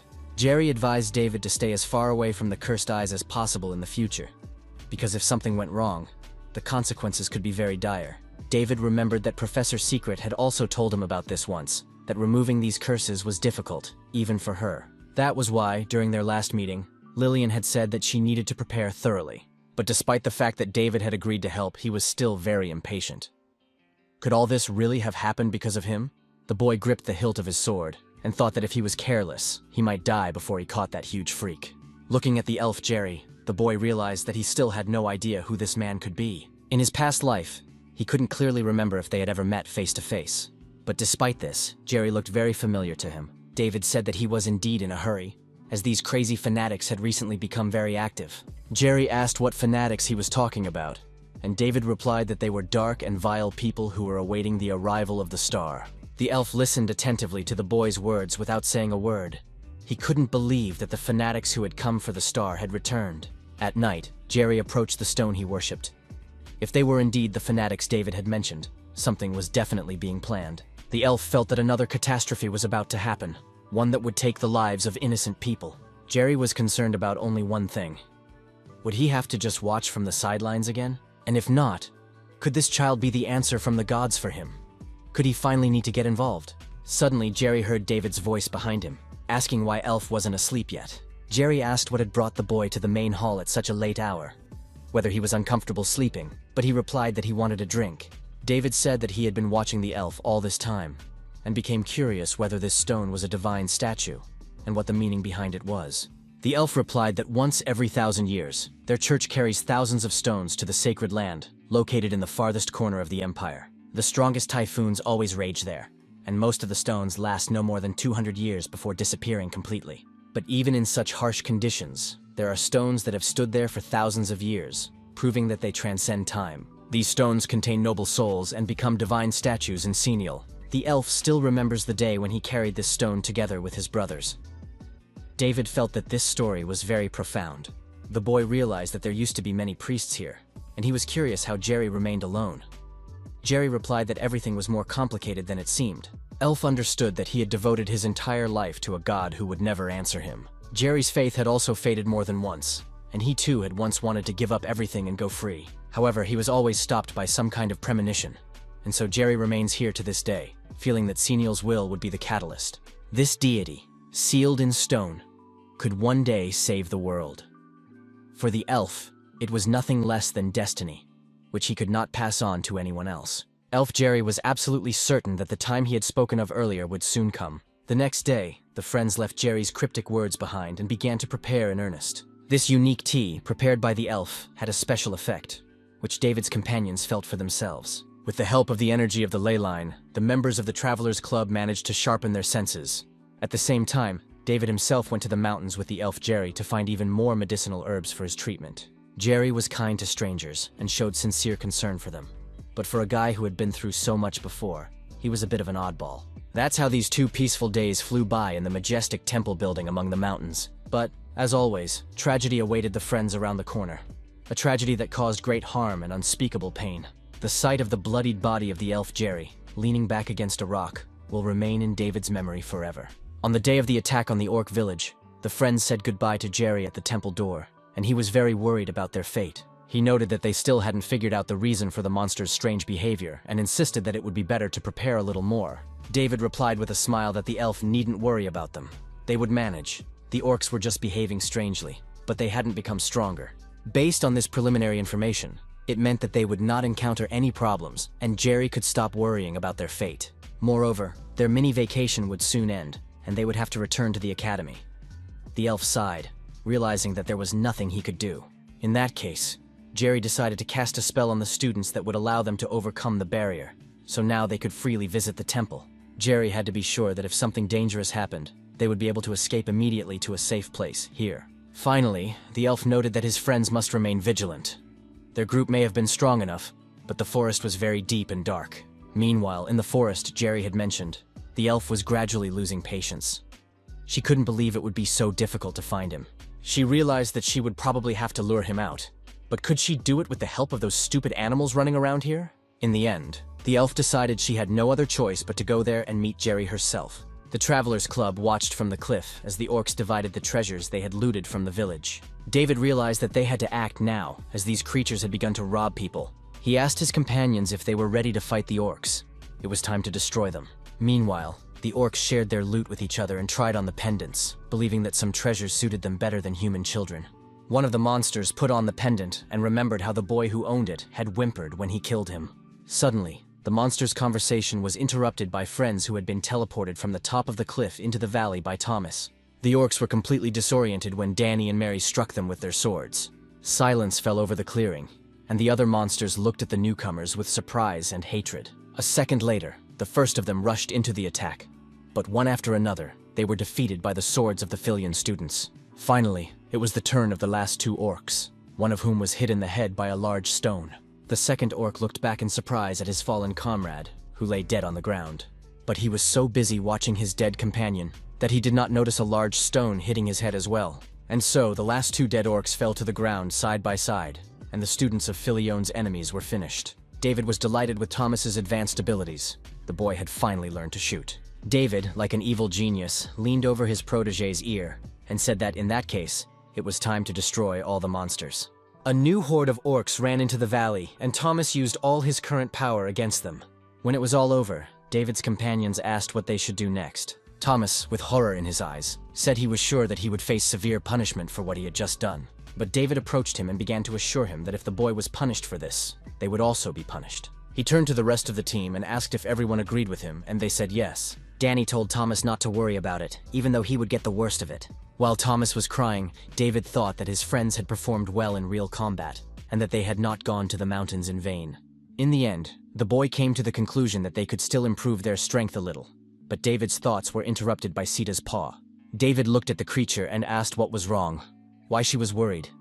Was there something in the bushes? Walking a little deeper into the clearing, the boy and Thomas realized that they had found a captive. The girl was unconscious and covered in blood, tied tightly to a tree. Thomas and the corporal rushed to help, and the mage shouted that the orcs had left the girl there just in case. David began to untie the ropes and ordered Sita to immediately use healing magic on the girl. Sita obeyed her master's command, and in a moment the girl opened her eyes and saw the boys in front of her, who realized that she had regained consciousness. David asked if she could say anything, but instead of words, blood began to spurt from the girl's mouth. The corporal, seeing this, was frightened. Could it be that Sita's treatment of this captive elf had not worked? After a few seconds, the girl stopped bleeding and noticed that David was surrounded by a familiar aura. Could he have been in the temple? She put her hands on the boy's shoulders and tearfully said that he had to take her there, to Jerry, immediately. Suddenly, the elf screamed that they were leaving, and that if her friends were late, Jerry's life would be in danger. After such a passionate cry, the girl finally lost consciousness, leaving Fillion's group of students in confusion. Sometime later, David burst into the temple through the portal, shouting for Jerry to come to him as quickly as possible. The elf was in the main hall, and, seeing the boy, immediately asked why he had returned, whether something terrible had happened. David told him to look at the elf. He said that they had found her in the orc camp, and that she had said she needed to see him urgently. Jerry listened to all the explanations, and looking again at the face of the girl lying on David's shoulder, suddenly realized that he recognized her. He said that the elf's name was Eve, and that he was very curious to know what had happened to her. Meanwhile, at David's request, the friends searched the entire orc camp, but found no one else. Fortunately, there was only one captive. Mary decided that if that was the case, they should also return to the palace. But suddenly she saw Thomas leaning over the monster's body. She approached the mage and asked what he was looking at so intently. Thomas replied that these orcs were somehow strange. He pointed to the body lying in front of him and asked if this had happened before.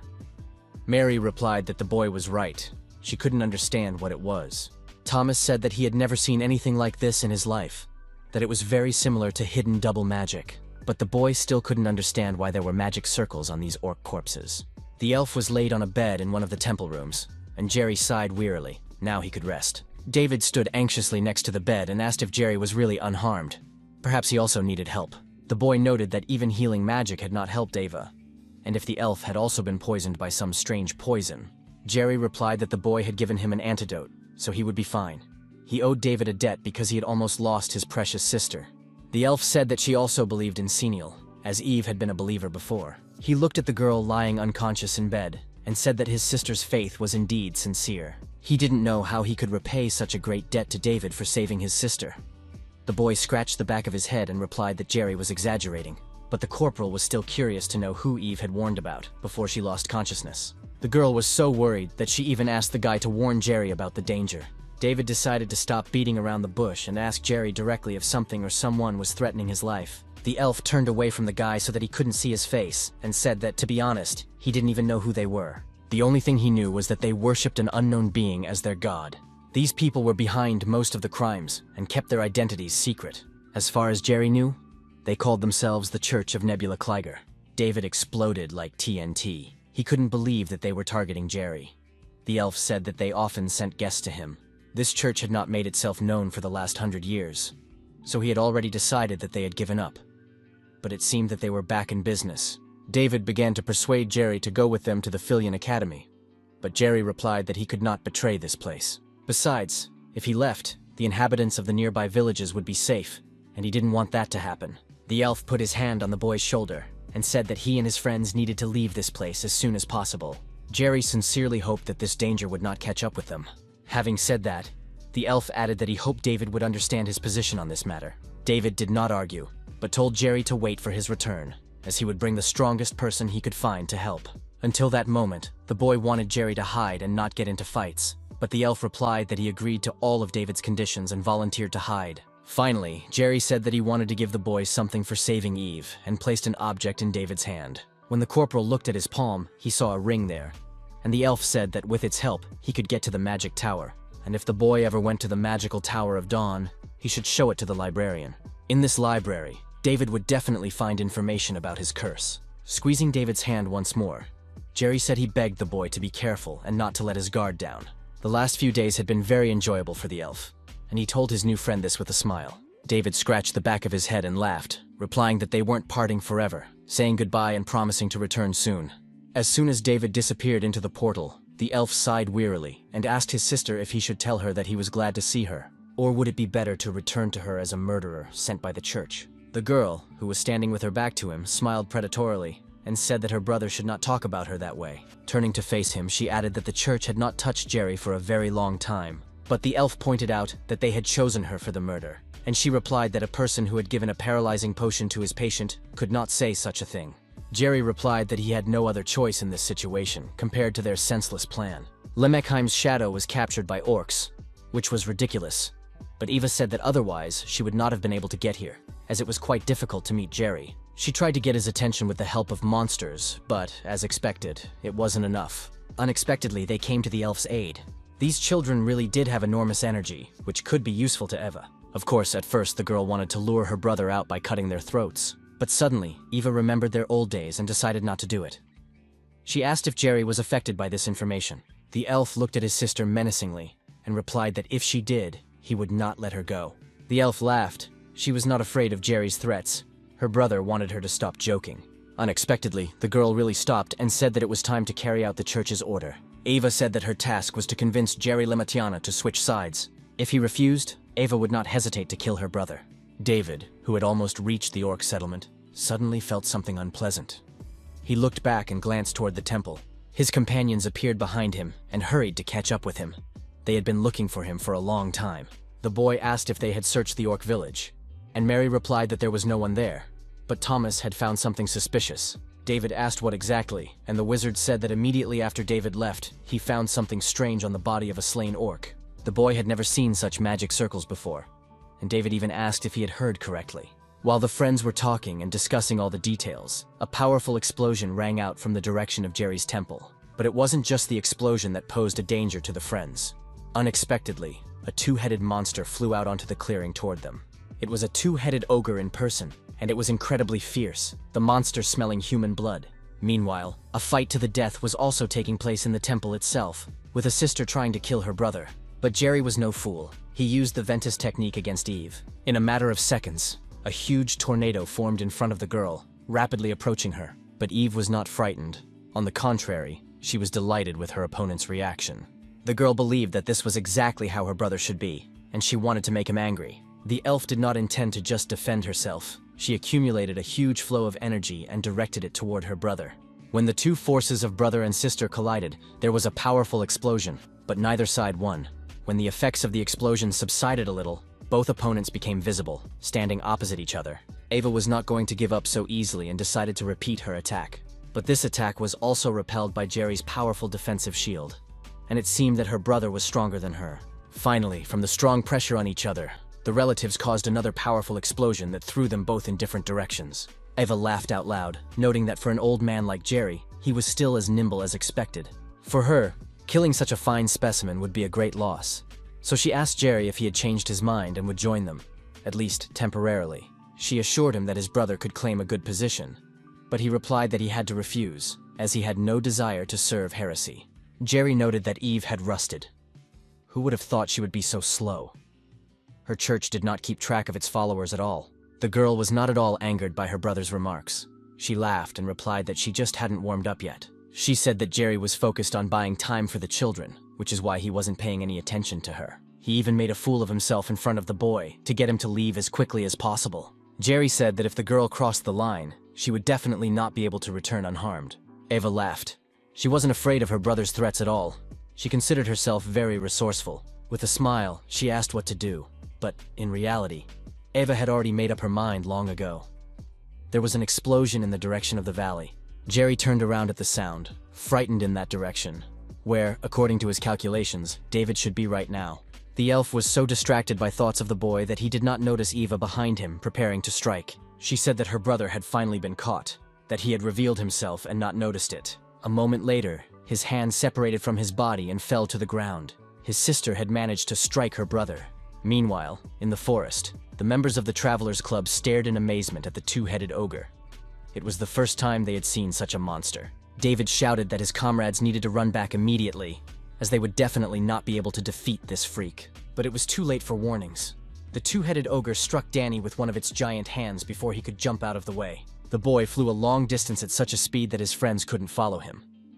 Danny hit a tree and lost consciousness. One of the ogre's heads immediately turned toward Mary and Thomas, who froze in place, certain that they would be the next victims. The girl saw the giant monster swing one of its fists at them and knew she had to run. But despite the danger, Mary and Thomas froze, unable to move. Even the fear of death did not move them from their spot. Their friend David saved them, managing to block the monster's blow with his sword at the last moment. The boy held the two-headed ogre's fist with his weapon and made his friends worry about him. David repeated his request for Mary and Thomas to take Sita with them and run away. The corporal was going to take care of this giant freak on his own. Suddenly, the ogre's pressure changed into a decisive blow, which the boy parried with a counterattack with his sword. David shouted that Thomas and Mary should comply with his request as soon as possible, and they agreed without hesitation. David looked closely at the face of one of the ogre's heads and clearly saw a magic circle in its eyes. The boy remembered that this circle looked the same as the magic circle on that giant in the dungeon. David grabbed his sword. There could be no mistake. This was Nebula Kleiger's organization. While the boy was thinking, the two-headed ogre struck, but David managed to jump aside. Any attack by the boy was met with fierce resistance from the monster, but he was not going to give up. David noticed that the two-headed ogre remained as resilient as last time, and the monster swung its fist for another blow. David did not have time to dodge, so he had to withstand the pressure of his opponent with his sword. Fortunately, it was strong. This strategy was doomed to failure from the outset, as the monster was still much larger than David. A few seconds later, the corporal was already flying a long way from his opponent, to the other side of the clearing. But the sword made from the shell of Sita's egg served the boy well as a shield, deflecting the energy of the ogre's attack. The monster was as strong as ever. Realizing that he couldn't get the nimble boy with his bare hands, the ogre uprooted one of the trees growing around the clearing. In fact, David would have been happy to meet this monster again at any time. After all, they had an unfinished duel. But the two-headed ogre did something he shouldn't have done. He attacked David's friend, Danny. Thomas and Mary ran up to the boy, who was still unconscious, and began to treat his wounds with the help of Sita. David could not forgive anyone for hurting his friends right in front of him. The boy jumped up quickly, tired of playing hide-and-seek and empty talk. He moved in a complex trajectory, so that the two-headed ogre could not calculate his path and repel the attack. In a few seconds, the boy reached his opponent and jumped from the treetops above his head. Nine remembered that in his past life, he had never managed to catch this freak. This was only because the boy had been unable to pierce its thick skin and cause any damage. But now, today, everything was different. With this sword and the technique his instructor Emma had taught him, the boy used Emma's fourth form style, called Sword Whirlwind, against his opponent so that he could pierce the monster's skin. It all lasted no more than a few seconds, and in the end, the boy flew over the fence and landed on the ground. Having lost sight of his enemy, the ogre began to turn his head in all directions. David said that this was not worth doing. It was completely pointless, because for the two-headed ogre, it was all over. He was already dead, and a second later, the monster crumbled into small pieces. The boy sheathed his sword, not very pleased with himself. David still had a lot of growing to do. The boy had fought for a very long time with such a weak opponent, and the giants that awaited him ahead were much stronger. David called out to his friends, and they quickly came to him. Mary was carrying Danny on her shoulders, and the corporal asked how the boy was feeling. The girl replied that there was no need to worry. Sita had helped administer first aid, and now they needed a professional doctor. But it seemed that the boy's condition was not so bad after all, and David felt a real sense of relief. The corporal ordered his friends to take Danny with them and return to the Filion Academy. Thomas asked what David himself was going to do. The boy replied that he would go back to Jerry's temple. He couldn't ignore the powerful explosion he had heard before the battle. But when David passed through the portal, he was shocked by the sight of the destroyed temple. David had left there very recently and did not understand what had happened. Looking back, he saw one-armed Jerry approaching him. The elf, ignoring his pain, asked if David was okay, feeling greatly relieved. He said he was sorry he couldn't help them, but his body was still not in good shape. David couldn't understand what he was talking about. The boy believed that no one could be protected in such a state. He asked what had happened and who had done it, but the elf replied that he had to leave. Jerry noted that everything was quiet now, but no one knew when the attacks would start again. Before the elf could finish his sentence, his body was pierced through by enemy energy. David stared in shock at his now close friend, the elf's blood splattering on his face. While the shocked David was trying to figure out how to help Jerry, Eve landed on the ground behind him. The girl said that she had almost lost her footing, and asked if it was right to treat friends this way. In fact, Ava never thought that even without one arm, Jerry would be able to perform such a powerful technique. The last powerful tornado almost took her life. The destruction was very severe. Ava looked at her brother, and asked what would have happened if she had actually died, but he only coughed in response. The elf noted that if it weren't for the protection of the stars under which she was, who knows what could have happened. Looking at David, she said that it must have been truly amazing to survive the battle with the two-headed ogre. Ava finished her teasing and said that she had been distracted. She remembered that David was seeing this face for the first time. They could greet each other again. The girl ran her fingers through her hair, which was now half blonde, and thanked David for saving her. Finally, the boy realized that the elf was actually the ferocious monster, Jerry's sister. The boy couldn't believe that he had personally brought the girl to the temple so that she could cause this mess. Eve thanked David for helping her cross the line. The elf promised that because of this, she would kill the boy very quickly so that he would not suffer. A second later, Ava's energy beams flew towards David. The boy did not expect such speed. When all the effects of the explosion subsided, Eve saw a large crater where David and Jerry had been standing. There was no trace of the boy. She couldn't believe that he had managed to dodge the attack and even save her brother. He was no ordinary boy. David, meanwhile, bent over Jerry's body and ordered Sita to begin healing immediately. The elf absolutely had to be saved. The little dragon strained all his neurons and activated the healing rune. There was no time to waste. David was furious. Wasn't it enough to destroy the forge and spy on the Duke? Now they had crawled here too, the Clavier Nebula. Eva laughed in response to the boy's anger. To her, these complaints sounded rather funny. Eva assumed that the boy had met her children. She had heard that there was a boy who destroyed followers who carried out their tasks. In that case, it turned out that this extraordinarily powerful guy was David. Eva couldn't believe that the boy could have reached such a level at such a young age. It turned out that the children deserved what they got. The girl struck the boy blow after blow, and he barely managed to dodge them. Elfie said she was very interested in David. The boy defended himself skillfully, but Eva was curious to see what else he could show her. David saw Eva's reflection on the blade of his sword and realized that he had to defeat the elf with one blow. The boy decided to attack, and the roles in this duel changed very quickly, forcing Yeva to retreat. David tried to break through her defense and quickly delivered one blow after another, their swords constantly crossing. The elf said that the boy loved her very much and that it would be a pity to kill him.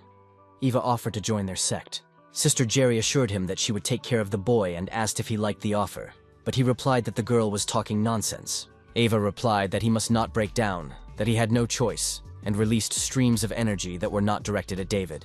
The energy changes all at once struck Jerry, who was lying near the rock, and the elf even came to his senses from the pain. When Jerry's scream rang out across the clearing, Eva remarked that if David refused, she would kill his brother first. While the elf was telling David to run away immediately with his last ounce of strength, Eva said that Jerry's life depended on the corporal's choice. But the girl's pressure had no effect on the boy, and he replied that his choice was to cut the girl into small pieces. He yelled that Eva was a crazy bitch and attacked her, forcing the elf to jump back to a safe distance. When Eva landed on the ground, she sighed dramatically, saying that she didn't even know what to do now.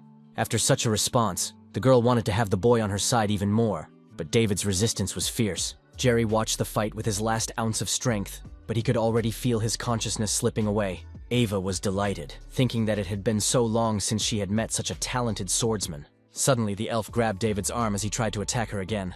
She looked at David and slowly said that she really felt sorry for killing him. She asked him to stand still, otherwise she might kill him, and a second later, the boy received his first wound. Eva said that when David opened his eyes, the light of the star would be waiting for him. As the corporal fell to the ground, he saw the blade of the sword approaching his neck and knew he had to dodge it quickly. Unexpectedly, a shield of mana appeared between the boy and Eve, which the girl was unable to break through. The elf angrily said that Jerry had entered the game again and once again protected David. The Fury's brother replied that he had already told her that if she touched the boy, she would regret it very much. The only one who was worried about Jerry was the corporal, who shouted that he shouldn't overexert himself, that the boy was capable of dealing with Eva on his own. But Jerry replied that David was a good guy.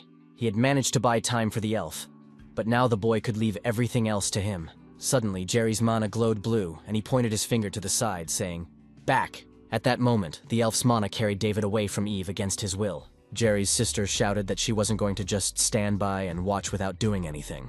As soon as Eve tried to move, she realized she couldn't. Raising her head, she saw several blocking spells above her. The elf was very surprised. She didn't understand how, with so many wounds, her brother was capable of this.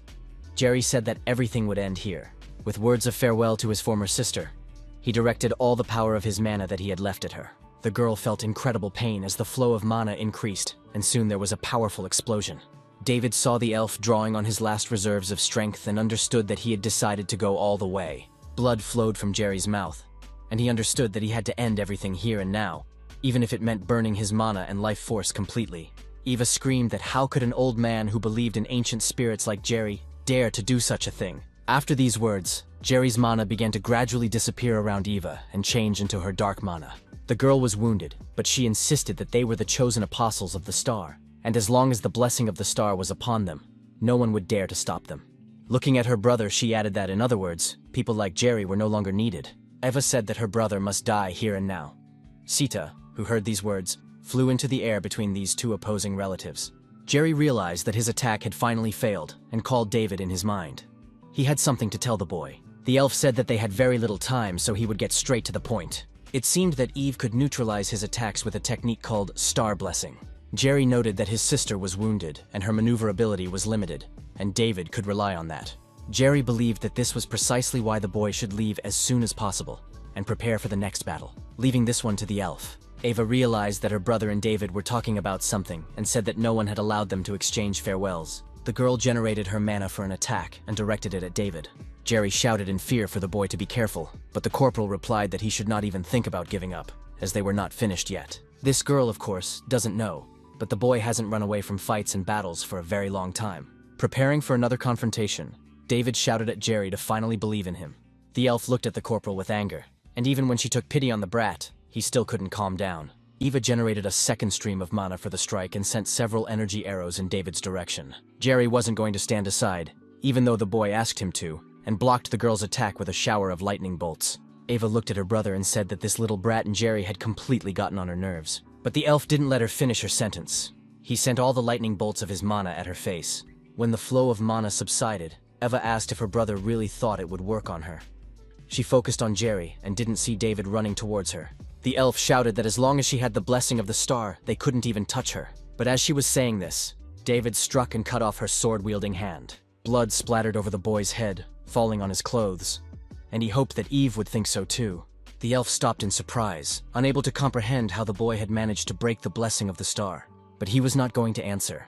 Instead, he delivered a series of lightning-fast blows, cutting the girl's body into pieces. Even when the girl's blood spurted from all her wounds, she still couldn't believe what was happening.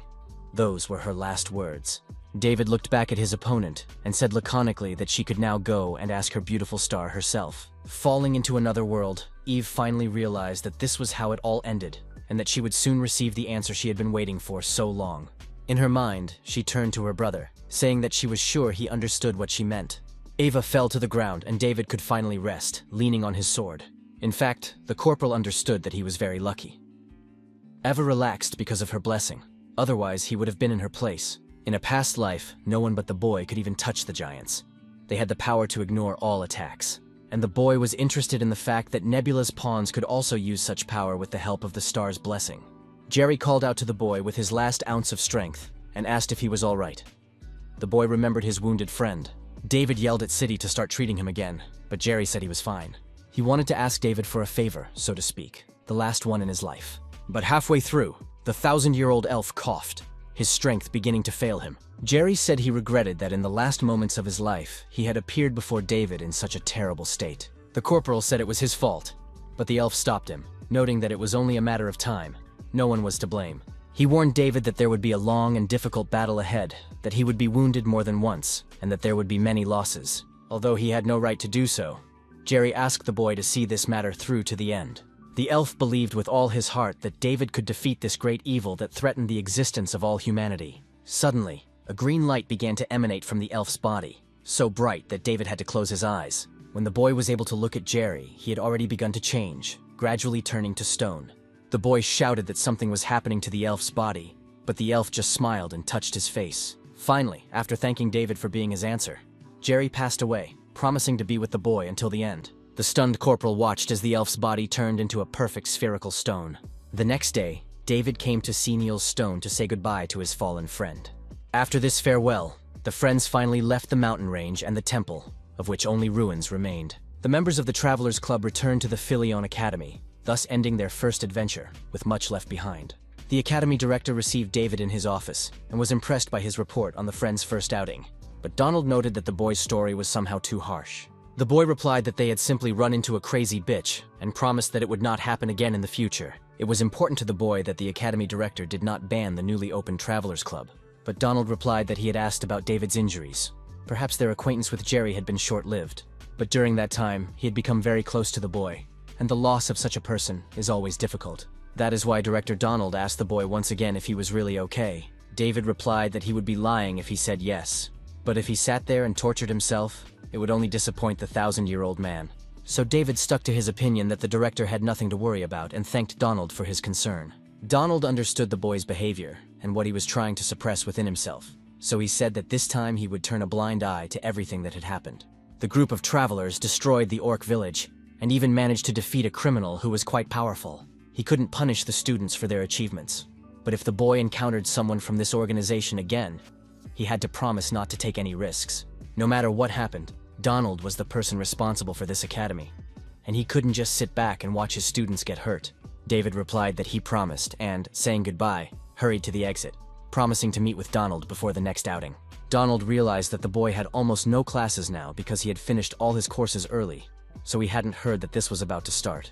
A little later, in the Adventure Club building, David met someone he did not expect to see at all. The boy asked what had brought his guest there, or rather, when he had managed to return to the academy. Duke Jeffrey was eagerly awaiting David's arrival.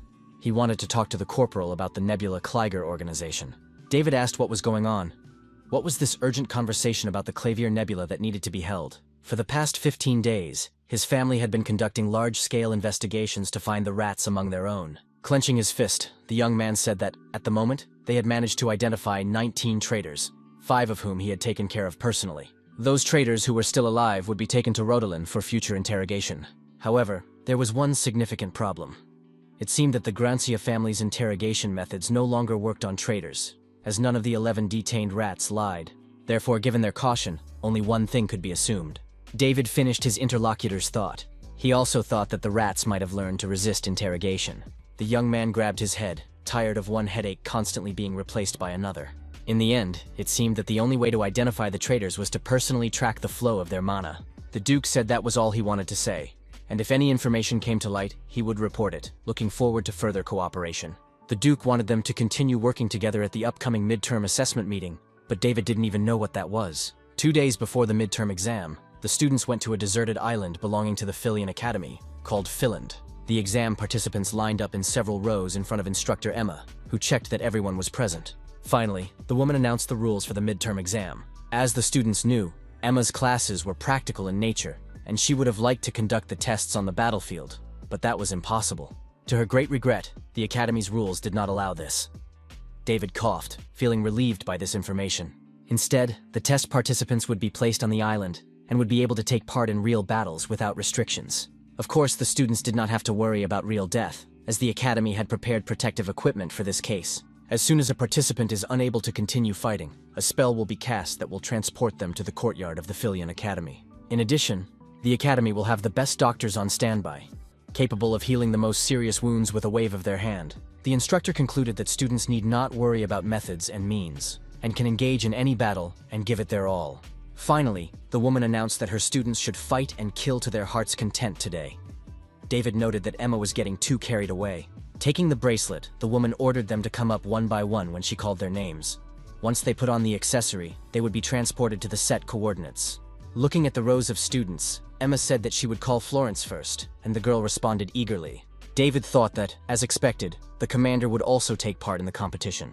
Unexpectedly, the boy heard his classmates whispering behind his back, saying that the girl would get a passing grade because of her position. They were unhappy that they were studying with an underachieving student, but at least the girl would never have to worry about coming in last. David was offended by these words about the commander-in-chief. They accurately described the girl's current situation. Looking at the girl who was happily receiving the bracelet from Emma, the boy understood that this was an objective assessment of her abilities. With her skills, only death awaited her on the battlefield, but the commander had no choice. After the guy put on his bracelet, he found himself in some kind of forest. Looking around, David thought he was alone here. The boy even smiled, wanting to believe that at least this time, luck was on his side. But that was simply impossible. Meanwhile, behind one of the trees, another student from Emma's class was already watching the boy. The boy was very annoyed that he had to face this terrible monster as his opponent. In the end, the student realized that he had no choice and rushed at David, swinging an axe at him. When the smoke from the attack cleared, the boy heard David's voice behind him saying that it was too much to attack a younger boy from behind.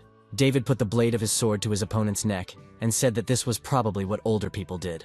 If the boy was right, then he was very upset, and David did not yet know that several more opponents were watching him from the edge of the clearing. Finally, the boy sensed someone else's presence and said that it seemed that the students had decided to form a temporary alliance. Perhaps at the Philian Academy, this was not a bad option for dealing with their main enemy. Turning sharply 180 degrees, the boy threw his sword at one of his opponents, who was hiding in a tree. When one of the students dropped out of the game, David said that this was clearly not the best strategy. The leader of the temporary coalition shouted that the surprise attack plan had failed and everyone should prepare for a fight. Even a monster couldn't stand up to all of them at once. They had a huge advantage in numbers, but David calmly replied that he didn't mind them all attacking together. In fact, it would be more interesting that way. A few minutes later, the boy was already sheathing his sword. Perhaps because his opponents were sophomores, it took some time. David was worried about Florence, who had been driven to the edge of the cliff, her opponents not thinking that the girl would hold out for so long. But looking at the girl now, the boys had no doubt that this was the end for her. The leader among them asked why Florence didn't just give up and end the test. The girl realized, looking at those who surrounded her, that it was beyond her strength. But at least she could attack them by surprise. Since the leader of this coalition was Frank, the best student in the 3rd year, Florence believed that they did not expect to get beaten up. It was precisely because of this carelessness that those fools exposed themselves too much and gave the girl a good opportunity. Florence now had only one chance, a chance to deal with them with a single blow. The boys did not expect such a sudden turn of events. The girl pounced on them like a lioness, and the first thing they did was instinctively jump back. But Florence's sword still struck some of her opponents, and the boys were bleeding. Florence knew she couldn't stop now. The leader was still standing, so she had to gather her energy and direct it at Frank, all at once. The girl lost her momentum when the boy counterattacked her with his mace to the chest. The blow was so powerful that Florence flew a long distance away from her opponent and fell to the ground. Frank said that he was curious to see what the girl was going to do, but what the boy saw was nothing more than a clumsy child's game. He said that Florence was not a stupid girl and understood everything perfectly well herself.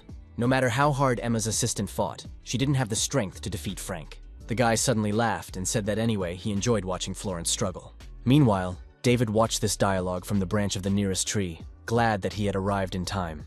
He knew that this was how it would end. For the commander-in-chief, this method of fighting was the best strategy. She first misled her opponent with the help of the terrain she had chosen. In addition, in the face of greater force, she was able to gain an advantage and not lose it. But now, the current general, Florence, could not emerge victorious from this battle under any circumstances. The whole thing was that we, a boy and a girl, were in a chasm of difference in level and skill. Florence was not going to die without a fight. She rushed at Frank again, but he was able to block her attack. He asked what exactly the girl had decided to do. Did she really think she could withstand his pressure? Florence replied in the affirmative.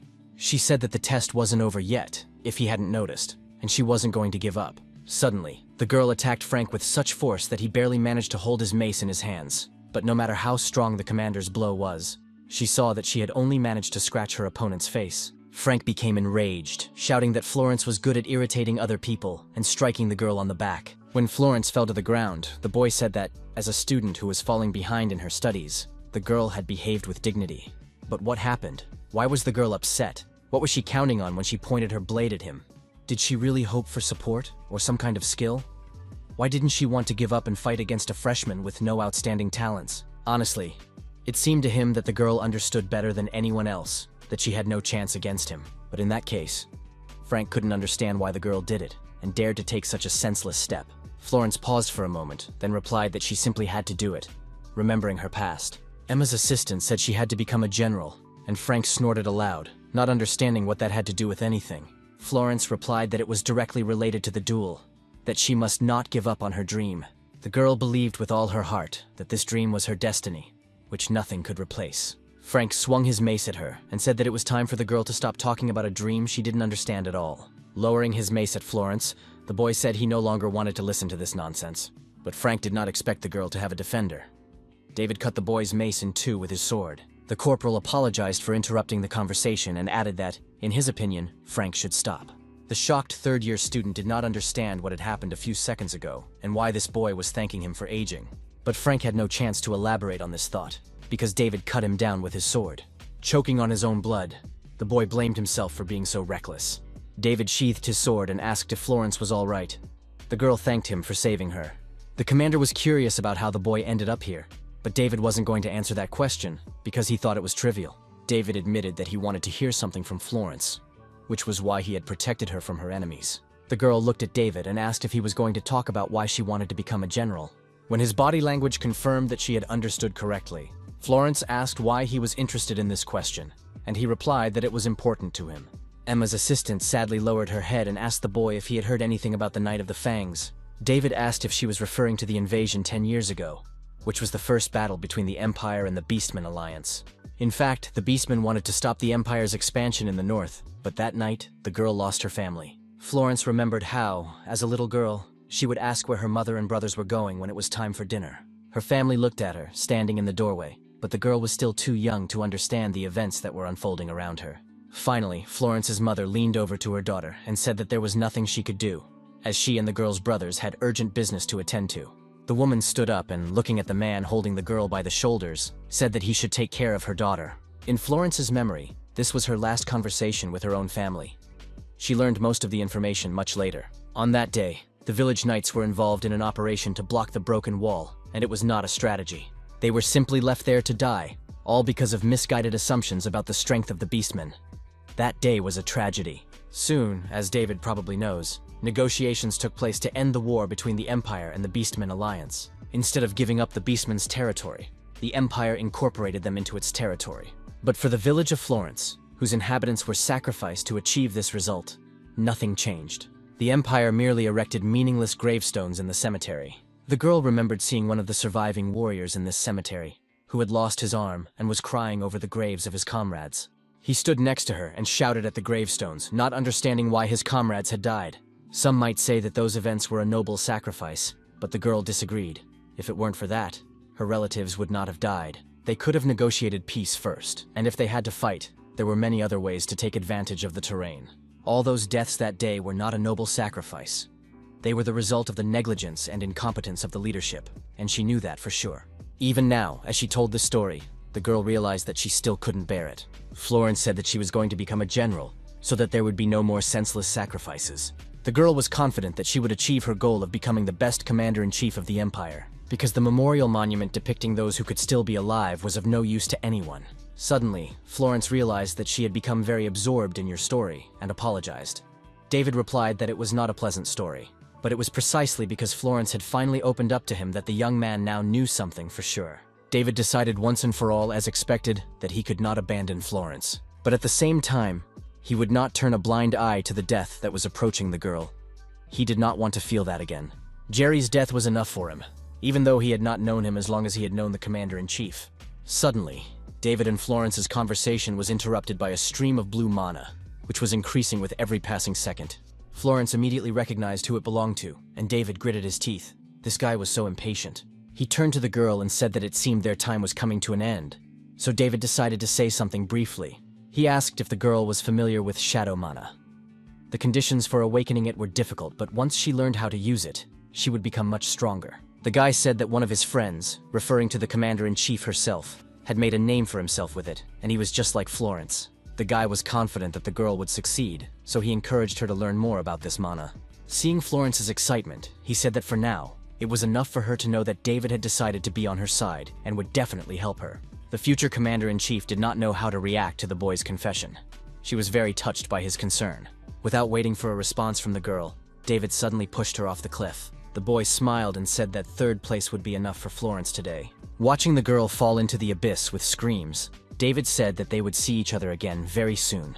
The boy had dealt with one problem, and now only the two of them remained in this location, with the Duke standing opposite him. David said that, judging by the pomp with which he had appeared, Jeffrey's companions had already abandoned him. The Duke agreed with this statement and added that only the two of them remained on these islands. He drew his sword from its sheath and said that he did not need to explain to David what that meant. The corporal followed suit and replied that he did not need any explanations, as David knew the circumstances better than anyone else. He noted that Duke Jeffrey had wanted to find out for a long time, and now the moment had come. The two young men crossed their swords, and a bright light shone on the rock. The energy in both of them was very powerful, and now it would become clear which of them was the stronger. Florence woke up with a scream of horror. She still felt as if she were falling, but when she saw a crowd of students in front of her, looking at a large screen in the sky, the girl realized that she was already at the academy. Looking at herself, Florence realized that she had been healed, which meant that she had failed the exams and returned. Suddenly, the girl remembered what David had told her before she lost consciousness. Florence had taken third place. This could only mean one thing. Only these two crazy people remained on the island. Meanwhile, the fight between the boys turned into a chase. Jeffrey tried to catch up with his opponent, who was flying through the forest. Realizing that David was too fast, Jeffrey activated his mana, which flew in front of him and twisted the air into a tornado. David called the guy a crazy freak, but the Duke had learned to split his storm sword and direct it straight at his target. Of course, it was dangerous, but if the Duke decided to disperse his power, David had a chance to counterattack. The boy used one of Emma's instructor styles against the Duke, called the Long Sword. When the two forces collided, there was another powerful explosion. David barely managed to block the Duke's counterattack. If the Duke had not divided the power of his aura, the boy would have already lost. David wondered what had happened after all. as Duke Grancia's growth exceeded all his expectations. Jeffrey's mastery of the Storm Sword was now much more skillful than when they had caught Donovan the Rat. He even matched David in attack speed, and back then he lacked speed so much, how was that even possible? David noted with great dissatisfaction that this shithead had become much stronger than he had been at this age in his past life. The Duke was also surprised. Of course, he didn't use the Storm Sword to its full potential, but he couldn't have imagined that the boy would deal with him like that. David could indeed cut through mana. And what's more, the boy had mastered Emma's sword technique perfectly, improving his skills. Suddenly, Jeffrey felt that due to the increase in speed with the help of mana, he was already at his limit, and he needed to finish as quickly as possible. David thought that if the Duke adjusted even more to his movements, the boy would have no chance of winning against his technique. David prepared for another attack. He couldn't hold back any longer. He had to finish Jeffrey right now with one blow. But another clash between the two students ended in a draw again. They were wounded but still standing. Time was running out, so David decided to try again and rush towards the Duke. Duke Grancia activated his Storm Sword again for defense, raising a large tornado in the middle of the clearing. But Jeffrey's attack was not powerful enough. And when the wind died down, the boy saw David standing opposite him. The Duke said that the boy had to quickly dodge the Storm Sword, but even after doing so, David still managed to counterattack. While Jeffrey was busy assessing his condition, David attacked him a third time. Duke Grancia smiled when he saw his opponent's actions and said that David never ceased to amaze him. David did not like being laughed at, and replied that he had cut Jeffrey with his sword, but he was still so pleased. In the boy's opinion, the Duke was indeed a sick freak, and they clashed again in a fierce battle, inflicting further wounds on each other. Both gifted students were very stubborn, each striving for victory. Meanwhile, the audience at the academy could not take their eyes off the screen. They could not believe that this was a fight between first-year students. They believed it would be fairer if the academy held a separate exam for them. Even if a war broke out there, the forest would not suffer so much. Florence, hearing all this talk, was very worried about David. Emma, on the other hand, was pleased. The fight was interesting, and both candidates had grown significantly since entering the academy. However, the woman could clearly see that both fighters were exhausted. So whether they wanted it or not, the next exchange of blows could be their last. The boys stood facing each other, swords crossed, neither willing to give way to the other. The Duke said that he was lucky to have met such a worthy opponent, and that joining the academy was the best decision he ever made. Jeffrey asked if the boy felt it was time to end their duel. David replied that he felt the same way, that it was necessary to end it because he already felt himself developing feelings of attachment to the Duke. The boys attacked each other again, and a third powerful explosion occurred. Jeffrey was going to give it his all, and warned his opponent about it, wanting David to show him everything he was capable of. Hearing these words, the corporal smiled, and once again the boy was convinced that Duke Grancia was definitely insane. But after saying these words aloud, David thought he had to win this guy over to his side. But before doing so, he needed to finally show the Duke who was in charge on this island. David jumped forward and struck Jeffrey before he had time to react, and the boy had already flown behind him. The Duke couldn't understand how his opponent had become even faster with such injuries, but David struck blow after blow without stopping. Jeffrey couldn't keep up with his current speed, no matter how much he wanted to. The strain on David's body from such extreme speed would be beyond imagination. The Duke couldn't understand one thing. Did the boy himself not understand the consequences that awaited him? Raising his sword above his head, the Duke shouted that thanks to David, he had learned something new again. Stabbing his sword into the ground, Jeffrey invited his opponent to attack. David seemed to have been waiting for this invitation, and he rushed towards the Duke. David was almost beside himself with rage. The sick bastard couldn't catch up with him, so he decided to release the sword's mana in front of him. Due to his wounds, the Duke could not control his mana properly, and felt intense pain when using it. Jeffrey probably had a strong desire to win, but David had no intention of giving up. The corporal understood that they were both approaching their limits. They simply did not have time for a tedious and long fight to the end. The young man decided to reach his opponent with one powerful leap and finish him off with a single blow. But Jeffrey said that he had expected the boy to rush at him, and David did not disappoint him at all. The Duke began to accumulate even more mana in order to put all his strength into the upcoming counterattack. By all indications, this clash was indeed supposed to be the last in this brutal duel. The Duke used his Storm Sword aura to its fullest, and it formed a dome around the boys and released an energy beam into space. The shockwave destroyed everything around the two opponents, and turned the living forest into a pile of upturned earth and stones. When the energy subsided in a huge crater, David and Jeffrey remained standing. While the Duke tried to hold onto his sword, David decided to secure the result and jumped at him. The corporal had no intention of dying with the Duke. He did not think that the Duke would put so much force into his sword that even he himself would suffer. Duke Grancia saw his opponent approaching him, and David thought that he was indeed crazy when it came to fencing. But thanks to this crazy Duke Jeffrey Grancia, the boy realized something important. David realized that getting into the Filion Academy was the best decision he had ever made. Today, one of them would die on this island, and David had no intention of being the victim. All the spectators held their breath, and Instructor Emma sighed with relief as the finale finally approached. The boys clashed again in a fierce battle, and the metallic clang of weapons rang out across the lawn. Once again, a very bright light flashed, hiding the winner and the loser. When the light faded and the smoke cleared, the observers saw the opponents still standing on their feet. At first glance, nothing had changed. Unexpectedly, the Duke said that he had nothing more to show David. Jeffrey Grancia's legs buckled, and he fell rapidly to the ground at David's feet. The corporal laughed at how many words there were. But now the Duke was in such a state. With the words that victory was his achievement, the boy also began to fall to the ground. Both boys lay side by side and did not move. The duel was finally over. On the square of the Filion Academy, spectators watched this scene in complete silence. When the crowd realized that the finale had taken place, there was a huge commotion, and the students were delighted that the midterm exam was finally over. After a while, David came to his senses. He was lying on a bed in the infirmary, his body still feeling the effects of his fight with the Duke. Florence and Emma stood by the corporal's bed, waiting for him to wake up. Instructor Emma said that the exam was over, that she and the Duke had made such a mess that cleaning up after them was still a nightmare. But, in her opinion, their duel had been wonderful and worth all the trouble. Emma said that if David woke up first, it meant that, at the very least, he had more stamina than Jeffrey. This information cheered up the corporal, and he shouted that it meant the Duke had lost. Emma replied that it couldn't be called a victory, nor could it be called a defeat. After a short pause, the instructor announced that both boys had returned at the same time. Therefore, after consultation, both students were awarded a draw and would share first place. David lowered his head, expecting that this would be the end. But Emma noted that he took it better than she had expected. The instructor, like Florence, thought that the boy would start shouting, refusing to accept such a result. But David asked who they thought he was. He scratched the back of his head and said that he had simply predicted that this would be the outcome. That asshole Jeffrey turned out to be an extremely strong opponent, much stronger than the corporal had previously thought.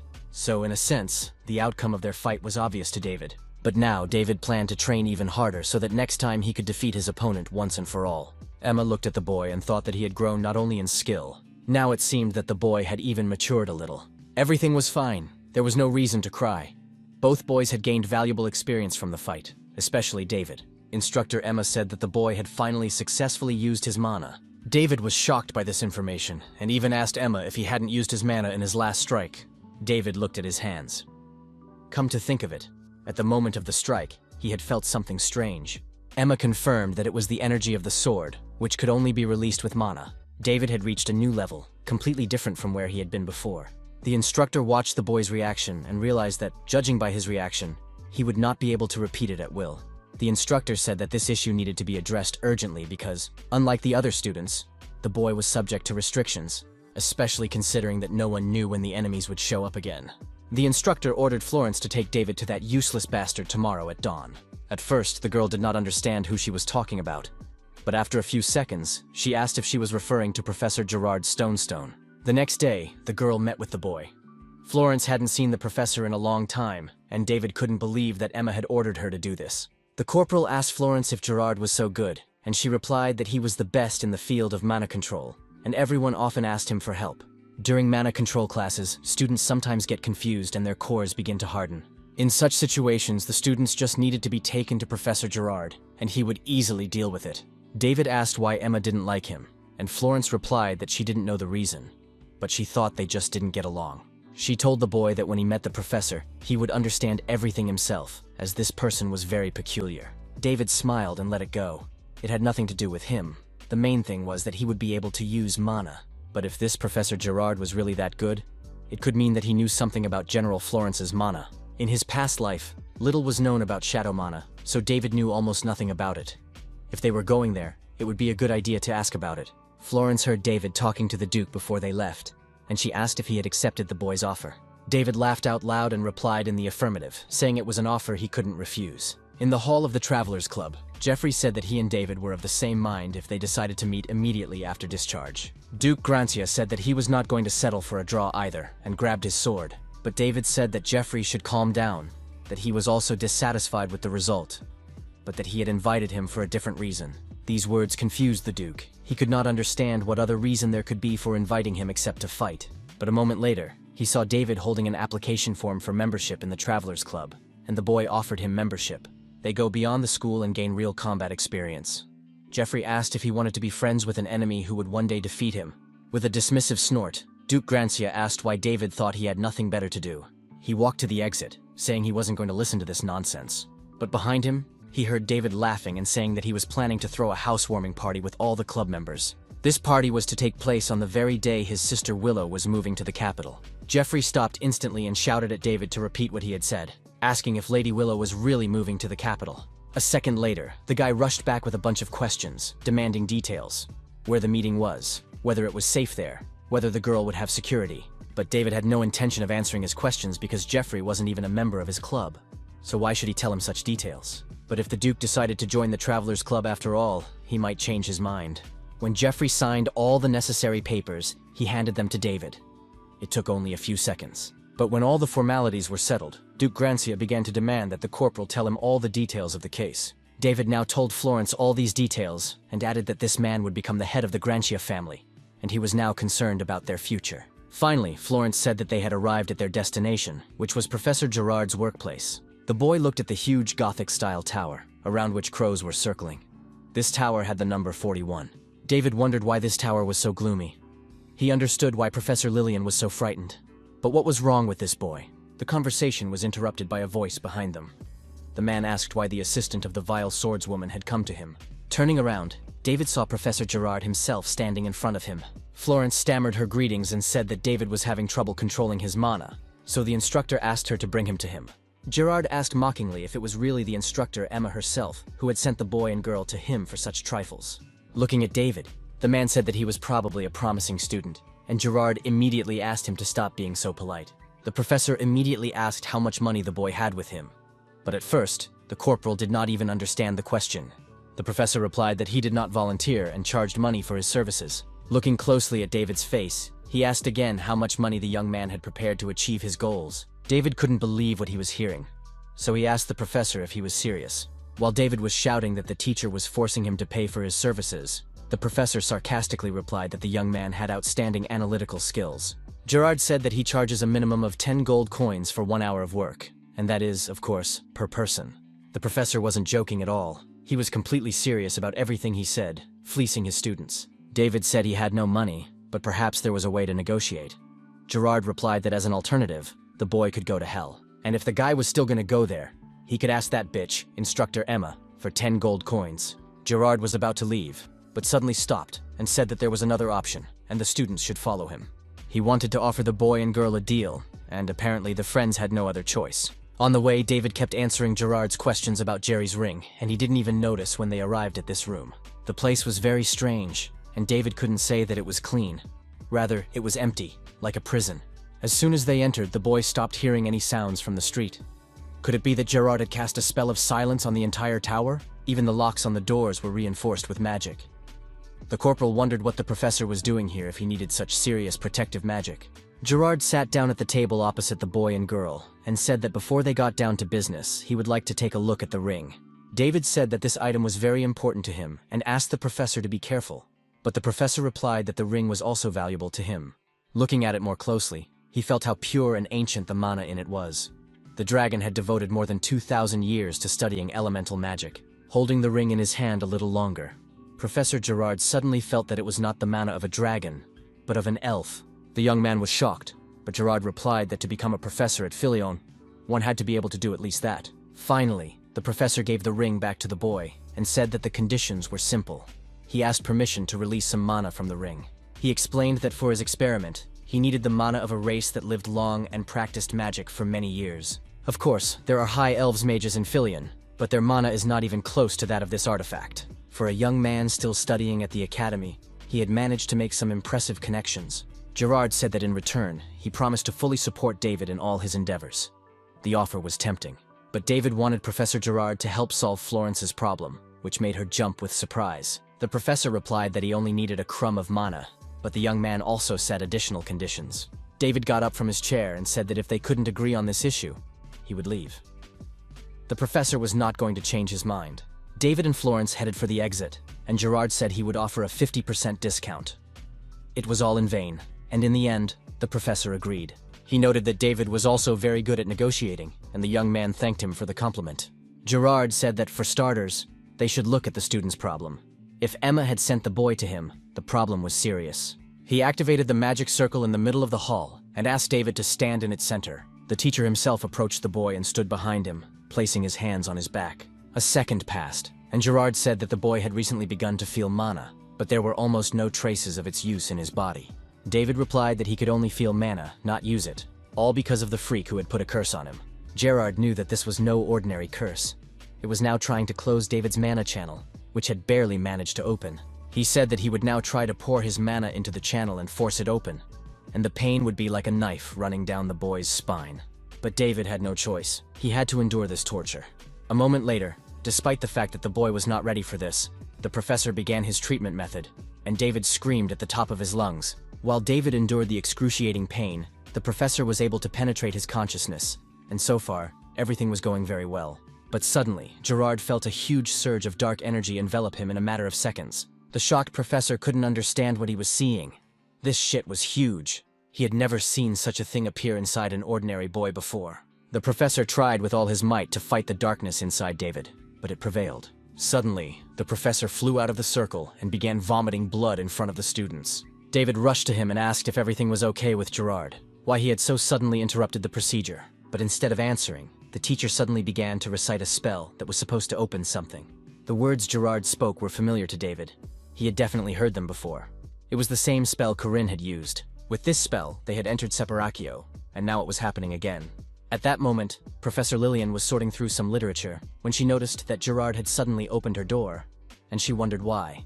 Seeing David and Florence with the professor, she asked what was going on, and the students called for her help. Lillian ran up to Gerard, trying to understand what was happening, and shouted that the professor needed urgent help. Putting a magic circle on his head, the woman saw everything with her own eyes. She asked the corporal if it was true that Gerard had poured his mana into David, and the boy replied that they wanted to expand his mana channel. Lillian replied that the professor had acted so rashly because, in David's case, it was necessary to proceed with extreme caution. She believed that part of the boy's curse had now been transferred to the professor through mana. This curse was of the highest evil, so no one but the boy could withstand it. If things continue this way, Professor Gerard Staunton will die. David asked Professor Lillian if the professor would die because of his curse.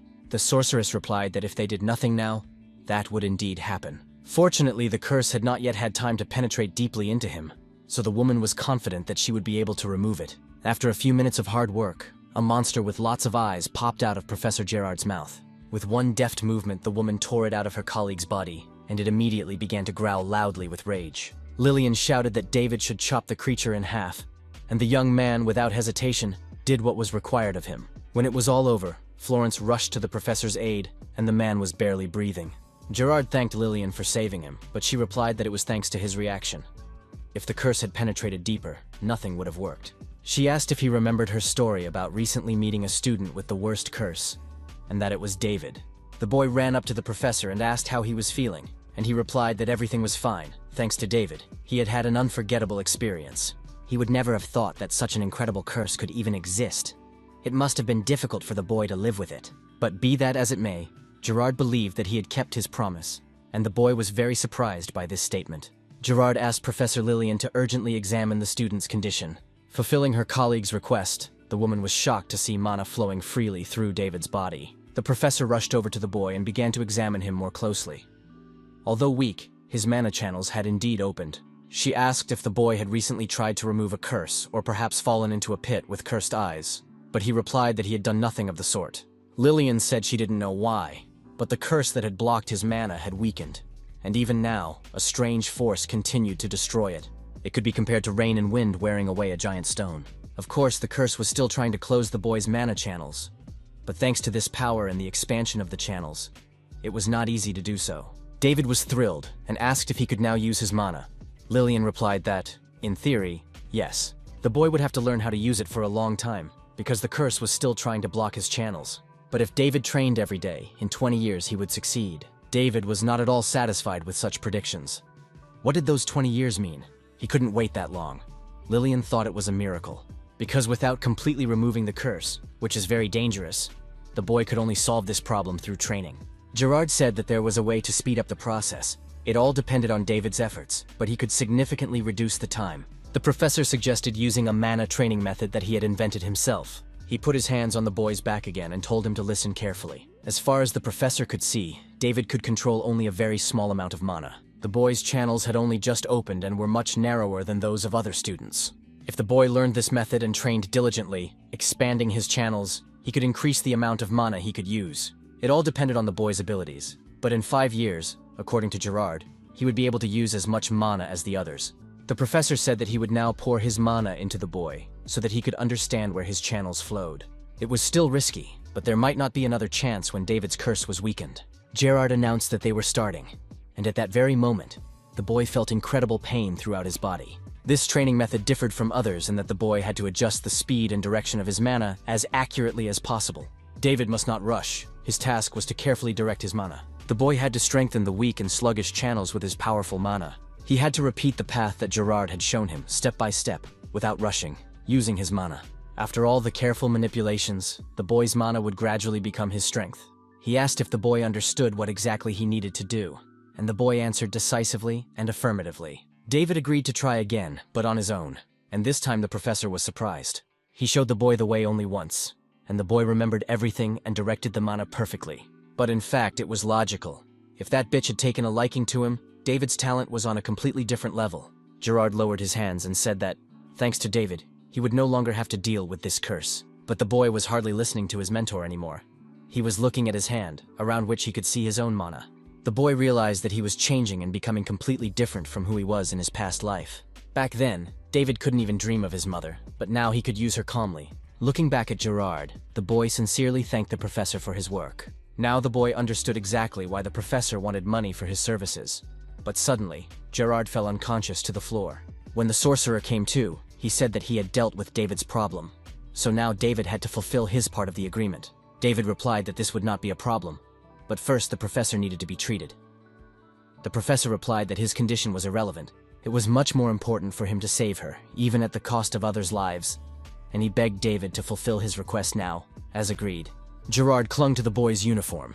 He was not going to back down from what he had planned. He needed the ring. Lillian said that the professor must have suffered a temporary lapse of reason due to excessive stress.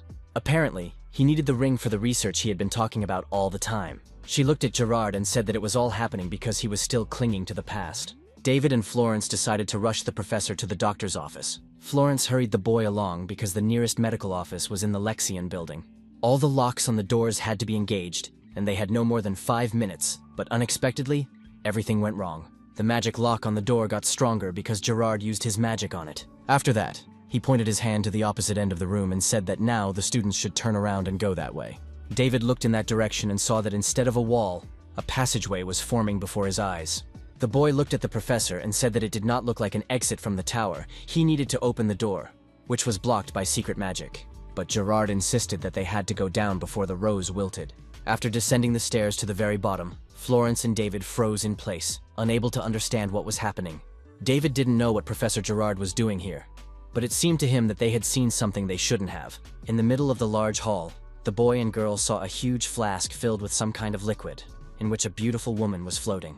David came closer and said that it was because of this woman that Gerard had caused all this commotion, which seemed very likely. The boy laid the professor on the floor and asked Florence to help him. He wanted to look for something that could help them. This basement contained traces of horrific experiments on monsters and suspicious ingredients. At first glance, the boy could tell that these were unusual studies. In fact, David couldn't even imagine how far Professor Gerard had gone. He wanted to explore the mystery of resurrection. He looked back at the professor and wondered what the hell he was doing here. Gerard said he was almost done. He had just a little left. David read the first entry in the diary, which said that fortunately, the professor had managed to preserve the body before it began to decompose. The body is the shell that houses the soul, so as long as the shell was intact, there was still a chance. The man firmly believed that he could bring his only wife, Selena, back to life. Everyone around him said that no one had ever been brought back to life. But that didn't matter. Gerard decided that he would never give up.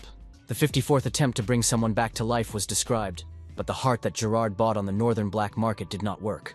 During his 76th attempt, he was dismissed from his position. Without money, he could not continue his research and needed a source of income. With the help of the professor's position, Gerard was able to transfer Selena to the basement of the Magic Tower in Philion, and from that day on, he became a teacher. The man couldn't stand teaching students stupid things, but he had no choice because it was the only way to cover the costs of saving his wife. There were many entries in this diary, but the result was the same. No progress was made. David realized that when he wondered why the professor was so dependent on money, he unexpectedly found this. Of course, ingredients like this are not so easy to come by, but it is impossible to do so by normal means. In the end, this man did everything possible and impossible to save his loved one. In his past life, David often encountered this. People were so crazy in love that they gave up everything.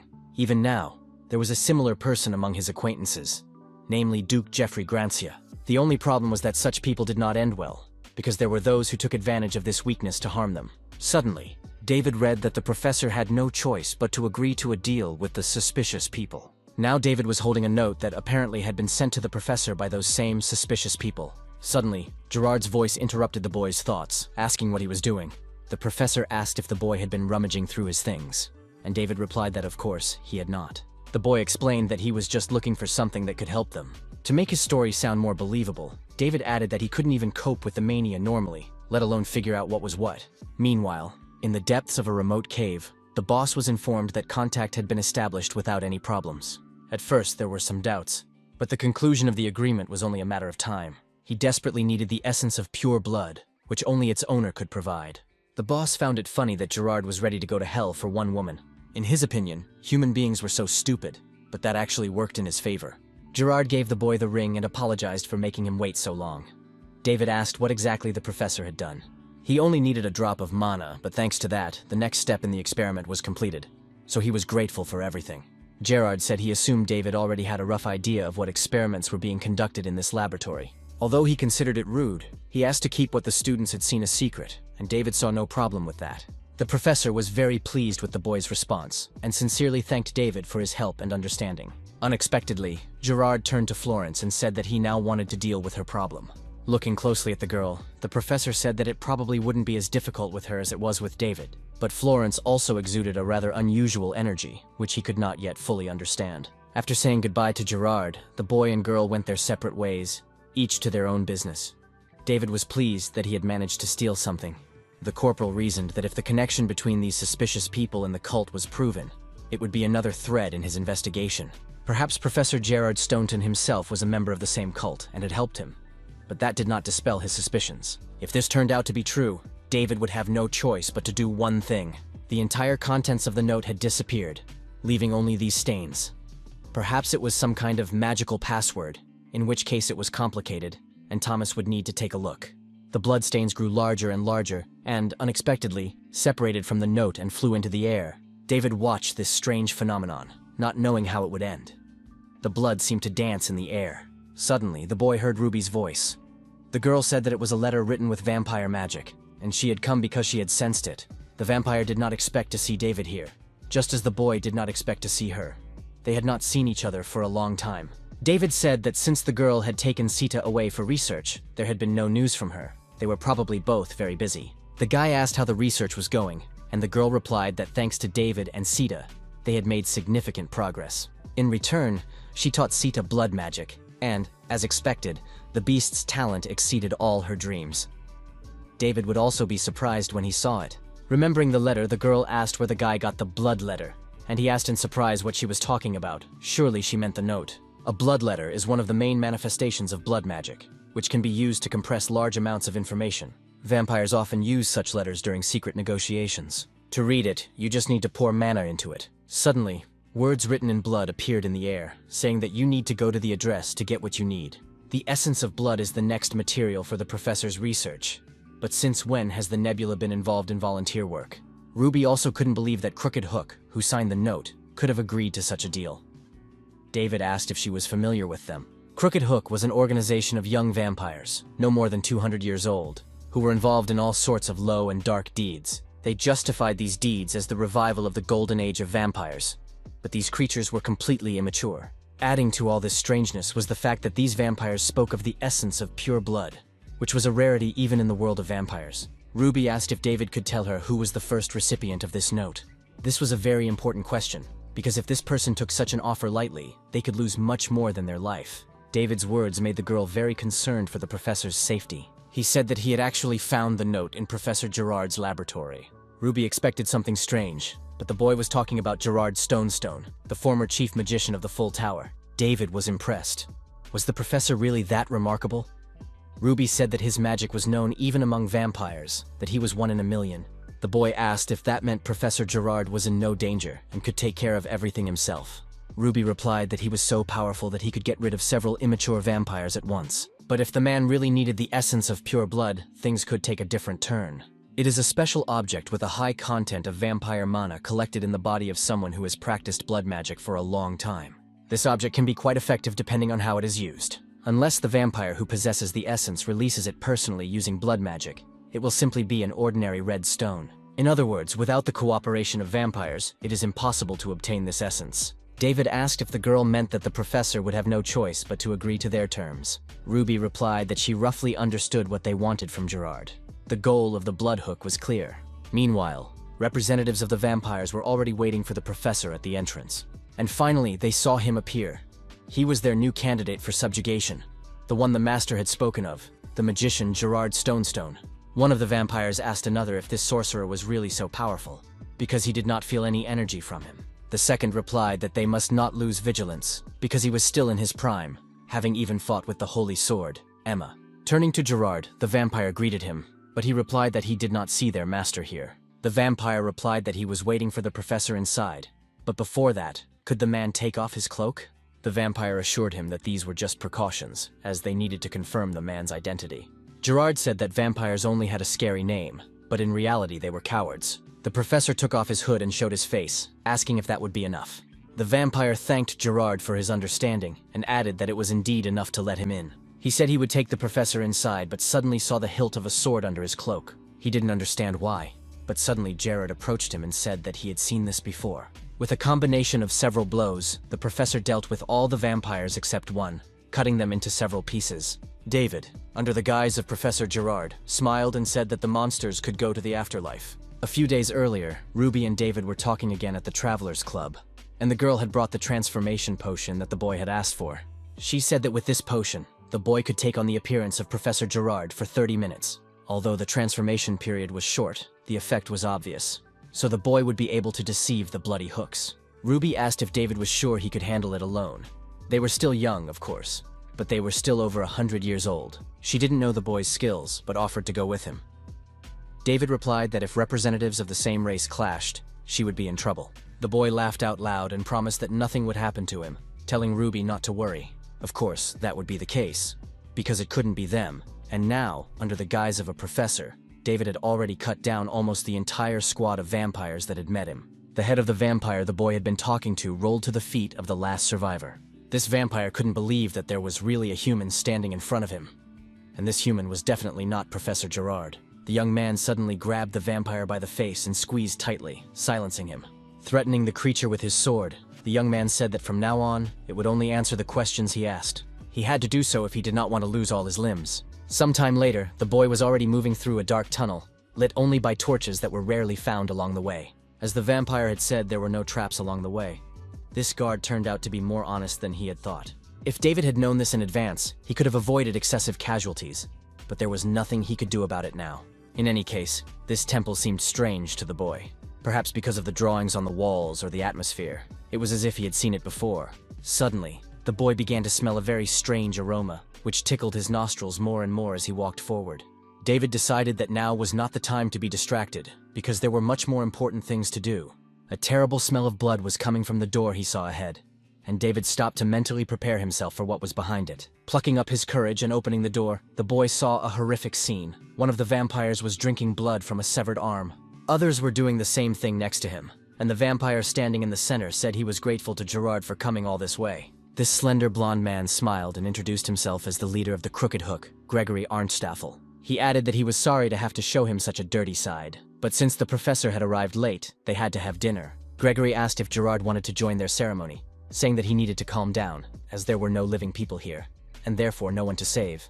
David tried to calm himself down. He had to focus on his primary goal, and replied that the sight made him feel sick. He asked if there were few guests here for a simple exchange, but Gregory replied that he shouldn't feel obligated. They just needed to attract new talent. It had been a long time since the members of the Crooked Hook had gathered together, but Gerard should know that their intentions were sincere. The The professor said that it didn't matter if they gave him the essence of pure blood and asked what the terms of the agreement were.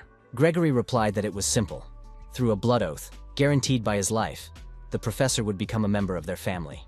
Gerard replied that this was nonsense, that the vampires wanted him to become their slave. Gregory replied that he regretted that the professor thought so. It was nothing so modest. Rather, the professor must renounce his weak human flesh and receive an honor he could not even dream of. Together, they would give new life to the vampire race. But to do so, they would first have to get rid of the older generation, the pacifist generation. They will be direct witnesses to these historic events, and Gregory was going to give Gerard a chance to experience it. According to the leader of the Bloodhook, the professor would be a proud warrior in the Holy War for the revival of the vampire race. Having spoken all these wet dreams aloud, he asked if Gerard considered it an honor that no ordinary person would ever see. The professor replied that he didn't know about happiness, but he couldn't even imagine how crazy the members of the Bloody Hook were. Gregory laughed, noting that since he was still human, it would be difficult for him to understand such profound meaning. He suggested thinking about it at the very moment the exchange took place, as it was the only chance to obtain the essence of pure blood. Gregory could guarantee that if the professor refused now, he would never get it anywhere else, because even they found it difficult to obtain such a rarity. The professor replied that, given what was happening around him, if he agreed, they would not let him go so easily. Gregory agreed and snapped his fingers, and at that moment vampires ran around them. The henchmen of the Bloody Hook surrounded Gerard. In the opinion of the chief vampire, this could help the professor make the right choice. Gregory noted that the professor should not even resist, as if he had not yet noticed that the flow of mana here was unstable. The equipment installed here was of the highest quality, and no matter how powerful a mage Gerard was, he would not be able to use magic. And if the man decided to use force to use it, his mana core would explode, and Gerard would never be able to use mana again. Finally, the vampire said that if it had come to this, the professor should think about whether he wanted things to turn out this way. After all, after that, the man would become as lifeless a piece of flesh as his precious wife. And for vampires personally, Gerard would be a tasty bag of blood. Gregory asked the man what he thought about this, and assured him that it would all be over very quickly if he just accepted his offer. Unexpectedly, Gerard began to remove his hood, saying that the vampire bitches had prepared very well for this meeting, but it wouldn't be him if he couldn't handle it. On behalf of the professor, David said he was happy to be there. Gregory was surprised to notice that the guy was not Gerard and asked who he was. While he was yelling at his subordinates about how some man had appeared here, the guy grabbed the hilt of his sword. Dave did what he always did, using a combination of lightning-fast strikes to get rid of all the vampires within his reach. He didn't want to answer Gregory's question, how, because he saw no difference in telling him his entire plan in detail. Having finally transformed into himself, David, with Sita on his shoulder, told all the vampires to shut their sucking mouths. Gregory exploded with rage, shouting that such a pathetic little man had too much audacity to do such a thing. But while the blonde vampire was screaming at the top of his lungs, David had already managed to get right next to him. Before Gregory could understand what was happening, he smelled blood around him. It turned out that David had managed to chop off his arm with one lightning-fast blow. The guy wasn't going to stop there and made a few more quick crosscuts. After these manipulations, only the torso and head remained of the vampire Gregory. For a century-old vampire, the pain was unbearable, especially since he was experiencing it for the first time. In the end, Gregory couldn't hold back and began threatening David again, who stopped this stream of nonsense with a blow to Gregory's face. The vampire flew across the room screaming in pain, and the boy said that he should stay there. First, the boy had to finish his business. The limbless vampire could wait. The other members of the Bloodhook organization watched in awe as this unknown young man proved to be very strong. The leader of their organization ended the fight with his defeat, unable to even counterattack. So they gathered to attack the boy together. David said that he had once heard from Florence that they, mosquitoes, used blood as a weapon. Now the boy saw with his own eyes that this was true, because there were rivers of blood all around him. One by one, the vampires began to run at their opponent. They had no other choice. This attack was called Bloody Harvest, but David couldn't understand what this pool of blood was that was growing larger and larger, spreading around him. Finally, one vampire shouted that they had immobilized their victim, and after that shout, the others approached the boy to strike him all at once. But their expectations were in vain, as the boy deftly fended off the attacks of the undead. He managed to get to each opponent and inflict fatal wounds on them, but those who fell were always replaced by others eager for death, and this stream seemed endless. The vampires were fast and, in addition, had a terrifying rate of regeneration. Suddenly, one of the enemies standing far from David fired a bloody shot at the boy. This tactic proved effective, as the corporal had to dodge, causing his defense to falter slightly. The boy understood that these vampires even had intermediate-level magic skills. Surely, this was the power of the blood hook. In that case, the boy decided that there was no point in wasting any more time. He saw another vampire coming towards him. With one lightning strike, the boy cut his head in half. The vampire didn't even have time to squeak. David unleashed a barrage of blows on his opponents, leaving them no chance to regenerate. The guy wanted so badly to get rid of the problem. But one of the vampires suddenly realized that he was seeing something strange. Not only did this place block mana, but the guy's legs were also tied up, so it was unclear how he could do such things. The vampire began to question whether the stranger was really a normal human being. Meanwhile, the guy noticed the same thinker and asked him if the vampire was going to attack. This bloodsucker was the only one left alive in the hall besides David. David pretended to be trapped and said that the thing was that his sword was somewhat special. With these words, the young man stepped out of the crooked puddle, and the vampire's first instinct was to flee. He turned toward the exit, but David caught up with him with one blow and cut him in half. The boy looked at what was left of his opponent, that cowardly scumbag who really wanted to run away. In the end, it didn't matter. The boy had dealt with the pests, and now he had to remember where he and Gregory had left off. Gregory felt as if he were being pierced by needles. He couldn't understand what had happened because he had only just regained consciousness. David sat next to him, holding his sword, which was stuck in what was left of the vampire's leg. The corporal said he was worried that Gregory would pass out completely, so he tried to bring him to his senses. Gregory thought that his clan members would deal with this guy, but now he saw that they were already dead, their bodies lying around. David leaned over to the vampire and said that he had played around a little too much, and now his friends were in this state. He noted that Gregory would not want to join them. If David was right in his assumptions, then they should come to an amicable agreement, and Gregory should give him the essence of pure blood. The vampire gritted his teeth, realizing that he was now in a difficult situation. He never thought it would come to this. Suddenly, Gregory exploded, shouting that his brothers could have stayed alive. What the hell had been done to them and why? David didn't understand who the guy was talking to. Had he gone mad? The corporal didn't sense that the person the vampire was addressing was behind him.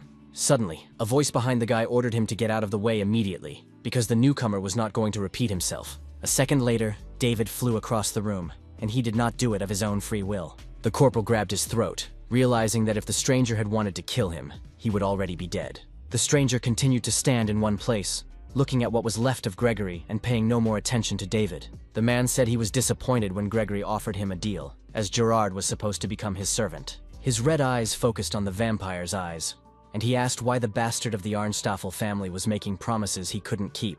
In response to Gregory's objection, the man said that he was not only obsessed with primitive things, but also unable to distinguish between right and wrong decisions.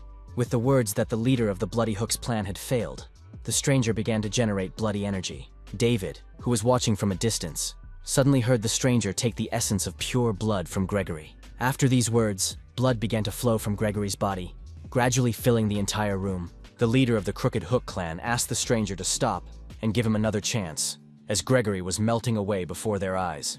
But all pleas were in vain, and the essence of pure blood finally formed in the stranger's hand, leaving only a bloody mess of Gregory. David asked what the man was going to do after such an unexpected appearance here, and the man looked at the boy in surprise. The corporal said that if the stranger was the true master of the essence of pure blood, then he had better cooperate with the boy, especially if he wanted to remain in one piece. The stranger said that the boy was as proud as Gregory. He called David an interesting human child, and asked what would happen if he decided to refuse this offer. David instantly exploded and prepared to attack, saying that in that case, he would teach the arrogant killer a lesson. When the boy rushed towards the stranger, the latter said that the boy's teeth were sharper than they seemed at first glance. The corporal managed to inflict damage on the man's body, which was strengthened by the bloodlust. The man stepped out of the shadows and said that in that case, it would be appropriate to call himself by another name. He asked if David had any other talents and offered to help him demonstrate them. The confident stranger was indeed very strong, and it was not easy for David to withstand his blows. The bloody cutter technique was used against David, and the boy, once again, used almost all the power of his sword to restrain it. But in fact, such pressure only irritated David, and in the end, the boy, saying that he should leave him alone, cut his attack in half. Seeing that the boy had coped with the previous attack, the stranger activated the crooked shot against David. David immediately recognized this type of attack, as vampires had used it against him just a few minutes earlier. Of course, this attack was much more powerful, but that didn't change the fact that the magic was the same. David was not afraid of this power. He was able to interrupt this attack as well, cutting through the mana as if it were butter with a knife. The man smiled and said that David was truly talented, that he had never met anyone like him before. And it wasn't just that the boy could easily block his blows. The man understood that David seemed to be cutting his mana into pieces. At first, the stranger did not expect anything worthwhile, but the boy really turned out to be an interesting opponent. The corporal gritted his teeth and replied that the damn mosquito was acting like the boss, and he was already getting annoyed. The young man rushed forward to attack and shouted that the man should shut up immediately, otherwise he would help him do so. The stranger just laughed in response and praised the young man for his good speed. Raising his hand and generating energy, the man said that in exchange for what the young man had deprived him of, he would grant him mercy. Unexpectedly, the fight was interrupted by a third party who ordered both of them to stop immediately. The newcomer descended to the ground with such speed that she kicked up a pile of stones around her. Both boys were surprised to see Ruby tonight when the smoke cleared. The girl looked at the stranger, calling him Patrick, and said that they hadn't seen each other in a long time, adding that she wasn't very happy about it. David wondered what she was doing here, since she herself had told him not to come here before. But all reproaches stuck in the boy's throat when he realized that Ruby tonight was, in fact, acquainted with this scoundrel. Ruby replied that everyone knew him. His name was Patrick von Warsaw, a relative of the great vampire lord, as well as his most loyal assistant and protector. Patrick replied that he could not even imagine the circumstances under which they might meet again, and in such a place, of all places. The young man said with deep emotion in his eyes that he had truly missed the girl and asked how she was doing. It was unexpected.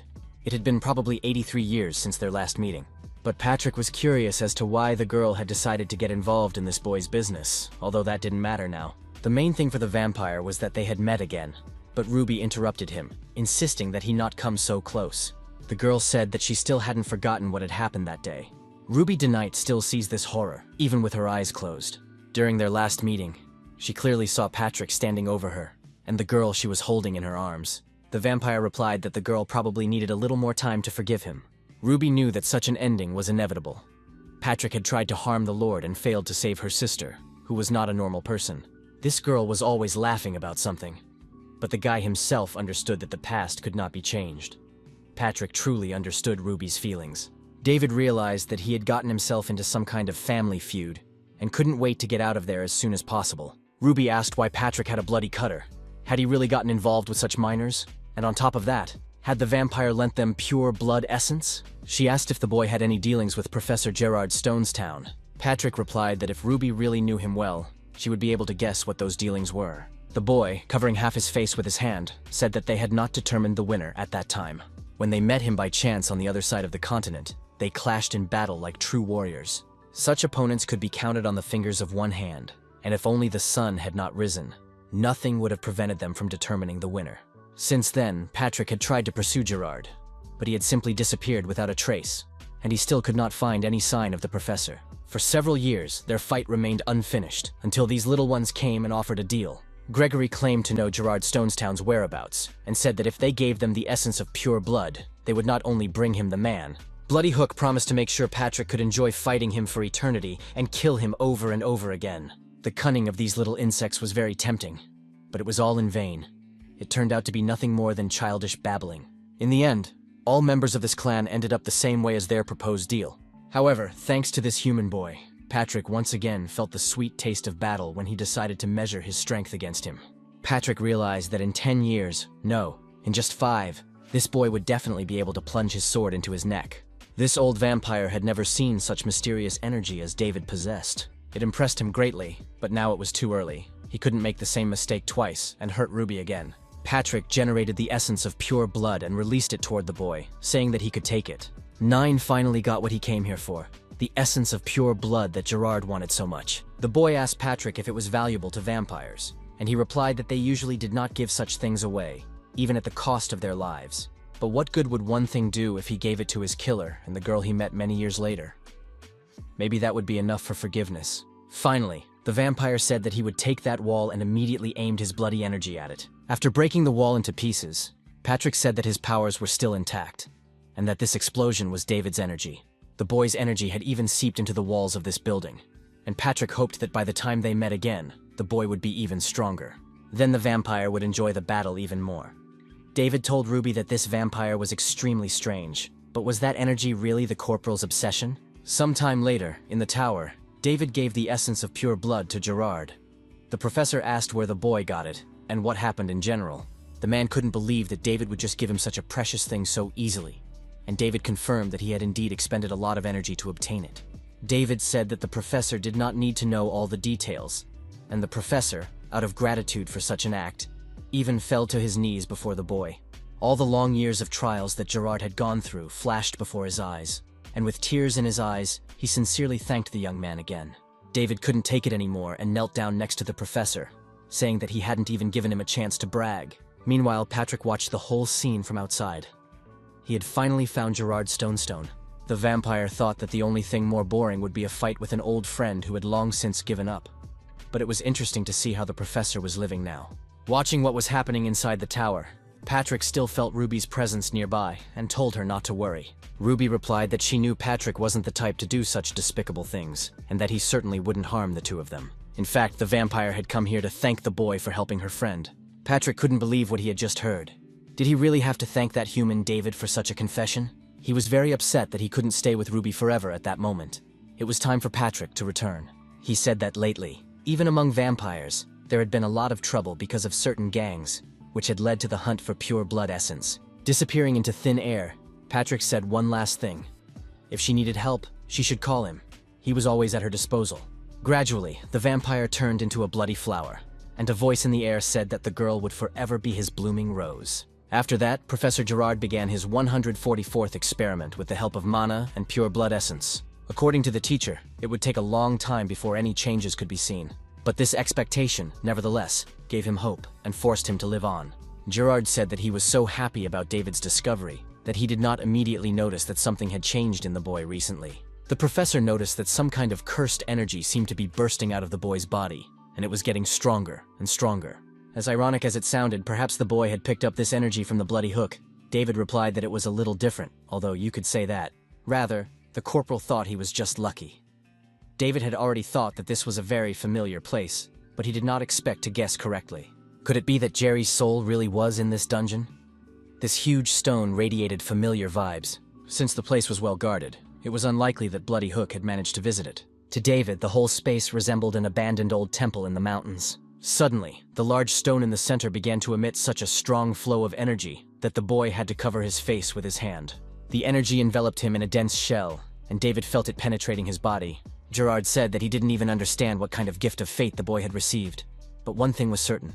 Such luck was very rare. As the energy inside the boy grew stronger, David's mana also expanded, perhaps for some purpose. But for now, it was enough to note that the boy's mana had grown significantly during the time they had not seen each other. It no longer makes sense for David to control it, because he was already controlling it unconsciously. And the boy also noticed these changes within himself. The corporal hoped that now he would be able to fight not with some pathetic copy, but with a real sword. 3 days later, in a town at the foot of the Romera mountain range called Marbas, something was happening. The peaceful inhabitants, who were busy fishing, were visited by troops of the Imperial Army in full gear. David, Jeffrey, and Thomas also came to this town, but because, according to rumors, dragons had appeared here. Because of this news, they had to quickly come to David's homeland. 4 days ago, the Duke shared this information, beating Willow to it. The information was that the monsters living in the Romera Mountains had gone mad for no reason and were approaching the city. Fortunately, according to the Duke, they had not yet reached the peaceful inhabitants, and the soldiers of the Imperial Army had already arrived in the city. Jeffrey noted that this morning he had been informed that dragons had been spotted high in the sky above the mountains. These monsters were masters of the sky, capable of killing with the poison on their teeth and claws, so even the best warriors tried to avoid them. If such creatures attacked the city in a flock, the likelihood of Willow's defense could drop to 0. This is how Jeffrey convinced them to immediately set out to rescue David's sister from danger. David could not forgive the monsters for this. They had spent so much time planning his sister's move, and now everything had fallen apart. The boy decided that as soon as they transported the girl to a safe place, he would bury these monsters alive in the mountains. David ordered Jeffrey to go first and find the Imperial troops to deliver the message, while he and Thomas would join them later. The Duke asked if it was necessary for them to split up, and the young man replied that he wanted to look around, as he felt that something was wrong. Finally, David warned the Duke not to even think about courting his sister if he didn't want this day to be his last. The Duke was indignant and replied that he just wanted to ask her one question. His milady was in danger, and as a loyal warrior, he could not allow that to happen. Before the corporal could answer, Duke Grancia spurred his horse and rode off toward the city. Thomas asked what David meant when he said that something was wrong. Had the boy sensed something strange? The corporal replied that suddenly the peaceful creatures had begun to rebel, and giant monsters had begun to appear around them. Didn't that remind Thomas of anything? This had already happened in Grand Cappadocia, and in the mountain range, and the destruction had begun in the same way. The boy was sure that all this was happening precisely because those scoundrels from Nebula Kliger were behind these events. So far, this was only David's assumption, so first, he needed to examine the scene of the incident. In this life, the boy was an ordinary warrior, but thanks to his unusual mania, only he was able to find and defeat these freaks. A few kilometers away from his friends, at that very moment, a large horde of orcs was moving through the forest. Nebula member Kliger, sitting on the giant ogre's shoulder, said that they had quickly and easily forced all the monsters to rise up. He even felt a little sorry that if it weren't for the Baron, he would have punished all those sinners long ago. But now there was nothing that could be done, since he was their new leader. Suddenly the orcs stopped in their tracks, as if they were afraid. The scoundrel tensed up, not understanding what was happening to them, why they all seemed to be stuck in the ground. Could these stupid orcs really be afraid of something? But with their brains that was simply impossible. They were incapable of feeling fear. Suddenly, the forest ahead lit up with a red light, and the boy saw the silhouette of a warrior with red eyes. When the stranger began to move in their direction, a huge energy of mana in the form of a beast appeared behind him. The villain saw a giant sword and claws that were blacker than the shadows of night. He couldn't believe how this was even possible. How could this creature have been hiding here all this time? How did it end up in this forest? But those thoughts were interrupted by the beast's paw on his face. In a second, the tiger tore off the criminal's head, and the sentence was carried out. After that, the ogre rushed at his opponent, but the same fate awaited the monster. In the end, all these creatures died from dismemberment, which was carried out with bare hands. The mere sight of this opponent instilled animal fear in the others, and from that moment on, the hunt began, with Harold Torgon as the target. David and Thomas, gradually making their way through the forest, suddenly saw that the entrance to the city from this side was already blocked, which was annoying. In addition, there were guards from the prison standing at the entrance, not ordinary soldiers. The guards announced that outsiders were not allowed to pass today, and that those who wished to enter should use another route or wait for the gate to open here. Anticipating any objections, they said that this was an order from the Imperial Army, as the city was currently under attack by monsters. Finally, the guard said that this order had been given by Harold Torgon himself, which made David's eyes widen. Harold was the leader of the strongest unit of the Imperial Army, and the one who defeated Instructor Emma, receiving the best sword in the Empire. Thomas noted that things had gotten so bad that a swordmaster had come here. David didn't see the logic in this. Could it really be because of some monsters? One could think anything, but David's thoughts on the situation were correct. Those freaks from Nebula Kliger were involved. The boy told Thomas to get ready, as they had to jump over this wall and explore the nearby forest. The corporal was sure that the traces of these freaks were left somewhere nearby. Meanwhile, a flock of dragons was already flying towards the place where the boys were, with a rider sitting on one of them. The rider couldn't understand how this had happened. Her brother was now on the ground, but he hadn't responded for a long time. He had told her to wait, but it was taking too long. The rider was worried that something had gone wrong with her brother, in which case she needed to take some measures in advance. The girl pushed away her negative thoughts. In any case, the core of the whole plan was the dragons, and if she flew back and forth, it would create even more problems. The slightest mistake could ruin the plan, and in that case, the Baron would never forgive her for it. That is why the rider decided to simply fly to the final destination as planned. Her only duty was to deliver the dragons safely. Taking any other measures could be dangerous for the entire mission, but the girl did not know that she had already been spotted by David and Thomas. David told Thomas to start the attack, and a few seconds later, a rock hit one of the dragons in the head, and an avalanche fell on the flying monsters. The rider was frightened when she saw a huge rock fall on the dragon flying next to her. She couldn't understand where it came from, but Thomas, meanwhile, was building up his mana for the attack. When there were enough stones within the dragon's reach, the boy ordered it to explode. The fragments from the explosion pierced the monster through and through, as if they were bullets from a gunshot. A rider flying nearby directed her dragon away, and her squad lost one of its tools. The girl couldn't believe her eyes. She thought it was impossible for someone to control stones of that size so easily. The rider said that it would be possible if only the greatest magician could stand on the ground right now. But she knew that couldn't be. The criminal was completely focused on her thoughts, so she did not notice David, who was already very close to her. He flew up to one of the dragons, finally finding a worthy opponent to test his sword, and David cut off the monster's head with a single swing. The boy felt that the sword was more powerful than expected. The force and range of the blow were incomparable to a sword that had no mana. This blow further shocked the girl, who was beginning to realize that she had fallen into some kind of trap set by the Empire. While the girl looked away, watching the head of the second minion, David landed on the dragon's back behind her. The boy asked if the girl thought that such giant thugs would not be visible from the ground. Seeing the surprised face of the cultist, The boy laughed and explained that he had grown up here and knew everything about this area. A second later, the rider regained her composure and began to generate mana for an attack, shouting that the boy was nobody to interfere with their plans. A second later, the arm with which the girl planned to fight was severed from her body. David apologized for not yet being fully accustomed to the peculiarities of his new sword. He had only intended to sever the wrist. Whatever the plan was, David ended up cutting off her entire arm. A few seconds later, the girl felt indescribable pain and, with tears in her eyes, began to scream that the stranger was a complete bastard. The guy said that if the girl was so badly injured, he would have to finish her off. If she was carrying out such a difficult mission on her own, perhaps she was simply forced to do it. Someone was controlling her. David showed her his sword and said that he was her doctor, that because of them, the bastards, his village was now in danger, and she was wobbling. The boy ordered the rider to stop pretending and answer honestly. What were the freaks who were with her planning? Through her tears, the girl asked David not to laugh, and said that the stars themselves had given her the fire. But it was because of godless people like him that the whole grand mission had failed right before her eyes. David couldn't understand what kind of cunning trap this was. The boy hadn't yet seen that a giant dragon had already appeared above him. While the corporal was questioning the girl, the dragon had already begun to close the distance between them. Finally, David sensed that something was happening behind him. He looked back and was astonished beyond measure. There were only a few meters between the giant dragon and the boy, and the monster had already opened its mouth. David thought that the girl had deliberately pretended not to know about the attack in order to set up such a trap. The rider laughed out loud and shouted that the insolent boy had realized everything too late. According to the girl, this dragon was the strongest, incomparable to the one the boy had caught before. The girl shouted that it would swallow the boy in an instant, but suddenly, a bright light cut across the dragon's face. When the light faded, the dragon's body began to fall apart into two pieces, and it died instantly. On the other side of the monster's dead body, the boy saw Harald Torgan himself. The rider was also shocked. She did not expect to see such a warrior here now. Could it be that everyone knew about their plan? David knew that anything could happen now, because Master Harald Torgan was a stranger to him. And then, what the boy had predicted happened. The mighty tiger marked him as one of the villains. Harald attacked the dragon, which still had two people on it, releasing his mana in its direction.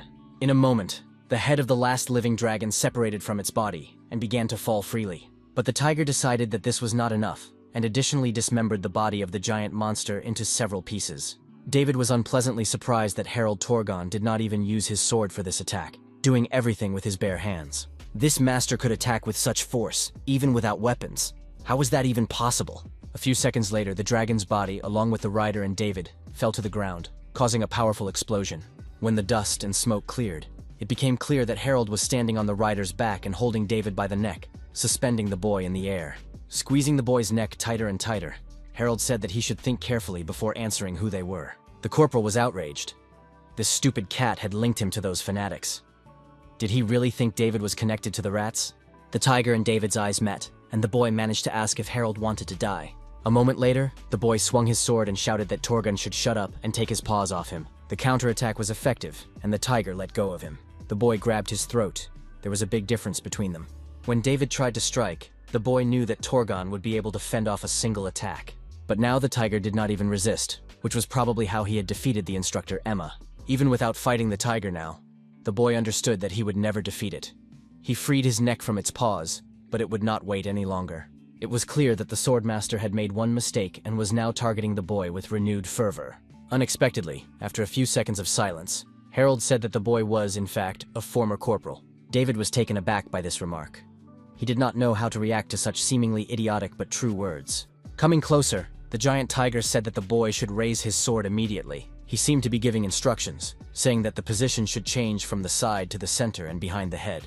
And with the words that now David had to fight back, he attacked him with his weapon, and there was an explosion. When it was all over, Harald said that the exchange of blows was not bad, although most of the attacks obviously lacked power. But Torgan also noted that the boy's defense was now flawless. However, all the techniques David used during the fight were very familiar to the tiger.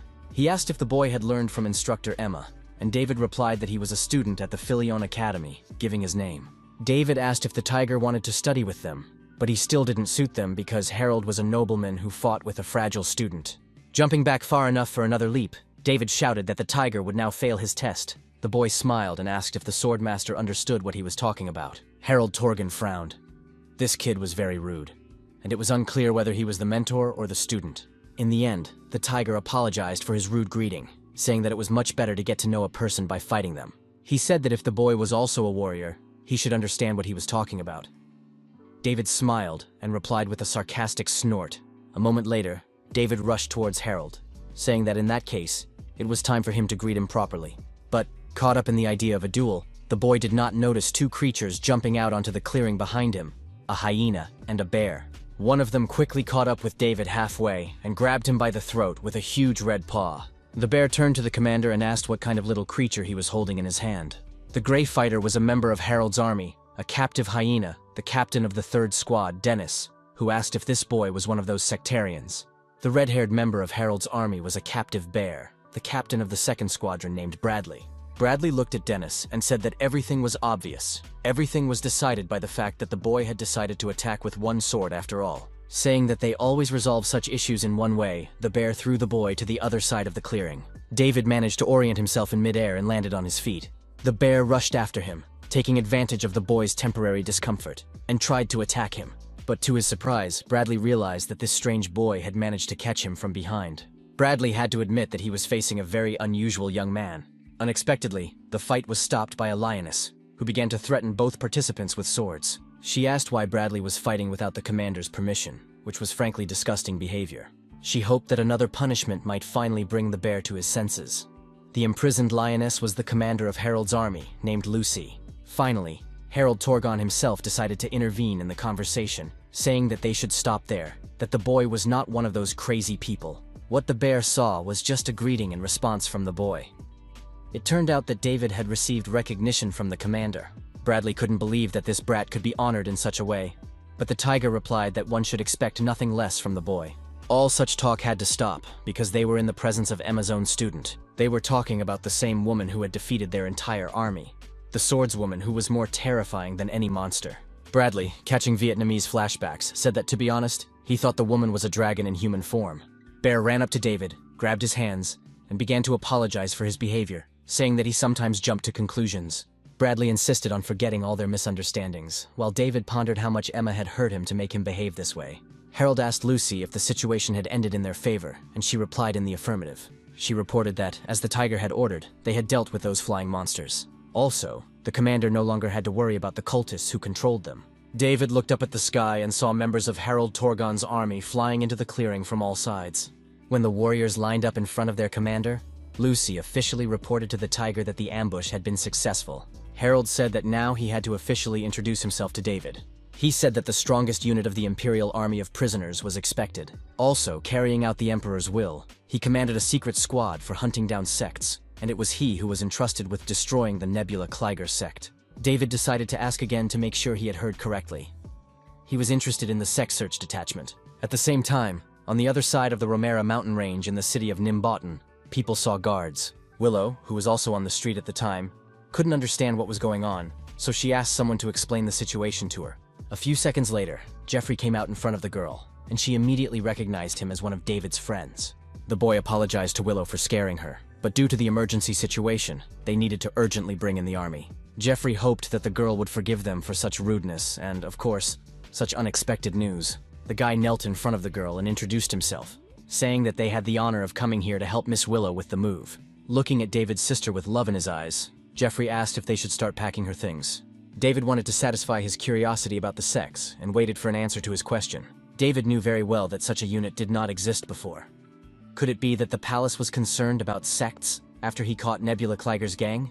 But the young man did not expect that such a detachment would be led by the master swordsman Harold Torgon himself. David asked how the tiger, without revealing his identity, had managed to find all the sectarians who were hiding here. The boy had heard that even interrogations using forbidden methods no longer worked on these scoundrels. So the tiger asked if Emma had told him these details. Suddenly, Thomas's scream interrupted the conversation between the tiger and the boy, and David looked back. The boy was hanging in the air because one of Harold's army soldiers was holding him by the scruff of his neck. The imprisoned hyena reported that the boy had been walking in the forest and aroused suspicion, which is why he was caught. He asked if the commander wanted to finish Thomas off right away because the kid was whining non-stop, which was making his ears hurt. As Thomas howled for his friend, David admitted that, as embarrassing as it was true. When night finally fell on the forest, the tiger was told what they had learned while dealing with the cultists in the area. Lucy said that the scoundrels had taken control of the monster's brains. and it seemed as if they were about to stage an unexpected rebellion, but it was just a trick. The real target of the criminals was the mountain range itself. That is, when talking about the range, one must understand the road through the Romera range. This road was one of the main roads in the country for the transportation of goods, with about 1/3 of all cargo being transported along it. By destroying this road, it was possible to undermine the country's economy and cause irreparable damage in one fell swoop. It was no surprise that this bunch of rats tried to use the monster's intelligence to capture this place. However, David could not understand how these wretches managed to do it at all. The road along the ridge was extremely valuable, which is why they were strictly ordered to do everything possible to ensure that this mission was not disrupted. But this place was not so easy to destroy, even with a few dozen monsters or a general uprising. David couldn't believe it. He leaned toward the rider and said that if she wanted to save her life, she had to tell him what they were hiding. The girl closed her eyes and smiled, asking if the boy really thought they were afraid of death. Suddenly, the girl's face lit up with a bright light, and through this light, David heard her call him a sinful freak. The boy saw how the mana of all three captives began to merge into one. The girl said that although her skills were insufficient, although she had not been able to fulfill her destiny to the end, she asked the starry path to take the energy from her body to the last drop one last time. The girl wanted to burn all the traitors who had decided to interfere with their righteous mission, to walk the starry path. Sometime later, 3 members of Nebula Kleiger cautiously made their way through the forest. One of them looked at the sky and said that after all, their brothers had dared to perform a not-so-noble feat. Although they were just a group of sectarians, they had dragged their feet until the last moment to stop Harold's detachment. The noble followers had to make such a sacrifice, while the other 2 turned to the Baron, believing that it would be better to postpone the attack. But the Baron replied that he did not agree with this opinion, as it would give the enemies more time to defeat them. In that case, it would be more difficult to plan another ruse involving noble self-sacrifice. The Baron believed that they could not wait any longer. Although it was not their main goal, they would take the beginning of the Romera mountain range from these filthy sinners. The sphere he held in his hands activated and illuminated the clearing with magical circles. He said that this explosive mechanism was developed by the great scientist Douglas, who personally combined 30 spells and put them into this mechanism.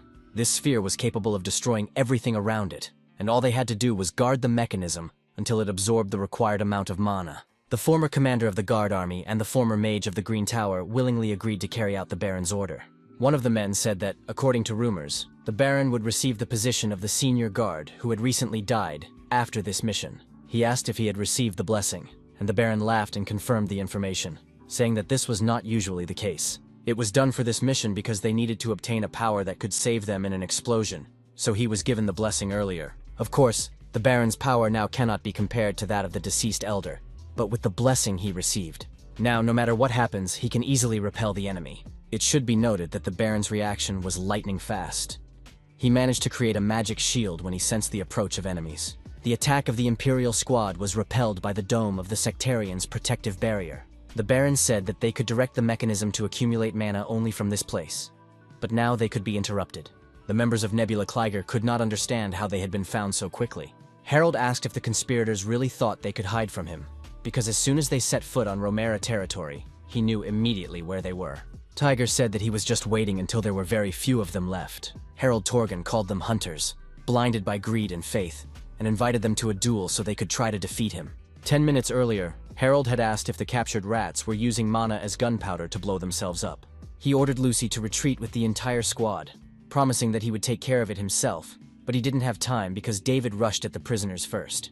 As always, the boy performed a series of his signature moves with lightning speed, but the explosive energy that the captives had accumulated immediately dissipated into the air. The shocked rider couldn't believe her eyes. This guy amazed her. She and her brothers wanted to attack their enemies with their last burst of energy, but everything went wrong, and the girl, along with losing her head, felt devastated. Her brothers died with her at that moment. The boy looked back at their bodies and said that if they were going to do such perverse things, it would be better if they died. Harold watched David's movements and couldn't believe that the boy was capable of dispelling such powerful magic with simple physical force. Now the tiger was finally convinced that this boy was really using the mana of his body. David turned to the tiger and said that he had fought with the cultists and understood everything, that rats could not be treated well. Even if they were released, they would not change. They definitely had some hidden goal, and the leader of this sect was at least as powerful as Harold, if not more so. And if Torgon leads this sect investigation squad, he must know how to find the members of this sect. In that case, he must cooperate with David, who will make sure they receive mercy from the Emperor. Now Harold Torgan stood opposite the trio of conspirators, who, in fact, were not that difficult to find. The Baron understood that before the tiger attacked, he did not feel the presence of mana. He thought it was not mana, but some kind of wind caused by a normal collision. The swordmaster, Harold, in the man's opinion, probably understood immediately what it was when he heard the distinct sound. No matter how you looked at him, Harold Torgan was a real monster, but the Baron only offered flattering greetings. The man confidently told his henchmen that they had enough strength to resist such a monster. They must endure all trials for the sake of the destiny that the stars had given them, even if it meant sacrificing themselves. The trio began preparing for battle in a second, activating their mana, while the tiger was in no hurry. Harold said that the mage had teamed up with some pretty high-ranking swordsmen, which he thought was a pretty good move. If the tiger had brought his warriors here, the rats would be good opponents for them to train against. The swordsman tried to reach Master Torgan with his technique, but the latter easily parried his attacks, which the rat considered an honor. Delivering blow after blow, the young man shouted with excitement that it was an unprecedented stroke of luck to meet warriors, as magnificent as they were. The boy called on the tiger to show why he was called a great swordmaster. He wanted Harold to break his weapon. In that case, it would be a great honor for the swordsman to die at the hands of such magnificent warriors. Unexpectedly, Harold decided to grant his opponent's request, and grabbing the blade of his sword, broke it into pieces. Tiger said that the boy had said he was honored to fight them, but in reality, he dared to say such a thing while using power that did not belong to him. With one lightning strike, Harold Torgan knocked his opponent's head off with his paw. The tiger said that the boy should not have dishonored the honor of other warriors by calling himself a warrior. The other two cultists were next in line, and they watched in shock as their comrade met his end. Before the young mage could activate his mana, Harold had already torn him in half with his paw. Next in line was the chief rat, while the Baron continued to hide behind his protective dome. The tiger struck the protective shield with such force that it almost completely buried it in the ground. The Baron seemed familiar to him. Decades ago, in the western village of Aden, thousands of peaceful residents were sacrificed for black magic. The explorer of the boundary between life and death, who had suddenly disappeared, was the bloody wind of Aden, known as the Baron. The Baron narrowed his eyes with satisfaction, considering it a real honor that the master himself knew his name. But the man had long since abandoned his old pursuits. Now he was just a simple researcher of the starry path. But Harold didn't care. The tiger had finally broken the protective dome. It didn't matter to Torgan who the sectarians were. For him, the truth was that the rats had to be destroyed. In the opinion of the sectarian hunter, they were incapable of reform. And in this, he completely agreed with David. Unexpectedly, the Baron activated the patronage of the stars, and Harold was thrown away from the man. The tiger's attack failed. The Baron said that even their carefully selected followers could not stop the tiger, and now he too felt how strong the swordmaster was. But the Baron was sure that against such great power, given to them by the stars, he still wouldn't be able to stand. The man said that even someone like Harold was nothing against the power of the stars, just a pathetic swordsman. Having completely lost all fear, the Baron spread his arms wide and shouted, asking what the tiger was going to do in response. He asked Harold how the power of the stars felt, and begged the stars themselves to hear what Torgan had to say. The tiger considered this nonsense. The Baron was deceiving himself, thinking that he had started a new life, but he was still under this illusion. This is what Harold Torgan considered to be the greatest, fatal mistake of his opponent, the Baron Hunter, blinded by his own illusion.